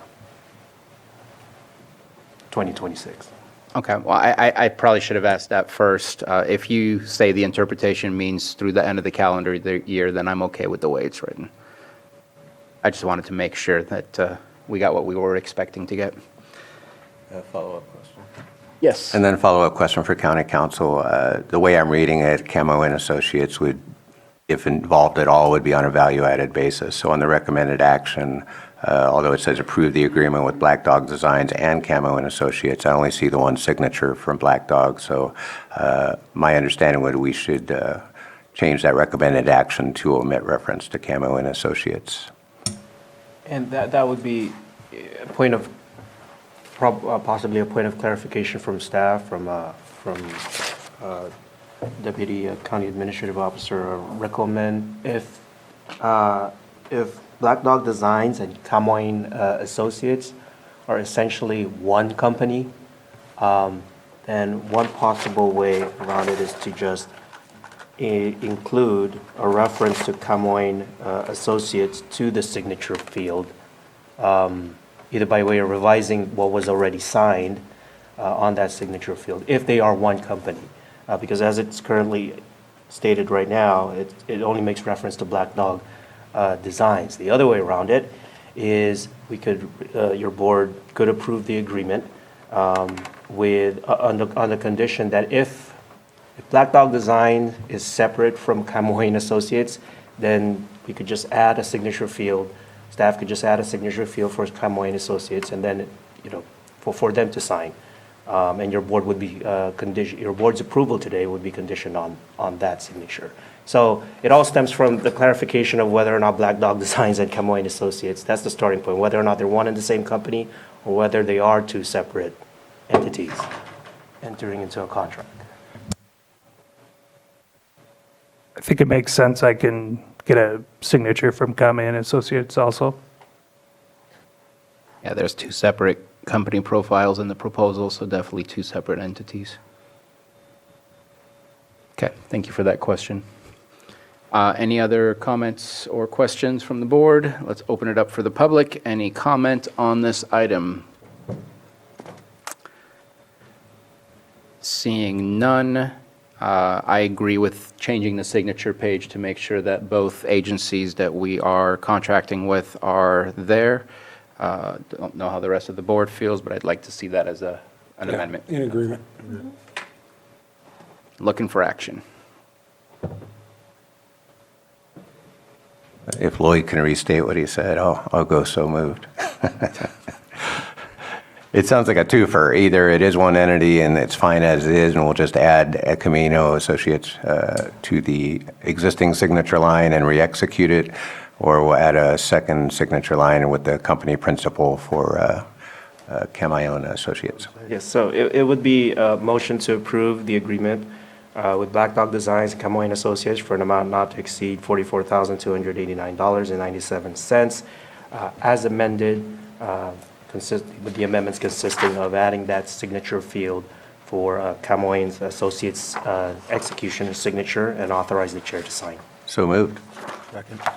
We have a motion and a second. All in favor? Aye. Any opposed?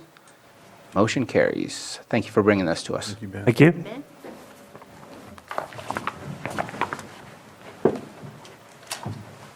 Okay. Almost skipped you, Ben. Sorry. You're right on time. That's the agenda. 7.11, consideration of board direction regarding size and member categories for the General Plan Advisory Committee, GPAC. Community Development Director Turner. Welcome back. Thank you. It's great to be back. So work has already started since the board approved our agreement with PlaceWorks for our planning project consultant. We have met with them regularly to work out a community engagement plan, as well as the beginning documents such as the notice of preparation for our EIR that you should be receiving shortly in your email boxes.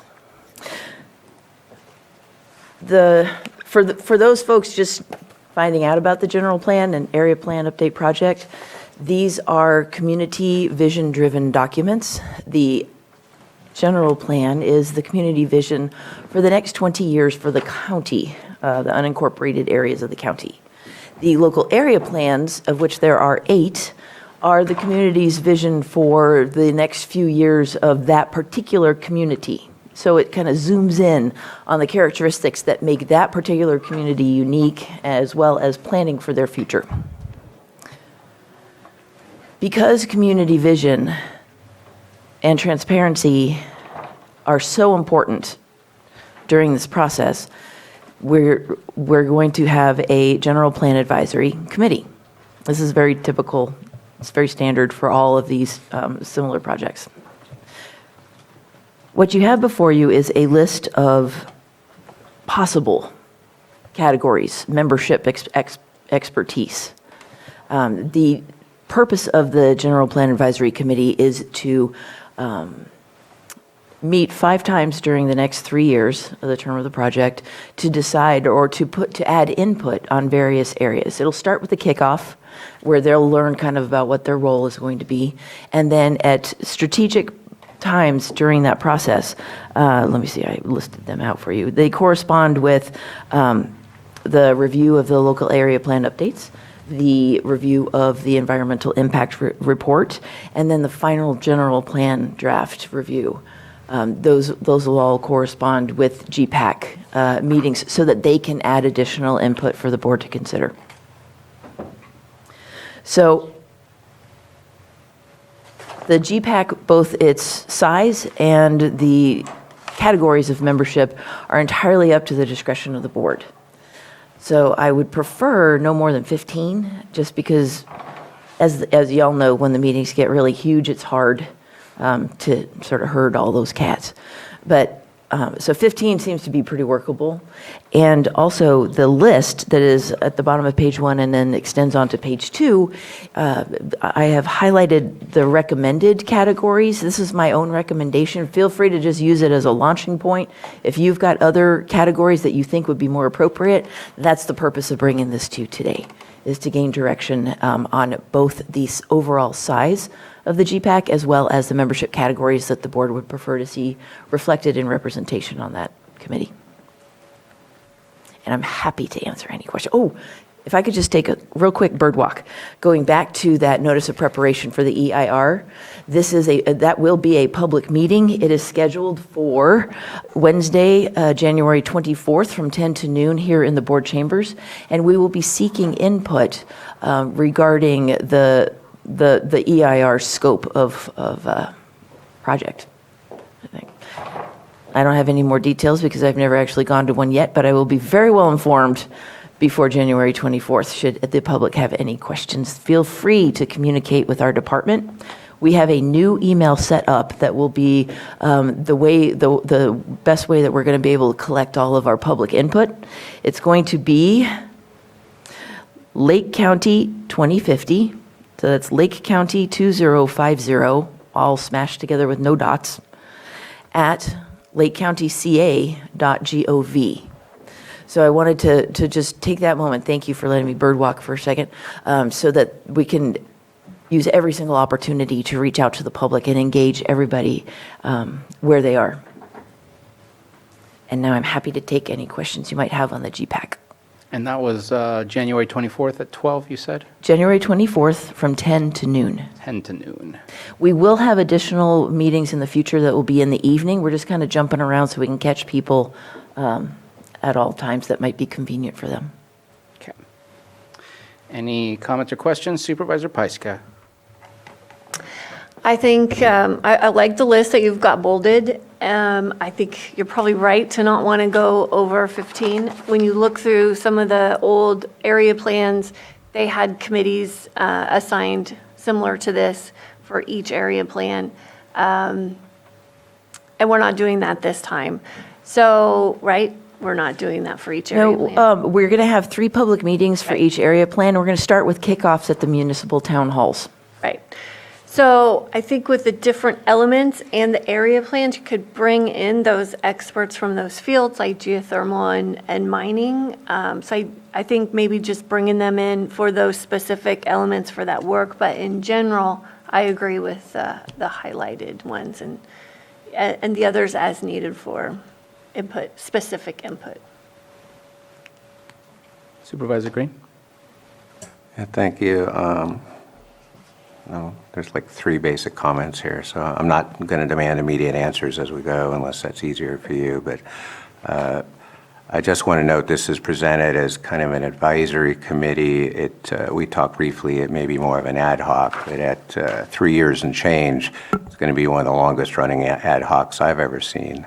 One reason I mentioned that on a prior agenda item, we kind of didn't want to give supervisor input on an ad hoc committee, but for something like this, and given the current proposal for the membership of the advisory committee with no supervisors proposed, a couple issues there. One, when we do drill down into the area plans, the question could be, could a sitting supervisor contribute to those discussions?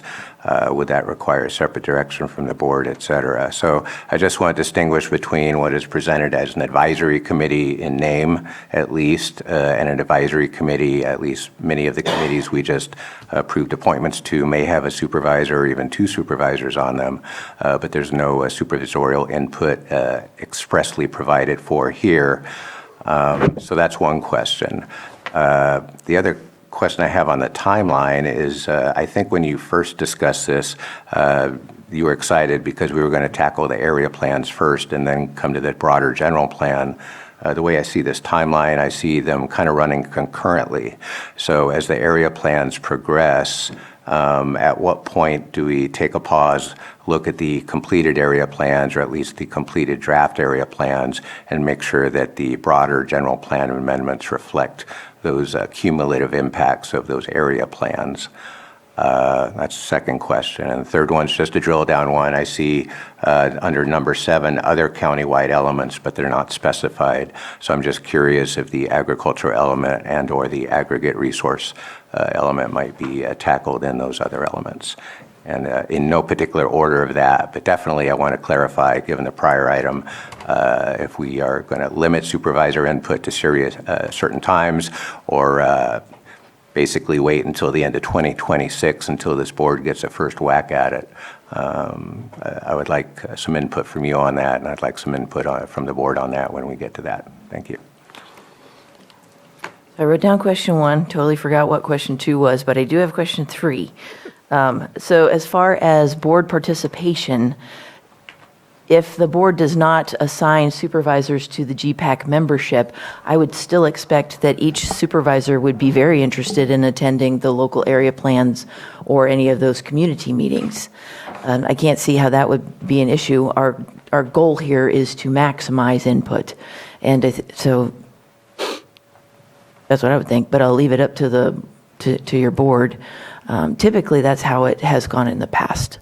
Supervisors for that district are usually very involved with the community meetings, and in fact, it's extremely beneficial because you're getting a lot of public input that we may not see, and so it's helpful for you to stay apprised, which is one while you're on the why you are all on our stakeholder notification list, as well as why. It'll be really helpful for us if you are actively participating at the community meetings for the local area plan updates.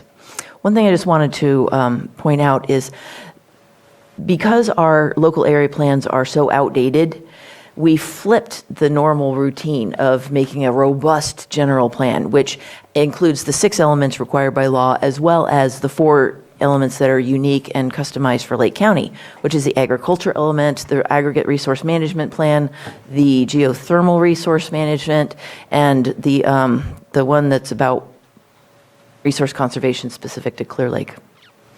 So those will all definitely be included in that general plan overall. That might have been question 2.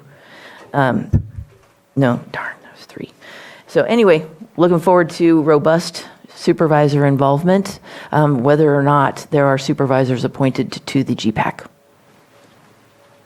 What was number 3? I'm still not getting it back. Or 2. It was wonky. So the way I saw the timeline here, and again, you may have not even prepared this timeline, maybe the consultant did, but the way I read it, the local area plan updates were tracking early and often, but the general plan overview document comes up early, but then it doesn't come back for a refresher. Wouldn't you expect the general plan, the master overview, to be influenced heavily by the ultimate outcome of the area plans? Absolutely, and we designed it with just that in mind. Because those area plans are so outdated, we couldn't very well design a relevant general plan without updating our community visions. And so that's what we're doing. That's why the area plans are listed higher on that timeline list, because we're going to do the depth of that work, and we're making them actually the robust documents, the ones that will contain a lot more of the information. And then the general plan will include the things that are required that maybe had not been addressed in the local area plans, including those 4 standalone elements. So absolutely, the whole purpose of jumping right into those local area plans is to use that data to inform the general plan itself. Thank you. Any further comments or questions? So my question that I have is, on the list, there are, and I'm just going to name a few, fire districts, water districts, I would assume tribal government, unless you meant something other than that when saying tribal. They all receive this information through RFR, when eventually it has to go through the RFR.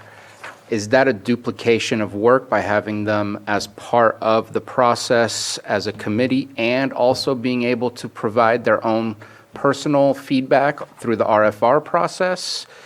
I'm just looking to maximize community input and knowing that agency input will be submitted at one point in the process because we can't skip that part.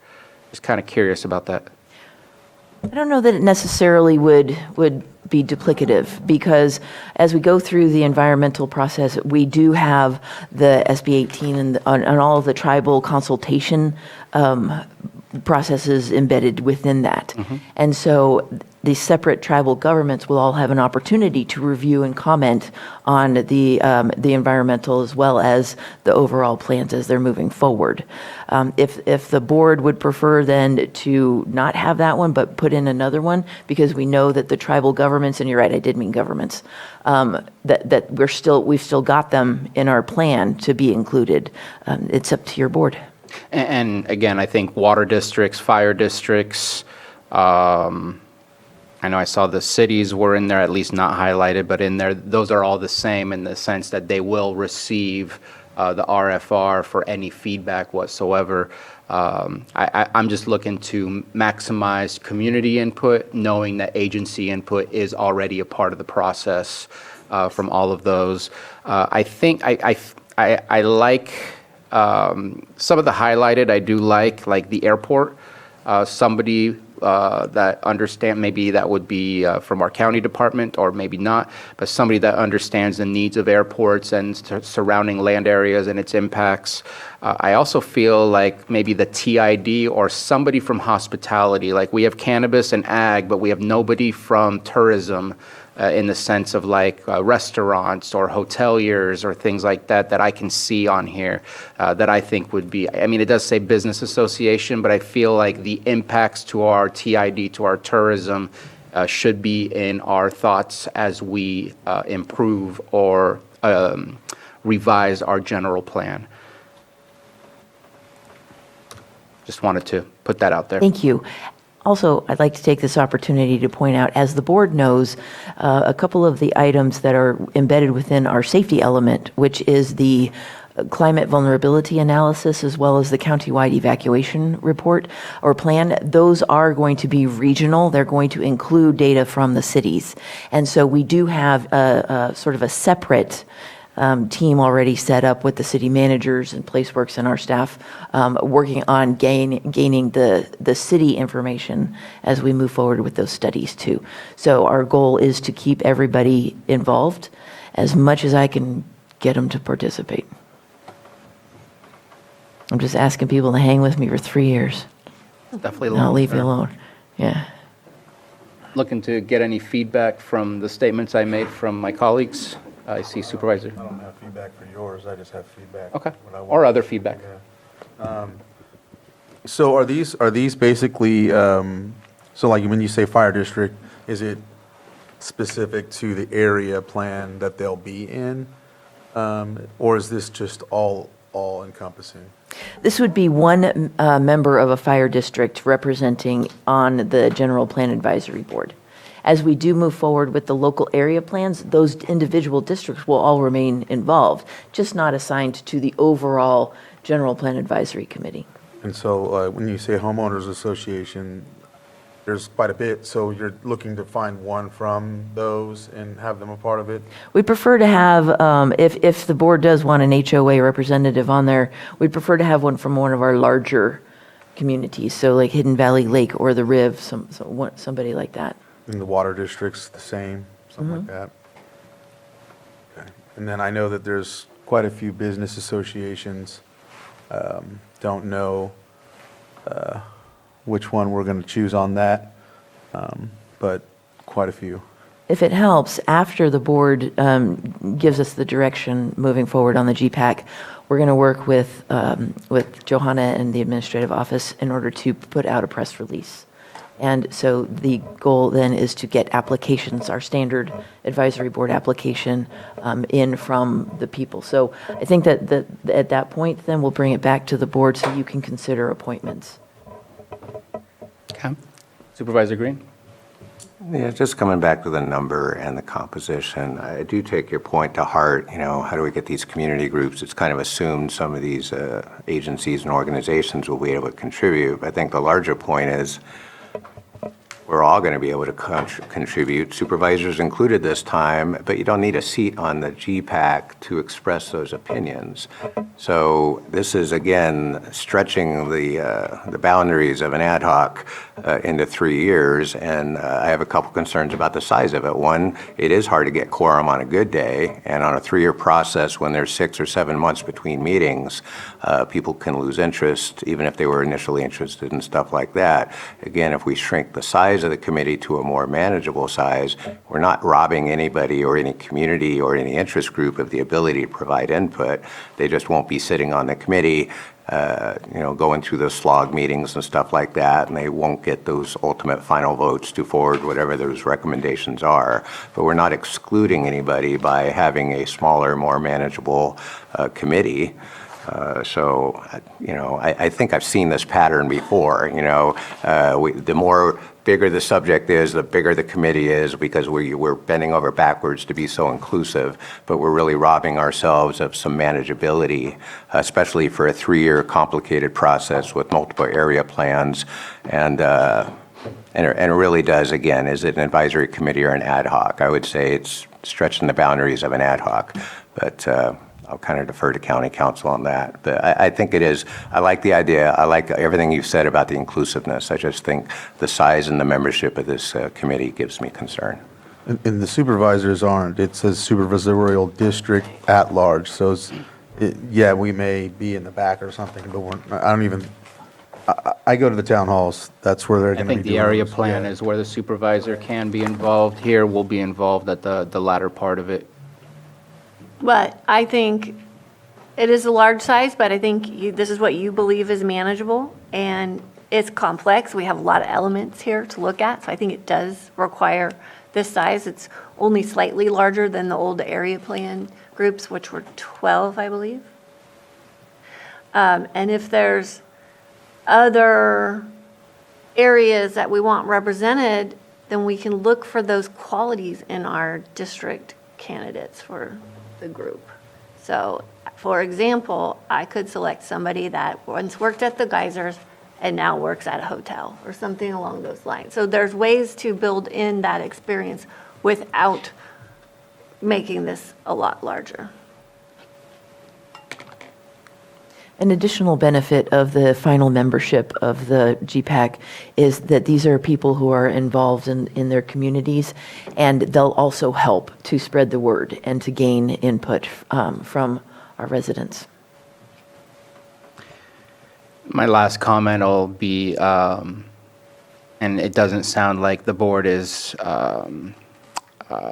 taking the idea of those that are agencies receiving the RFRs, the request for comments, whatever the last R stands for, that we still have them on there.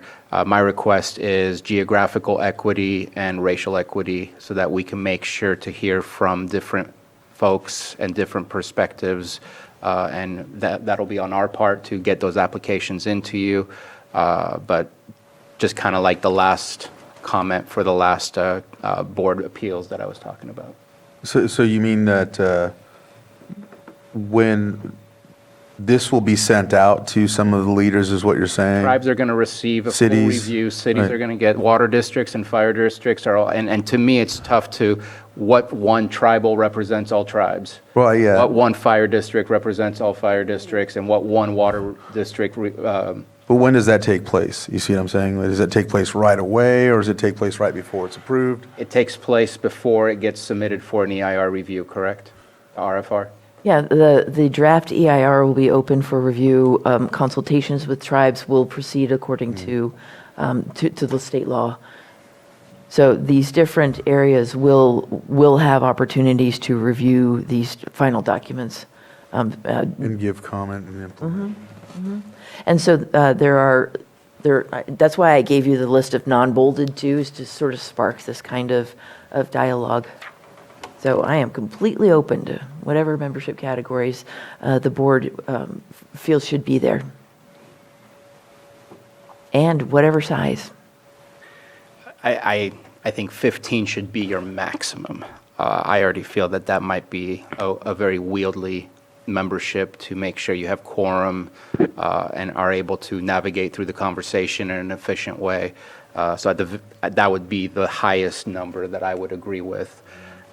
And as far as the RFR process, it's a matter of, is it too late, or maybe those comments should have been made earlier before all the work was made, before it got to the point of asking for comments? So early could be beneficial versus later. Everybody will have the chance to comment, but maybe earlier is better to have that, those groups being involved in the conversation. I'm open to anything, just trying to make sure that, again, geographical equity and racial equity as much as we can so we can hear from everybody. So typically, we do reach out to the other agencies very early in the draft process.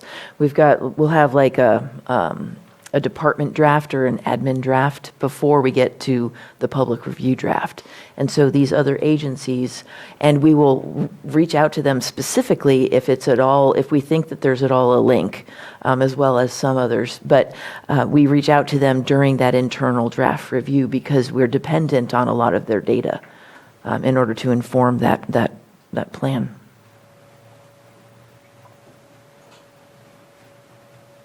I agree with the 15 number, just what that 15 number is with these It's hard. names is the challenge. It's hard. I mean, on a personal level, from reading through the unbolded list, thinking of Vice Chair Crandall, I love the idea of the town halls because one person to represent a supervisorial district as large as District 3, it's nice to have the ability to have 3 separate representations for such a broad scope of communities. Not an easy situation to decide on. We will also hold our kickoff meetings for the local area plans at those town halls, and will remain in correspondence with those town halls with updates as we go forward. Even though it's only for the kickoff that we're focused on the town halls, we need to go larger as far as our community engagement goes. The town halls do remain a very helpful hub for getting communication to the community. Right. And I appreciate you saying that. I definitely need to divide and separate between the area plan, which is very specific to a local area, versus the general plan, which is a little bit more global. Supervisor Simon. So then we'd be holding to the 15 too, like the area plan, because I know we had some initial conversations where, whether it was the Cobb Area Council, like very interested folks for each area plan. Lower Lake Action Committee, very active in Lower Lake area for their Lower Lake Action, the plan, and then, the Middletown area plan, Middletown area town hall, but just sticking to those numbers, probably about 15 folks to look specifically at that.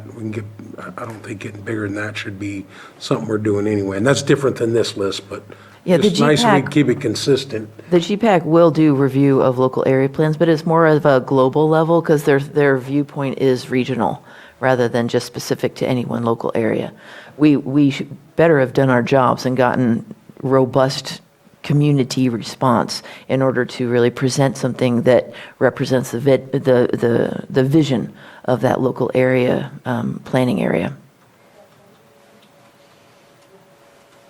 And just going back to the town halls, choose your poison. So yeah, we could add a seat for each of the town halls, but again, if you're already coming out into the field to do field work and probably coming to all of our town halls in that, you're going to get input not just from one town hall member, but all 5, right? And all the communities that come to that town hall. So again, if the goal of soliciting robust input doesn't necessarily require having a seat for all 3 years of this committee, right? It's kind of one reason why I didn't bold the town halls as a recommendation, because it would be helpful to keep it to 15. And also the town halls are definitely not going to be neglected during the process. Now I get it. All right. Yeah, so the bold is 15. I'm okay with that recommendation. Sounds like some other people may want to sub in and out of that, but I like that proposal as it's presented. Awesome. I'm hearing consensus on 15. What kind of 15? I think it's good. Okay. It's good. I think there's a lot of other ways to get the other unbolded groups in there. and we're gonna have the town hall, the area plan, regional area. I think this is a good place to start. We have to start somewhere, and this is what you've recommended. You're the expert. This is your process. This is what I like. So we have, I believe, 2 who have nodded their heads to the 15 that are currently Yes. bolded. We have 3, and I say that makes consent. I just wanted, before public comment, to say at least what we're looking at. So we have 3, so that would mean we are looking at the 15 that are bolded. So let's go ahead and open up public comment. I see none in the room. And let's open up with Elizabeth Larson from Lake County News. My computer decided to update right in the middle of it. So I'm on here. Is this still there?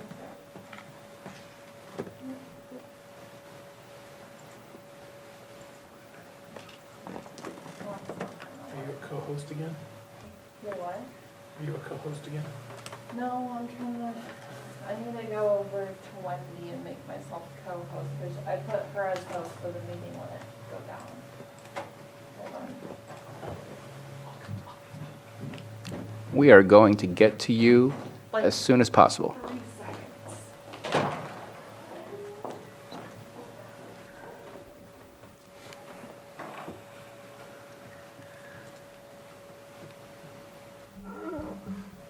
If you'd like me to fill the dead air, I can talk more about the general plan project. We're very excited. We do have a draft of our community engagement plan that I will make sure that you get a copy of, and that kind of lists out the many ways that we are going to be encouraging input from as broad a spectrum of our county residents as possible. It'll include things like a QR code that'll take them to the website for the update. There will be various surveys on there throughout the process. It'll be a way that we can hand somebody a business code with a QR code as they're just walking down the street minding their own business, and then in their own convenience or at their convenience, they can link in and give their input. That's just one example. Thank you. All right, we have Elizabeth Larson, I believe, ready to go. Yes, thank you. So I realize that you have a long list of topics, of groups, but 3 groups I didn't see: school districts, faith-based organizations, and historic preservation and protection organizations. So considering that you already have a lot of other groups, do you have any plan for specific and targeted outreach to these groups? Because for some of them, especially if you consider faith-based organizations, their missions are changing so much in the footprints of their current buildings and zoning that what you do with the general plan is going to have a lot of impact on a lot of them, and they may not realize that. And so I'm curious if you are thinking about maybe breaking out, doing a specialized county website that's specifically about the general plan, making sure you've done, again, targeted outreach to these groups. And I believe for the purposes of, I think earlier today you were approving a change or support for a change to the Brown Act that would allow certain committees to continue to meet virtually. So are you thinking about anything like that? Just real quick, as a clarification, education is on the list, which I think would cover school districts, as well as LCOE and potentially our community colleges. But if you can respond to... Sure. Originally, I had LCOE on there just because it is involved with all school districts. However, I thought it would be better if we broadened it to education rather than just limit it. And I think maybe the third one was an environmental group. Which is on there. Which is included, yes. Faith-based. And the last one was The first one was faith-based. It was just historic preservation. It was not environmental. Oh, sorry. Okay, historic preservation. That was not on the list, but this is up to the board. However you would like to amend it would be fine. And I thank Ms. Larson for her input.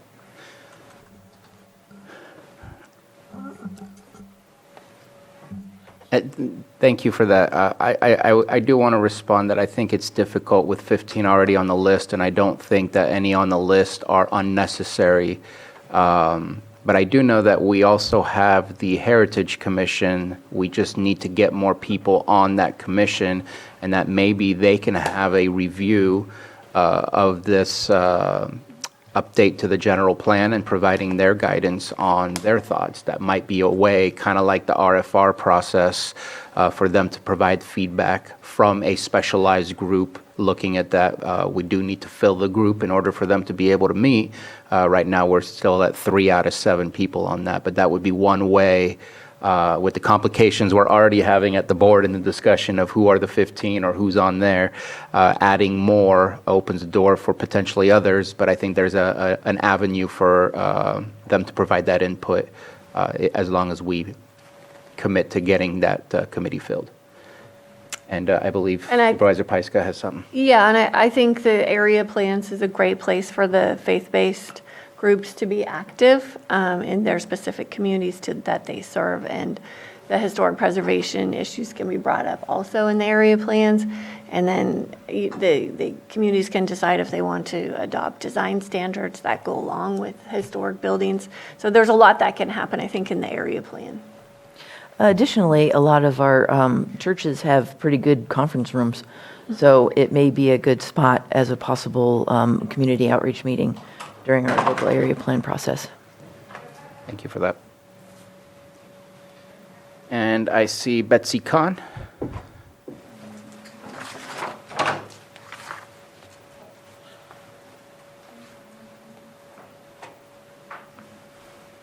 Thank you, Mr. Chair, and thank you, Board, and thank you, Maria. I'd like to just comment. I was involved in the 2008 general plan. I have read all of the county general plans. I'm quite familiar with the way these things work. In my experience, the general plan sets goals and policies, which then end up being the tools for implementing the needs in the area plans.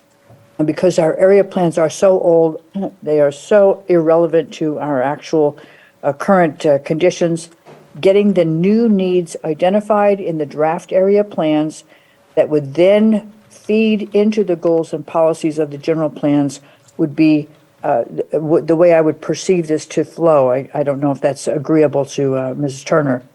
Then the subsequent action after you approve a general plan and area plans is when you update the zoning ordinances. And that is a step that hasn't been mentioned, but that has a tremendous impact on the implementation, again, of those area plan specifics. Thanks for allowing me to comment. Thank you very much. Ms. Turner? I completely agree with Betsy. The reason why we're doing these local area plans first is so that the vision of these planning areas will be synthesized with the overall regional county general plan. Darn, I already forgot the second. Well, and I think the zoning issues will be brought up during those discussions. For example, in Cobb, I've got all these historic resorts that have all burned down and people can't build housing. And so we do need to look at zone changes within the area. And I think those conversations will start in the area plan. And to me, that's kind of the culmination of the whole general plan is you end up with a zoning ordinance that you pass at the end. Yes, through the local area plan process, the community decides things like, we want commercial here, or we want to expand high-density housing in this direction, or we want our community growth boundaries where we're focusing on the future of extending our infrastructure to now include this area. And so all of that gets done at the vision level through the area plans, the local area plans and the general plan. After that, is when the zoning ordinance gets caught up, because the general plan and the zoning ordinance must synthesize, they must agree. And so that's when we start doing map rezones, any sort of updating to the zoning ordinance that we might need. That's later. I haven't really focused on that just because it's a big project. But after the general plan and the area plan updates is exactly when we want to start that. Thank you very much. And I don't believe there are any other public comments. And seeing none, bringing it back to the board, it looked like we had consensus for The membership categories being the 15, which include the at-large, one seat for each supervisorial district. So 10 plus those 5, and anything else other than that direction. Yeah, one last clarification. I just want to clarify, it sounds, I'm very glad there's consensus to allow broad participation by SUPs, in particular at the area plan level, but if there's anything we need to throttle, because at the end of the day, this will come to Planning Commission review and it will come to this board. So if there's anything in this 3-year process that would give any discomfort to this board, now would be a good time to do it, because it isn't spelled out in your proposal. And I want whatever supervisor involvement or lack thereof to be clarified as much as possible now, so there isn't any misunderstanding down the road. So if it's all SUPs, all input all the time, I'm totally good with that. If there are certain parts of this process where we think we should defer to the Planning Commission or the GPAC itself to make recommendations and we back off at that point, I'd like you to consider that, if only because of, again, a prior item where maybe that direction was not consistent with what we're proposing here. So what I'd like to offer is I think the area plan is definitely a process where the local supervisors can be involved just as much as they're involved with their town halls type of situation.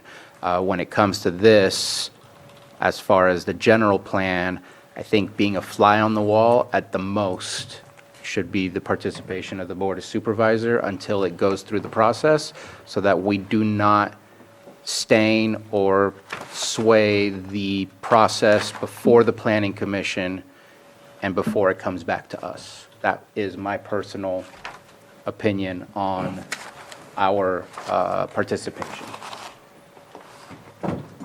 Then I'd ask how you clarify that in writing, because I disagree with the assertion that we can sway at a certain part of the process, but we can't sway later in the process. So if you're going to draw that line in the sand, I'd ask that we somehow document it. And we don't have to do it today, but maybe we bring it back at a future item. But Would that be like an internal policy sort of document? Or, because there's not really any normal part of a general plan process that makes that sort of a statement?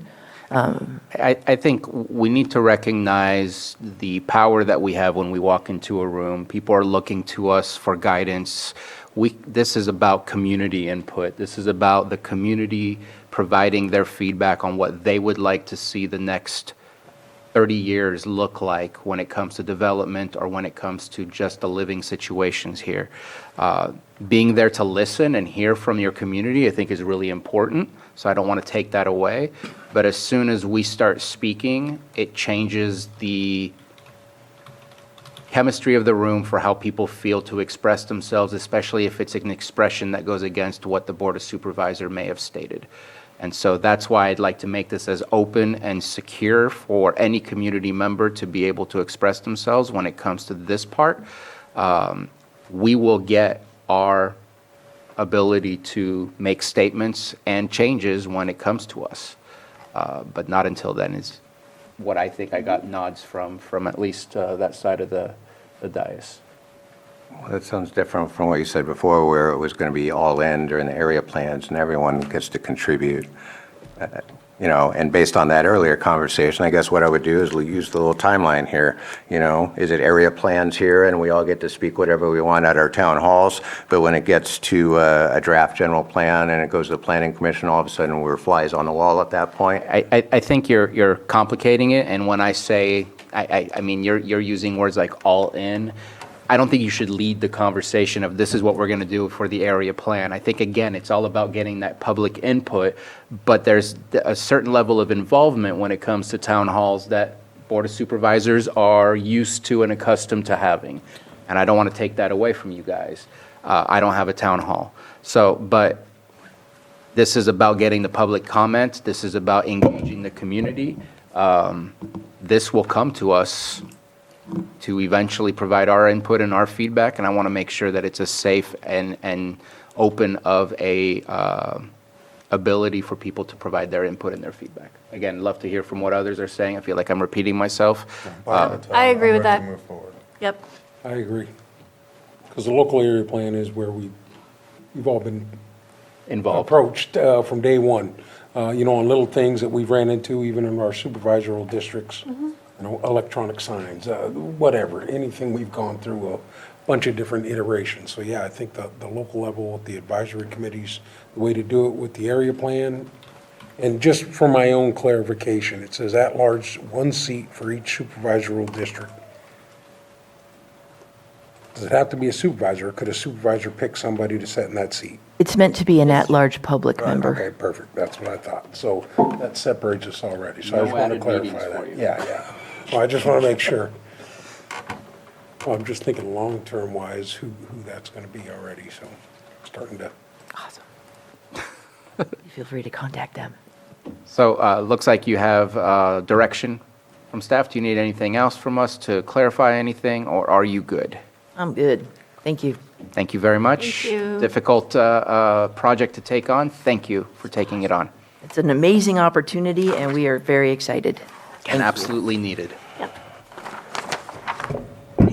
Let's go ahead and take a 5-minute break. Let's take 8 minutes. We'll come back at 3:05. All right. It is 3:05. Let's go ahead and move on to item 7.4, consideration of presentation and overview of the Cannabis Equity Program. Ms. Moreno. Thank you. So I'm going to start my presentation.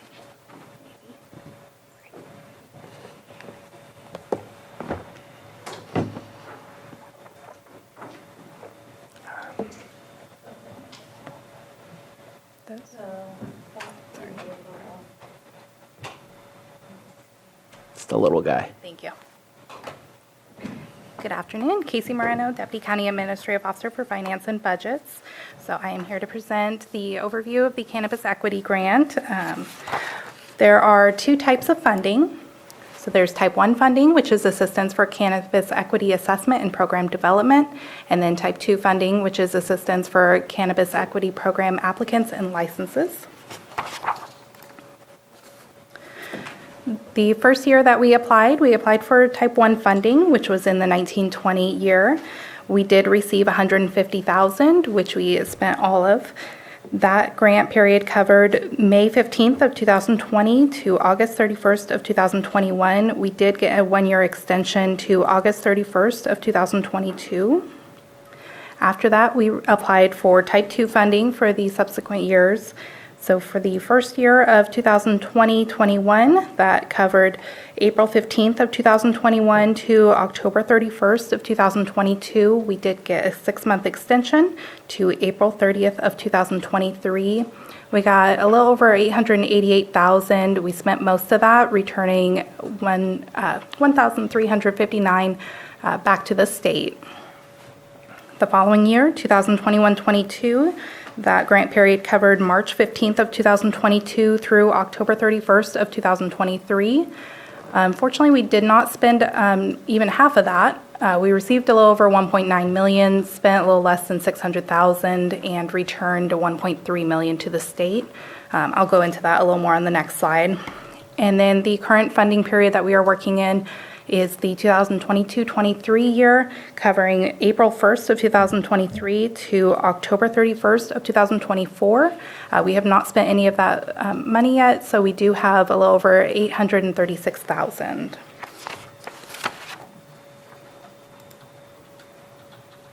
So the reason for the unspent funds in 2021-22, there are quite a few of them. So we did apply for a much larger amount with anticipation that we were going to have more applicants and higher taxes that were going to be collected.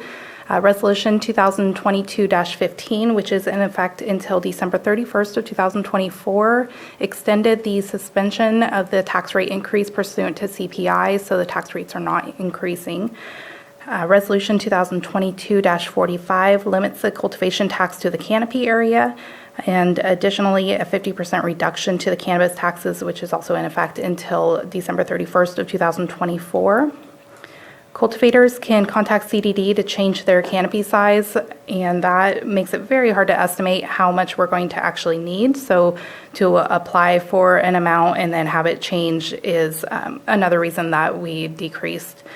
And then in 2020 to 21, that funding was extended to April 30th of 23. So really, and we returned a little over $1,000. And so that left about 6 months to spend $1.9 million.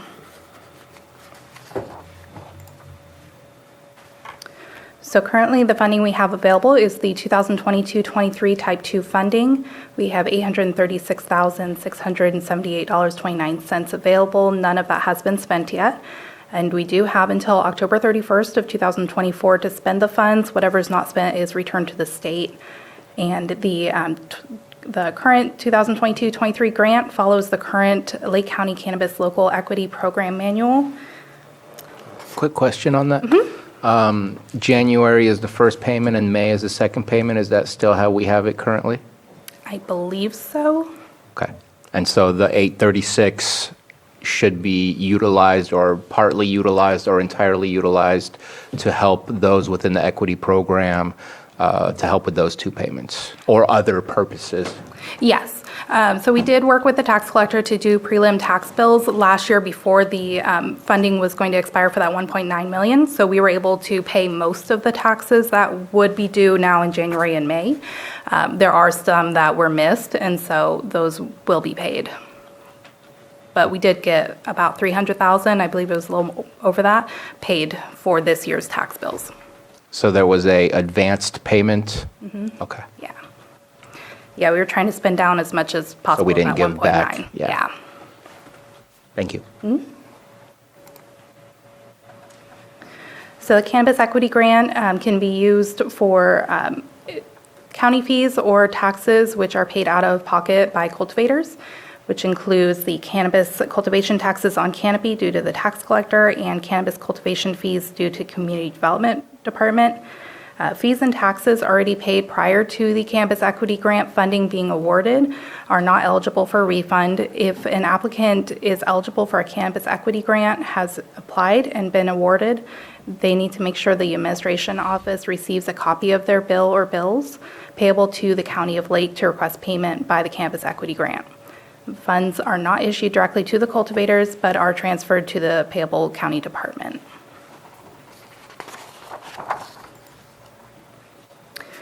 So now let's look at the future of the Cannabis Equity Grant. The period that just ended, or solicitation period that ended in December for 2023-24 Type 2 funding, we did not apply for because we did not qualify. We would have had to have spent at least 50% of the grant funds over the past 12 months and 80% over the past 18 months. Also, due to Proposition 209, which I'll go into on the next slide, we would need to completely change our local equity program manual. And then also, funding over $500,000 would now require a 1-to-1 county match. An example of that is if we applied for $900,000, we would need to match $400,000 and expend the county match prior to using the $400,000 state match.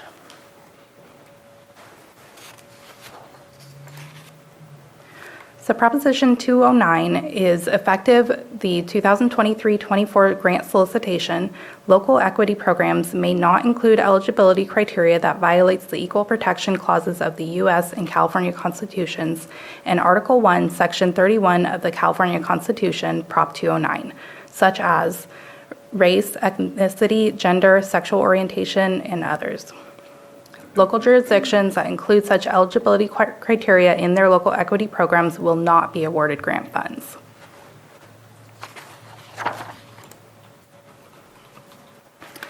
Also, they are changing who is eligible as far as cultivators go for the 2023-24 grant cycle and going forward.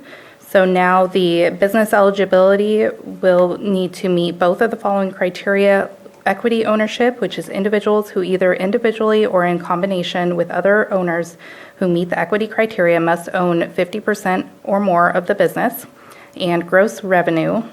The businesses had gross revenue of $5 million or less per year. If a new applicant's business expects gross revenue of $5 million or less for the first year, gross revenue can be documented with California Department of Tax and Fee Administration documents, IRS documents, or profit and loss statements. The individual criteria is changing. So the cannabis conviction has to be convicted to a cannabis-related offense prior to November 8th of 2016. Cannabis arrest, cannabis-related prior to November 8th of 2016. Household income must be less than or equal to 60% of the area median income for the local jurisdiction.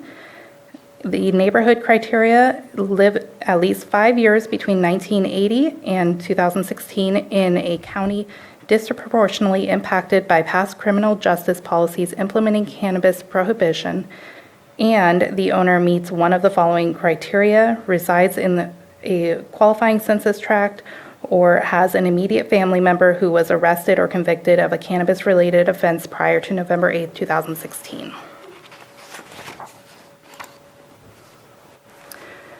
So at this time, staff are not planning on continuing the Cannabis Equity Grant Program, as it would require significant staff time to rework the local equity program.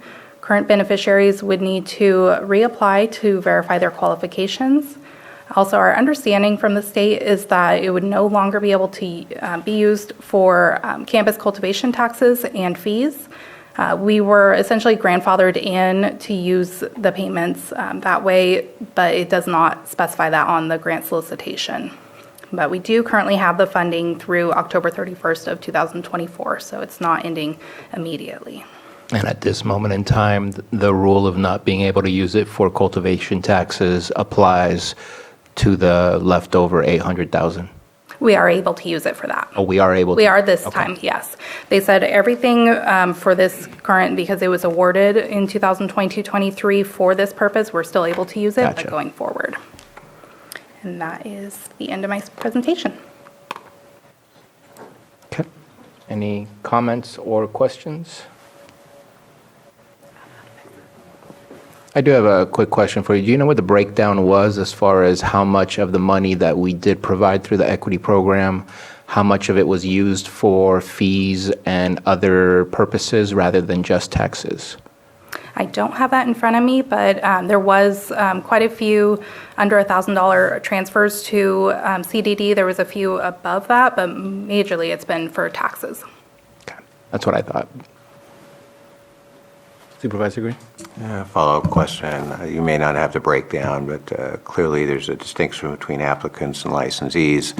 And if I were to guess, the amount of aid given to applicants is dwarfed by that given to licensees that are paying their cannabis taxes. Is that a fair assessment? If they qualified for the Campus Equity Grant and had taxes due, then we paid them. But we didn't separate them out by licensees or applicants. Okay. I guess of the monies allocated, I guess I'm trying to figure out how many of, because the original goal of the equity program, at least when Prop 64 was written, was to help these applicants for any number of reasons.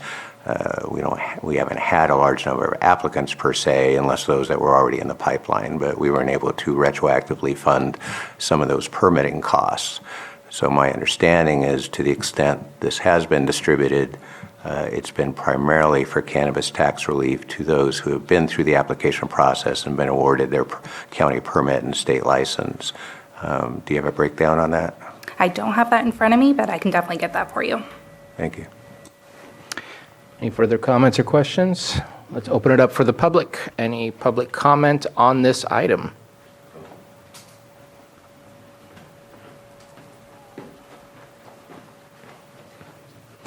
Hello, Chair, Board, Vice Chair. Erin McCarrick, Clear Lake Cannabis Distribution Owner, Vice President of the Lake County Cannabis Alliance. Hello, thank you so much for that presentation. I definitely first want to start off with saying thank you to Patrick Sullivan, the CDD, Casey Moreno, everybody who has contributed to creating the board, contributing to the equity program in general. It was a big ask. It was not easy. I believe the tax department had to change their structure of collecting taxes and able to meet this. So thank you. It helped out a lot of people. Had a couple questions, and well, first I would like to encourage the CDD to look at whoever is in charge of this, not the CDD, sorry, force a habit, whoever's in charge of the cannabis equity program, if there is anybody in charge, to reapply in 2024, and I'll kind of go through that as quickly as I can. But the first question I had is, the money, the 800,000 that can be spent this next year, is that only cultivation taxes? Is it only for current applicants? Could there be an expanded pool of applicants? Can it be used for not just cultivators, but distribution, manufacturing, retail, et cetera? And in that same vein, could it be applied to their county taxes or their applications for, building permits or what have you? Does it have to be spent on that? Could it be given out in miniature grants, such as $2,000 to get ADA or $5,000 to get 4290? And were the restrictions that were initially put on, such as not either restrictions or focused money to be spent, was that the cultivation taxes, was that based on the way the county wrote the grant? Was it based on how the DCC awarded it, or the state of California, the GoBiz, not DCC, how GoBiz awarded it, or was that, where was the confinement? Could that 1.3 or whatever, could that 1.3 have been spent outside of the cultivation taxes? So a lot of questions. I can also put them into writing.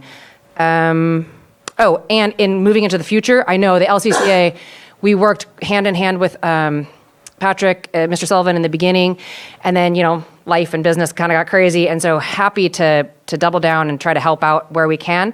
What are the rules for outside organizations helping to kind of build a program for the next round? Because yes, it is more confining, but there still are possibilities to either increase into people who might still be in the other market. For example, let's say somebody has a cultivation, a big old piece of land, and they say, I know a veteran who has been convicted of a drug-related offense. I want to empower them to get a small cottage license.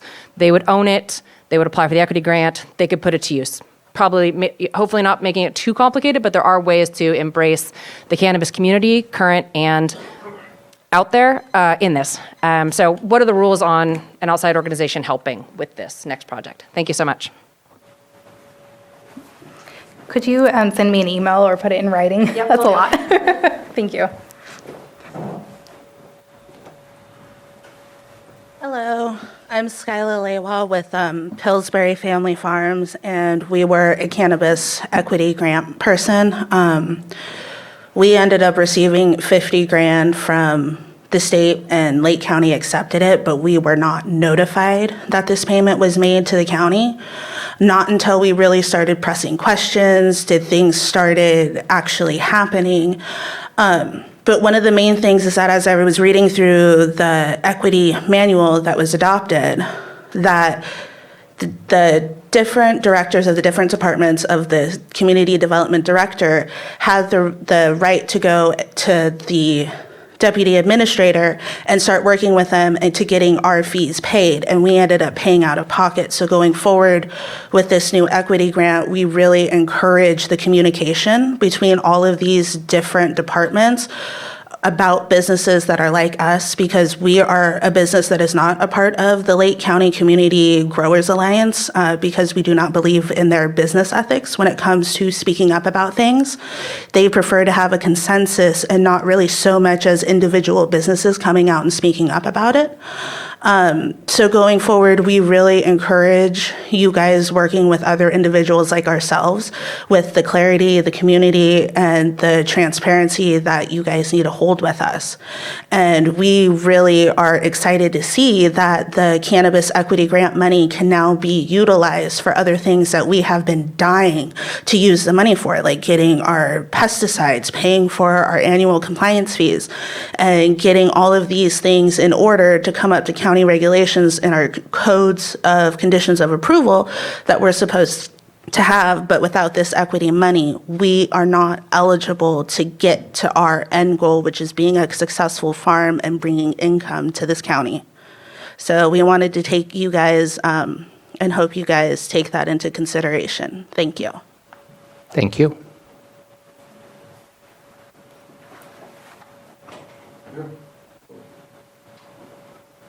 Hello, my name is Justin Quayle.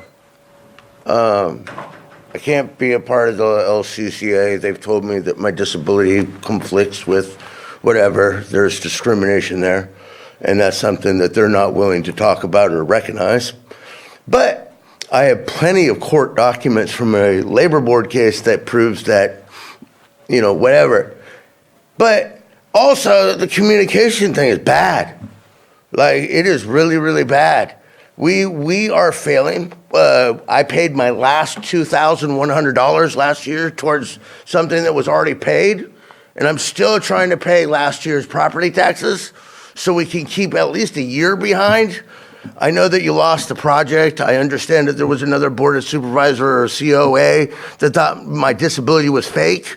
These issues need to be investigated all the way down to the illegal recordings that were done unpermissionally. You can watch the videos that are available. The retaliation here is really bad. We're trying our best. I went to prison for many, many, many years for this weed. And I really want to see it successful. I want to be in the industry. We've done everything correctly to every single aspect of what you ask. But we are financially not making it. And I'm worried that you're going to say, hey, you didn't get this road done, but I haven't been able to open, but I haven't got this road done, so now you're going to take it out of my grant, all these fees that are going to recur because I can't afford $2,000 worth of gravel just to be compliant with you guys. You know, I've done everything. I've fixed my road up enough so that it was smoother than the county road with no money to make it easier so it didn't feel like Murder Mountain. So like Satur Ham was so scared to come up there. It's very frustrating. And I would love to help everybody successfully make it, especially people with disabilities, especially people like me. You know, I can't read or write, so I have to trust you to make the right decisions. Let's make some of these money go to people that are been arrested. John's been raided so many times up there. You guys took everything from that man. And we're trying to do it the right way. But it just feels like every time we just hit this wall of no talking. We don't want lawyers. We don't want to sue you and take you to the state. Even with this conflict of the recording of, if you have a restraining order against somebody, it's for that somebody. So if a person's going in to file a complaint with the code enforcement, it needs to be for that individual, not a group of people. Let's make sure to stay on the topic of the grant. Okay, but the grant, that is part of the grant because we need that video to come to life to show that we are trying. That video needs to be watched, that's all I'm asking. Thank you for your comment. Any other comments from the public in the chamber? I see we have hands up in the Zoom room. Lewis Lincoln.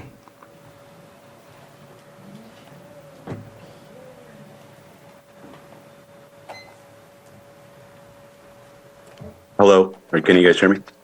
Yes. Hi, welcome. Thank you for taking my comments right now. I'm the co-owner of Redbud Apothecary.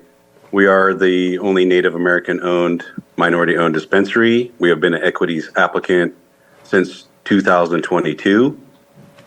And we have asked for assistance with equities money, and we have been currently denied since 2022 for the funding because we are retail. And if you apply, you're looking at those types of funding, type 2 is not associated to cultivation. We feel like we're being left out of this equities grant by being repeatedly told no. So, we're wondering why wasn't the money given out? And I know you say it's for taxes and stuff, but the type of funding that you applied for, the type 2, that was for all aspects of the cannabis industry, which if you don't fund the farms, if you don't fund certain aspects of the chain, it affects everything all the way down, and it affects the customer cost at the end at the retail. We submitted a budget on what we were going to use the money for, and it was livable wages, anything that you can make a business get going. And so we've been denied when we went through the process of being approved in 2022 from the state and the county. So my question is, why were we denied when the type of funding you applied for clearly included retail in that funding? And you sent back 1.3 million when you could have just easily cut checks to people who were qualified, or asked, we could supply a budget or whatever.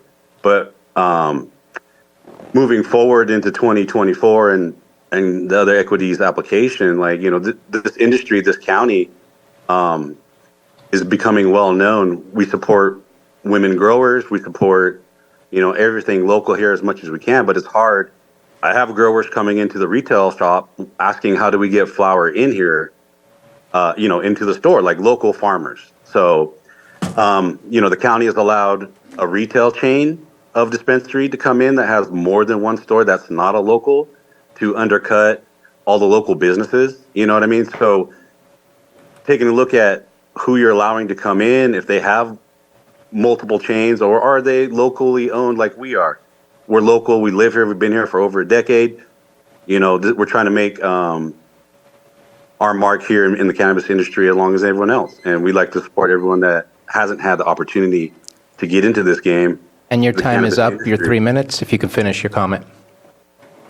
Yes, my comment is the request that you pay out retail and every applicant that is qualified for this funding. And why do you send back 1.3 million when you could have just cut them a check? My comment and suggestion, pay everybody out. Thank you for your comment. And it's hard to speak specifics of your application without having the details of the application. Definitely would suggest contacting staff or potentially your district supervisor for that conversation in order to get into those details. But appreciate your comments. And Sarah Bodner. Hi, good afternoon, Board. This is Sarah Bodner, Policy Director for the Lake County Cannabis Alliance. And this is probably the topic that we get the most frequently asked questions around, is what's going on with the equity program, what happened. And I think this presentation was very helpful in giving the historical layout of the different pots of money and what is still currently available. And I want to thank staff for that. And I would like to make a request that the slideshow that was given today be posted to the cannabis website for the County of Lake so that we can point people to it and that it can be an ongoing resource. I think that would help operators with clarity about what has happened and what's going to happen this year. And it will also help probably staff in dealing with a lot of those inquiries so that we can work to better educate our members and industry folks who come to us with questions about this. Thank you.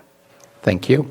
And I don't know if that would be the appropriate place to put it, but at the very least, if we can put the slides on our, with our agenda as an attachment at the very least, and we can figure out if there's a better place for it. Mr. Lincoln, I see that you have your hand up. Please put it down if it's from the same comment, or else I'll get back to you again. But next I have Nara Dalbaka.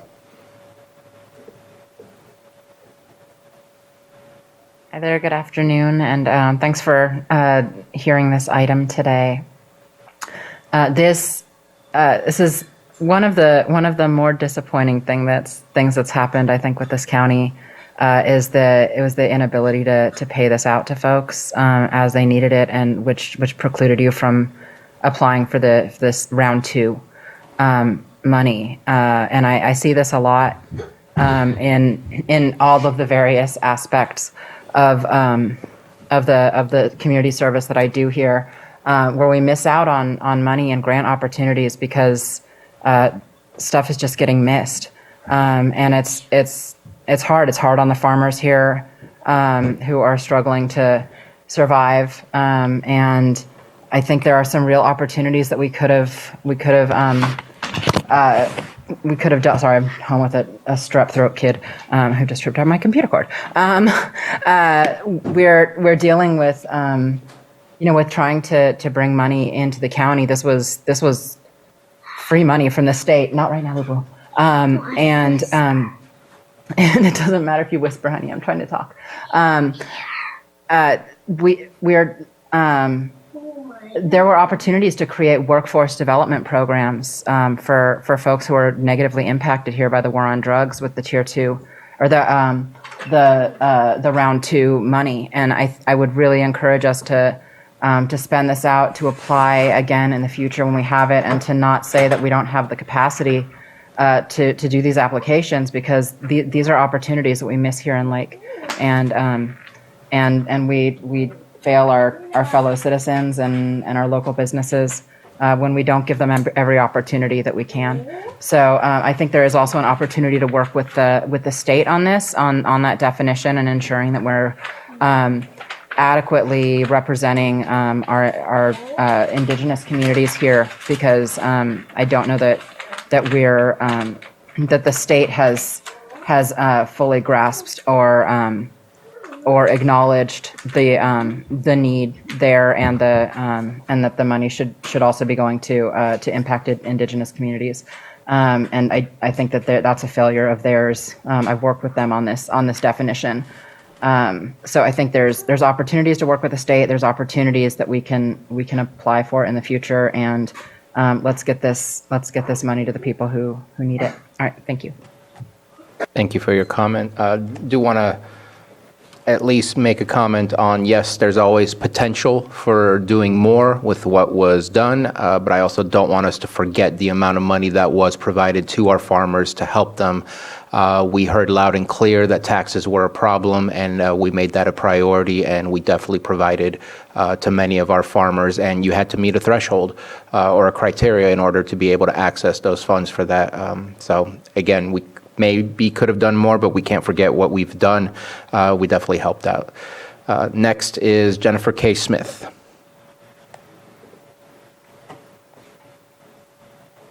Good afternoon, Board. Chair, Supervisor, you just stole the words out of my mouth. I think it's really important for us as an industry and as a county to recognize what we have been able to get from the state and what we have been able to utilize of the funds. If I understand the agenda item today, it's to consider a presentation. There aren't any decisions going to be made today on this program, but I would therefore encourage the board and the county to continue to look into this, to accept the help and information of any government agencies, private agencies, people that can perhaps take some of the heavy load off. Heaven forbid I suggest another ad hoc committee, but these are funds that are out there that they're not free, because we recognize that county staff time is utilized to get these funds, but it is incremental funds to the county that could come from the state rather than the farmers themselves. And so if there is an opportunity to have a further study session on this, or to have a presentation where decisions are being made, I highly encourage that the county go down that path and find a way to access the funds that we have and access future funds. Thank you. Thank you for your comment. Next, we have Elizabeth's phone.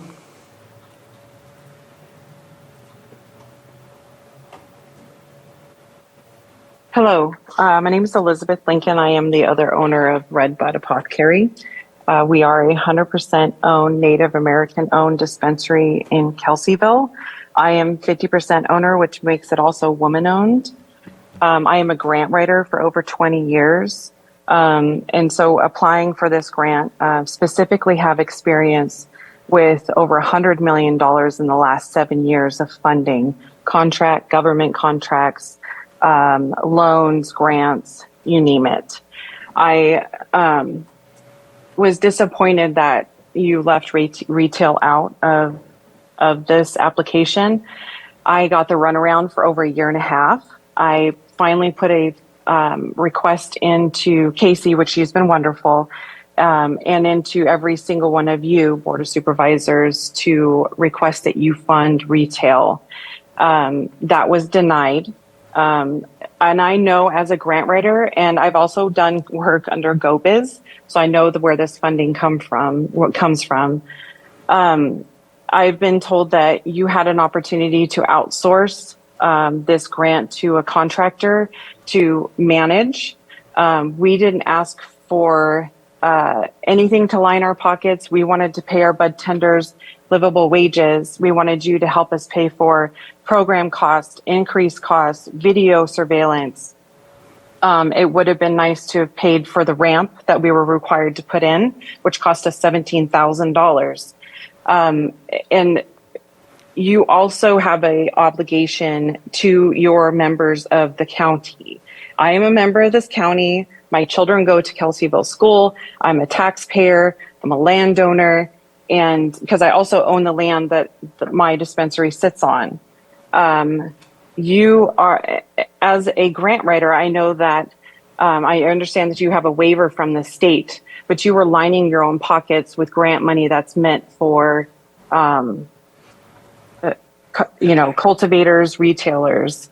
So, I would encourage you to go for the second round, examine what else is going on, because the full chain of it's not just retail, it's manufacturing, it's cultivation, it is also it's everything, right? So we have a wall in our dispensary that specifically highlights Lake County cannabis, and it's hard to fill because of all of the moving parts of all this. So I just hope that you would be able to put more effort into this and help a Native American woman-owned business that is really trying to make it, because we're not. Thank you. Thank you for your comment. I do want to respond. There was not a lining of the county's pockets. We actually saved farmers from being shut down. We helped people pay their taxes, and based on their conditions of approval, without paying taxes, you do not get to continue to cultivate. So I think we offered an opportunity, and I'm glad that people took advantage of that opportunity, but I would not use the words. Of course, you get to use your words, but I just want to clarify that I feel we really helped out the industry to make sure they continued through a struggling time where the markets were crashing. I don't see any further hands up. I know we just did Elizabeth's phone, so I see that her hand is still up. But no one else in the board chambers, and so want to bring it back to the board for further conversation or conclusion. So I do have a question. Director Turner, since you're here, wondering if you can let us know how many applications you still have meandering through your department for cannabis? Approximately. I don't need an exact number. Are we talking about 5? Are we talking about 100? If my understanding, or if my memory is correct, we have between 20 and 40. 20 and 40. A number of those are getting off of our books because they've been inactive for so long, and in an incomplete status. And I know there were some statements that I'm not sure I agree with that were made on how the grant could be utilized. Is it fairly, I know that you said there's a new revamped criteria, which we would not be able to utilize for taxes any longer. But some of the comments were made about salaries for their staff. Would that be eligible for use through this equity grant? I'll have to look into it. They have a paragraph where it says these are the uses for it, and taxes were not included, so I'll look at the uses. And then my last question, I guess, is you said if it was above 500,000 that we would have to match 1-to-1. What if we asked for $499,999? We should go for 5. So we can go up to the 500,000 and have no county match. Because I'm just curious between whatever the criteria is and does it actually help, and however many applications could utilize the reduction in fees. I doubt it would cost us $500,000 to revamp the manual. And so the little bit of money that it does cost and staff time, is it worth the potential $480,000 that we would benefit from, or $450,000 we would benefit from if we asked for the full 5, is where my question kind of falls into play. Well, don't we already have to spend down what we haven't spent down? Yeah, And the didn't next. we miss the deadline also? We did for the 23-24, but we can apply for the 24-25. Yeah. I would appreciate clarification as well if that means refunding people their fees, because when we take in an application, they pay their fees at that time. And that would all depend on if that's an eligible criteria or not. Okay. As of right now, that it's not. We do not refund anything.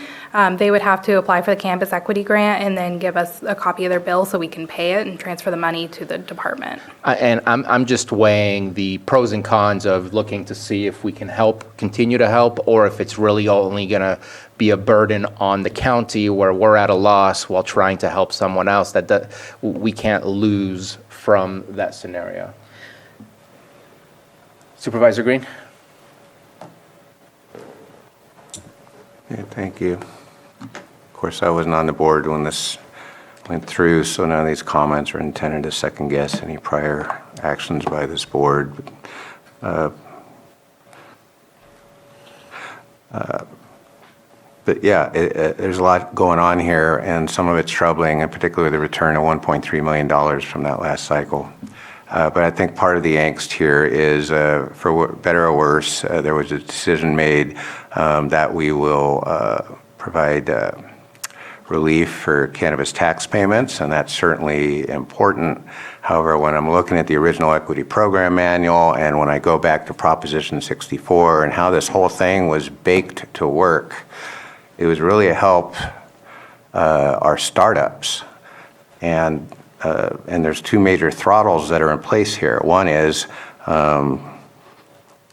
because of an existing provision in our commercial cannabis ordinance, although we do have some applicants that are still in the pipeline or at least eligible to apply based on their possession of a water board permit by a certain cutoff date, as far as recruiting new applicants to our applicant pool, to borrow a theme from the Clear Lake Hitch, we haven't done any recruitment of new applicants. So we've been dealing with an existing pool of applicants. Some of them have moved through the pipeline, some of them are still kind of stuck, so now we have 20 or 40. But the original goal of the equity program was to support applicants as they plow through this, what in Lake County is at least a very costly and complicated process. So that's one thing. We don't have recruitment into an applicant pool. Thus, we don't have applicants that we can support as we outlined in our own equity program manual. Number two, virtually all the services that are mentioned in our equity program manual are not being provided. And I don't know if that's a lack of education to the potential applicants for that, but I think the more applicable thing is the current model that's being used, that although it says here Lake County intends to provide a majority of services via direct funding assistance to equity applicants, direct funding is not happening. Rather, it's this convoluted reimbursement thing where they have to either prevent an invoice or go out of pocket and get reimbursed. And so, and I don't know for a fact that if there was some hesitation to do direct funding, and I would understand that based on experiences in other counties, what was the impediment to that? And although there's no action item here today, I think there is an implied preference of staff that, at this point, we're just going to sunset it and hope for the best with the $836K we still have in the bank. And I just have discomfort with all of that. So if we have to come back in a future item and talk about should we go for future grant funding and what would it take to do that, including reworking this equity program manual, then let's get on it. And it's no harm, no foul, because apparently we haven't hit most of the marks that are laid out in this equity program manual. We basically pivoted and punted to cannabis tax relief and cannabis tax relief only. So I don't think today is necessarily the time to do it, but I do think this hesitation or de facto policy that would prohibit direct funding to applicants and licensees deserves examination. Definitely, we would have to rework the program manual because race and gender-based provisions can't be accommodated in there. Probably shouldn't have been accommodated in the first go-round. It makes perfect sense to me. if we don't have a adequate applicant pool so that we can actually benefit applicants who are the main beneficiaries of the equity program as it was proposed and enacted, then maybe we need to take a look at opening up that applicant pool while we continue to work on the longer-term changes that are needed to the cannabis ordinance. So thank you for the presentation. It leaves me with far more questions than answers at this point. But I just want to be very clear. I have gotten a lot of feedback, a lot of it very recently, over the plight of this equity program and the desire of those applicants that are lucky enough to, licensees that are lucky enough to actually have a shot at these funds. Let's get the message out and see what we can do to support them. But I think there's an even wider pool of potential equity applicants who are still kind of forestalled from even getting in line. And I really think that's a big part of this puzzle. And so those are my comments right now. Thank you for your comments. I do want to mention that our decision was very public, with conversation with many of the stakeholders as far as changing our strategy to help out with the taxes. And again, in the midst of a roller coaster ride for the industry to stay alive, that's where the decision came through. But again, very public in the way that that was done. So at this moment, thank you very much for all the information. I would be curious to know what kind of time frame, what kind of capacity would be needed to update the manual to see if it's worth looking at. But at this moment in time, it sounds like we're not getting any further money, and we still have money to spend. And so let's make sure to focus to not give any of that money back. Absolutely. So, Yeah. everybody's good with that? Thank you very much. Appreciate your time. Okay, I think we're down to 2.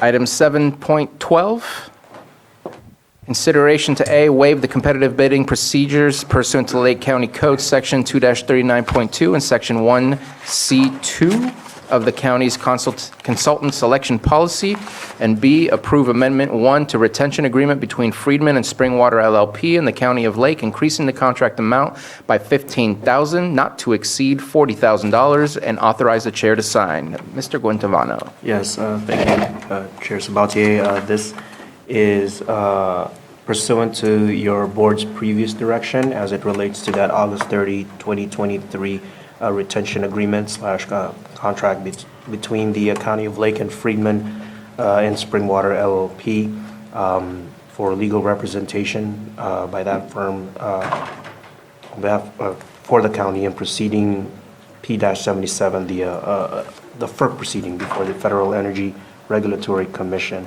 So your board has requested specific items, work to be done by that firm. The previous cap under that initial agreement the firm anticipates exceeding that cap of $25,000, and therefore that's why this request is before your board today, to increase that cap by $15,000, and it's reflected in the attached amendment. Thank you very much for bringing this to us. Any questions or comments? Seeing none, opening it up for the public. Any comment on this item? And seeing none, bringing it back to the board for action. Mr. Chair, I motion to waive competitive bidding procedures pursuant to Lake County Code Section 2-39.2 and Section 1.C.2 of the county's consultant selection policy. Second. We have a motion and a second. All in favor? Aye. Aye. Any opposed? Mr. Chair, I move to approve Amendment 1 to retention agreement between Friedman and Springwater LLP and the County of Lake, increasing the contract amount by $15,000, not to exceed $40,000, and authorize chair to sign. Second. Oh. Motion and a second. All in favor? Aye. Aye. Any opposed? Motion carries. Thank you. And last but not least, consideration of long-distance travel to Chief Probation Officer Wendy Montfrance to attend the American Probation and Parole Association Executive Summit in Seattle, Washington in February 2024. And we have Director Montfrance, or Chief Probation Officer Montfrance. Good afternoon. Sorry, can you hear me? We can hear you loud and clear. Great, thank you. I apologize that this did not end up on your consent items. I inadvertently left the attachments off my agenda item, and thus here I am at the end of your day. I am requesting to attend this executive summit in Seattle with probation and parole chiefs from around the country. In Seattle, it's the February 23rd and 24th, and I anticipate it'll cost no more than $3,000. Thank you very much for that brief summary. Any questions or comments? Looks like we have no questions or comments. Let's open it up for the public. And no one is running to the microphone or clicking on their hand to get up on Zoom. And let's bring it back for action. Mr. Chair, I'll motion to approve long-distance travel for Chief Probation Officer Wendy Montfrance to attend the American Probation and Parole Association Executive Summit in Seattle, Washington, February 2024. Second. We have a motion and a second. All in favor? Aye. Any opposed? Motion carries. That was quick and easy. Thank you so much. Thank you. All right, our very last open session item. Let's go ahead and do calendars. Who's ready? I'll go. Go for it. Tomorrow, I'll be going to Sacramento to testify for AB 817, basically the letter that we talked about today that we're supporting. And so Friday, I'll be meeting with admin here at the county office. Monday is obviously Martin Luther King Day. Next Tuesday, I have the Farm, Ranch, and Rural Ad Hoc Committee. Wednesday, RCRC Board meeting.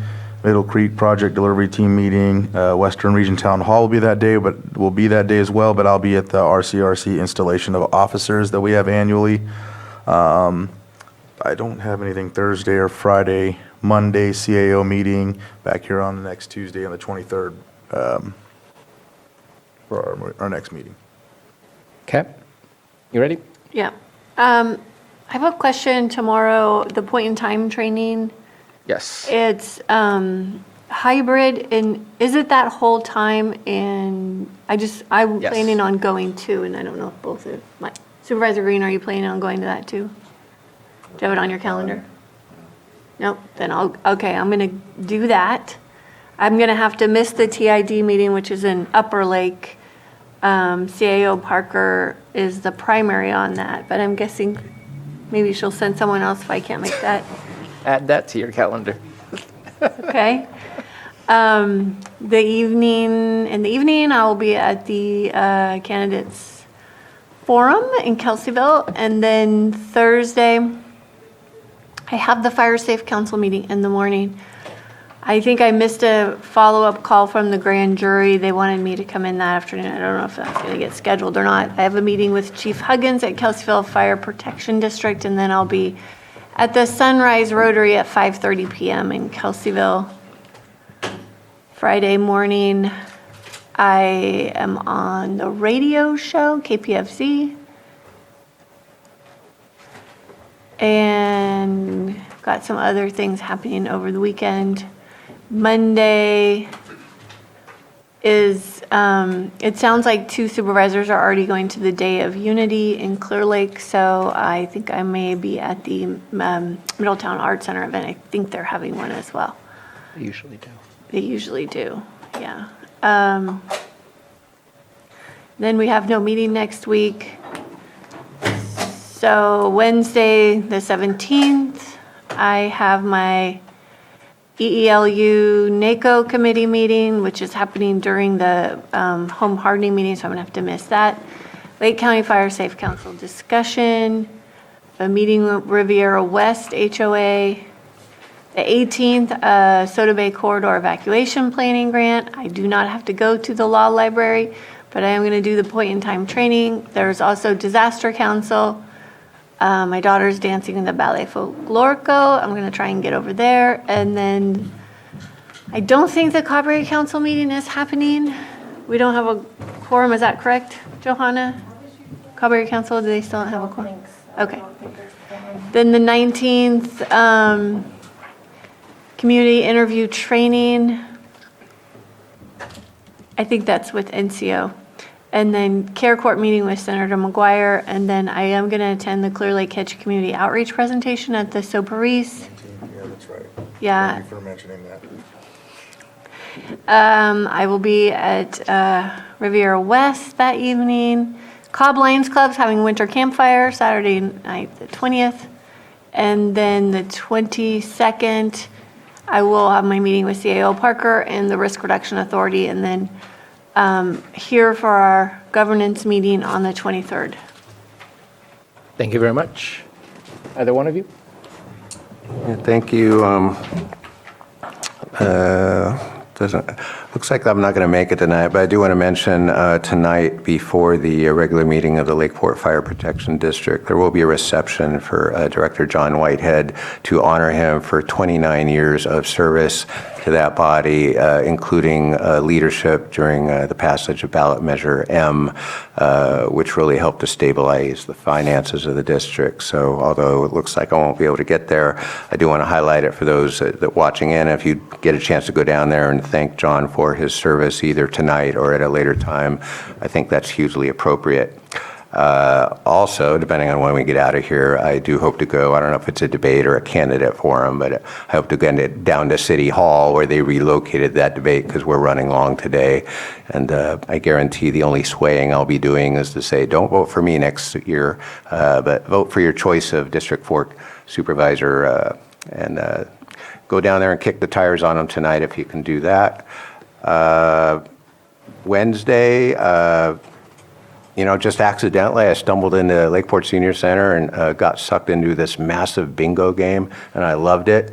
And but I got in a little bit late, and you don't want to mess with bingo people in the middle of a game. So I'm going to go back armed with daubers and a fresh appreciation of how to properly operate a bingo game, and invite anyone down there who wants to help support the Senior Center and actually have a good time. Looks like Friday I'll be having a breakfast with City Manager Ingram to talk about any number of issues. I will be going to MLK Unity Day in Clear Lake on Monday, and enjoyed that very much last year and looking forward to this year's as well. And I think that's about all I got right now. Thank you very much. Supervisor Simon? Finishing up the day today, I think the Lower Lake Action Committee has moved their meetings to Tuesday. Not going to make that probably this evening. But tomorrow, we did have, LTA got canceled, looked like. We got that sent out to us. Yeah. Have math on Thursday, where there are going to be, I think that's a candidate forum, I think, for the math in Middletown. So we'll be attending that. Friday, CAO Parker, have already a couple of meetings scheduled in my district with constituents, one for sure at a property that they have down there, so we'll move through that. Basketball on the weekend, little guys are all playing. Nice. All over the county, which is pretty neat. RA meeting moved because of Martin Luther King, and yeah, I think there is something going on. Every year they have something at the MAC, so I know Lisa and the MAC does a good job representing there. And then my LAFCO calendar, we got LAFCO next week? Haven't I was received looking an for it, email. and me neither, so I Maybe I was need to just call looking at John the and see if dates. he's all right. See where we are, so I think we meet in January. And then Disaster Council on Thursday, CO meeting on Friday. We've moved the RA meeting to the 22nd, just because of the holiday, a couple of months that we had to do that. And then back here on the 23rd. I'd say if we did have a meeting, we'd probably get our agenda later this week. Yeah, I think so. All right, so tomorrow, and just to check in with County Council, the Continuum of Care is having a training for the point in time. I don't think there's a Brown Act violation to take part in a training if there's more than 2 of us that show up. If it is treated more along the lines of a workshop, of sorts. Yeah. Then yeah, it would fall under that category. No decision-making is occurring or a conversation about those types of things. So I would assume that if more than two of us show up, that it's an okay thing. Because I'll be doing that since I don't have an LTA. I also will be planning to be working with PEG TV to make sure and finalize everything for the evening's candidates forum that's happening at Kelseyville High School. And also meeting that afternoon with Doug Harris, the trustee of the Woodland Community College representative for the Lake County area. Thursday, I have a pick count committee meeting. I have a CHIP action team committee meeting with Hope Rising. And then the Yuba Community College District will be having their meeting. I'll be joining virtually since it will not be in Lake County. On Friday, the new President Navarrete, I believe is her name. Yes, Navarrete, for Woodland Community College, who has just been appointed to that position within the last month. She will be coming to do a meet and greet over at Woodland Community College in Clear Lake, so I'll be there for that event. And then the Food Policy Council will be meeting on that Friday evening.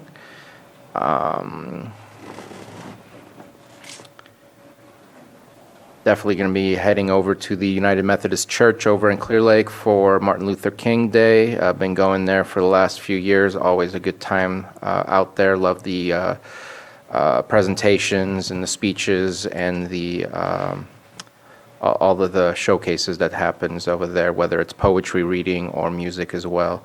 I will be on Tuesday meeting with PEG TV, or to discuss PEG TV at the council chambers, see what our future MOU looks like with the city of Clear Lake. I have a 90-day DASH meeting for Hope Rising. What the team that I'm on is working on video stories or photo stories of people who have overcome drug addiction or the likes, so that we can try and inspire folks to reach out to the services available to lead them down the path of success and change. Agree that there is supposed to be a LAFCO meeting coming up on the 17th, as well as an AVA meeting. And there also will be that evening a town hall meeting that the city of Lakeport is putting together for opioid crisis. And they do have a well-known guest speaker, nationally renowned guest speaker that will be there. The name is slipping from my mind. And you said the law library is the 18th? I want to make sure that I have that on my calendar correctly. Yeah. From 12 to 12:45 is what I remembered. Yep. Okay, so that's on there.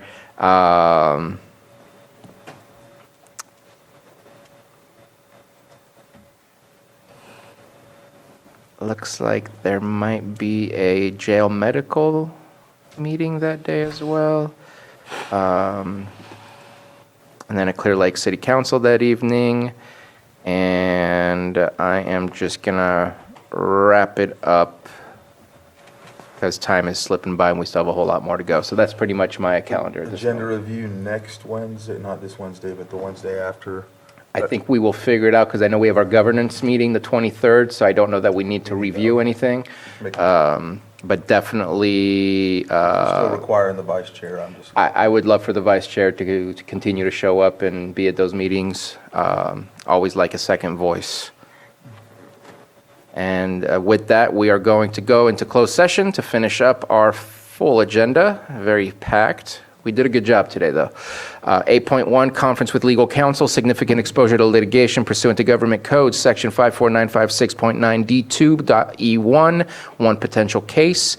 8.2, conference with legal counsel, existing litigation pursuant to government code, section 54956.9D1 for the FERC project number 77, Potter Valley Hydroelectric Project. 8.3, conference with legal counsel, existing litigation pursuant to government code, section 54956.9D1, Earth Waste Foundation, Inc. versus County of Lake et al. And 8.4, conference with labor negotiator, A, county negotiators Susan Parker, Stephen Carter, Susan Parker, Stephen Carter, Pam Samick, and Crystal Marketan, and B, Employee Organization LCEA and Management Employees. And with that, we are done with our open session. We'll be heading into closed session. Thank you.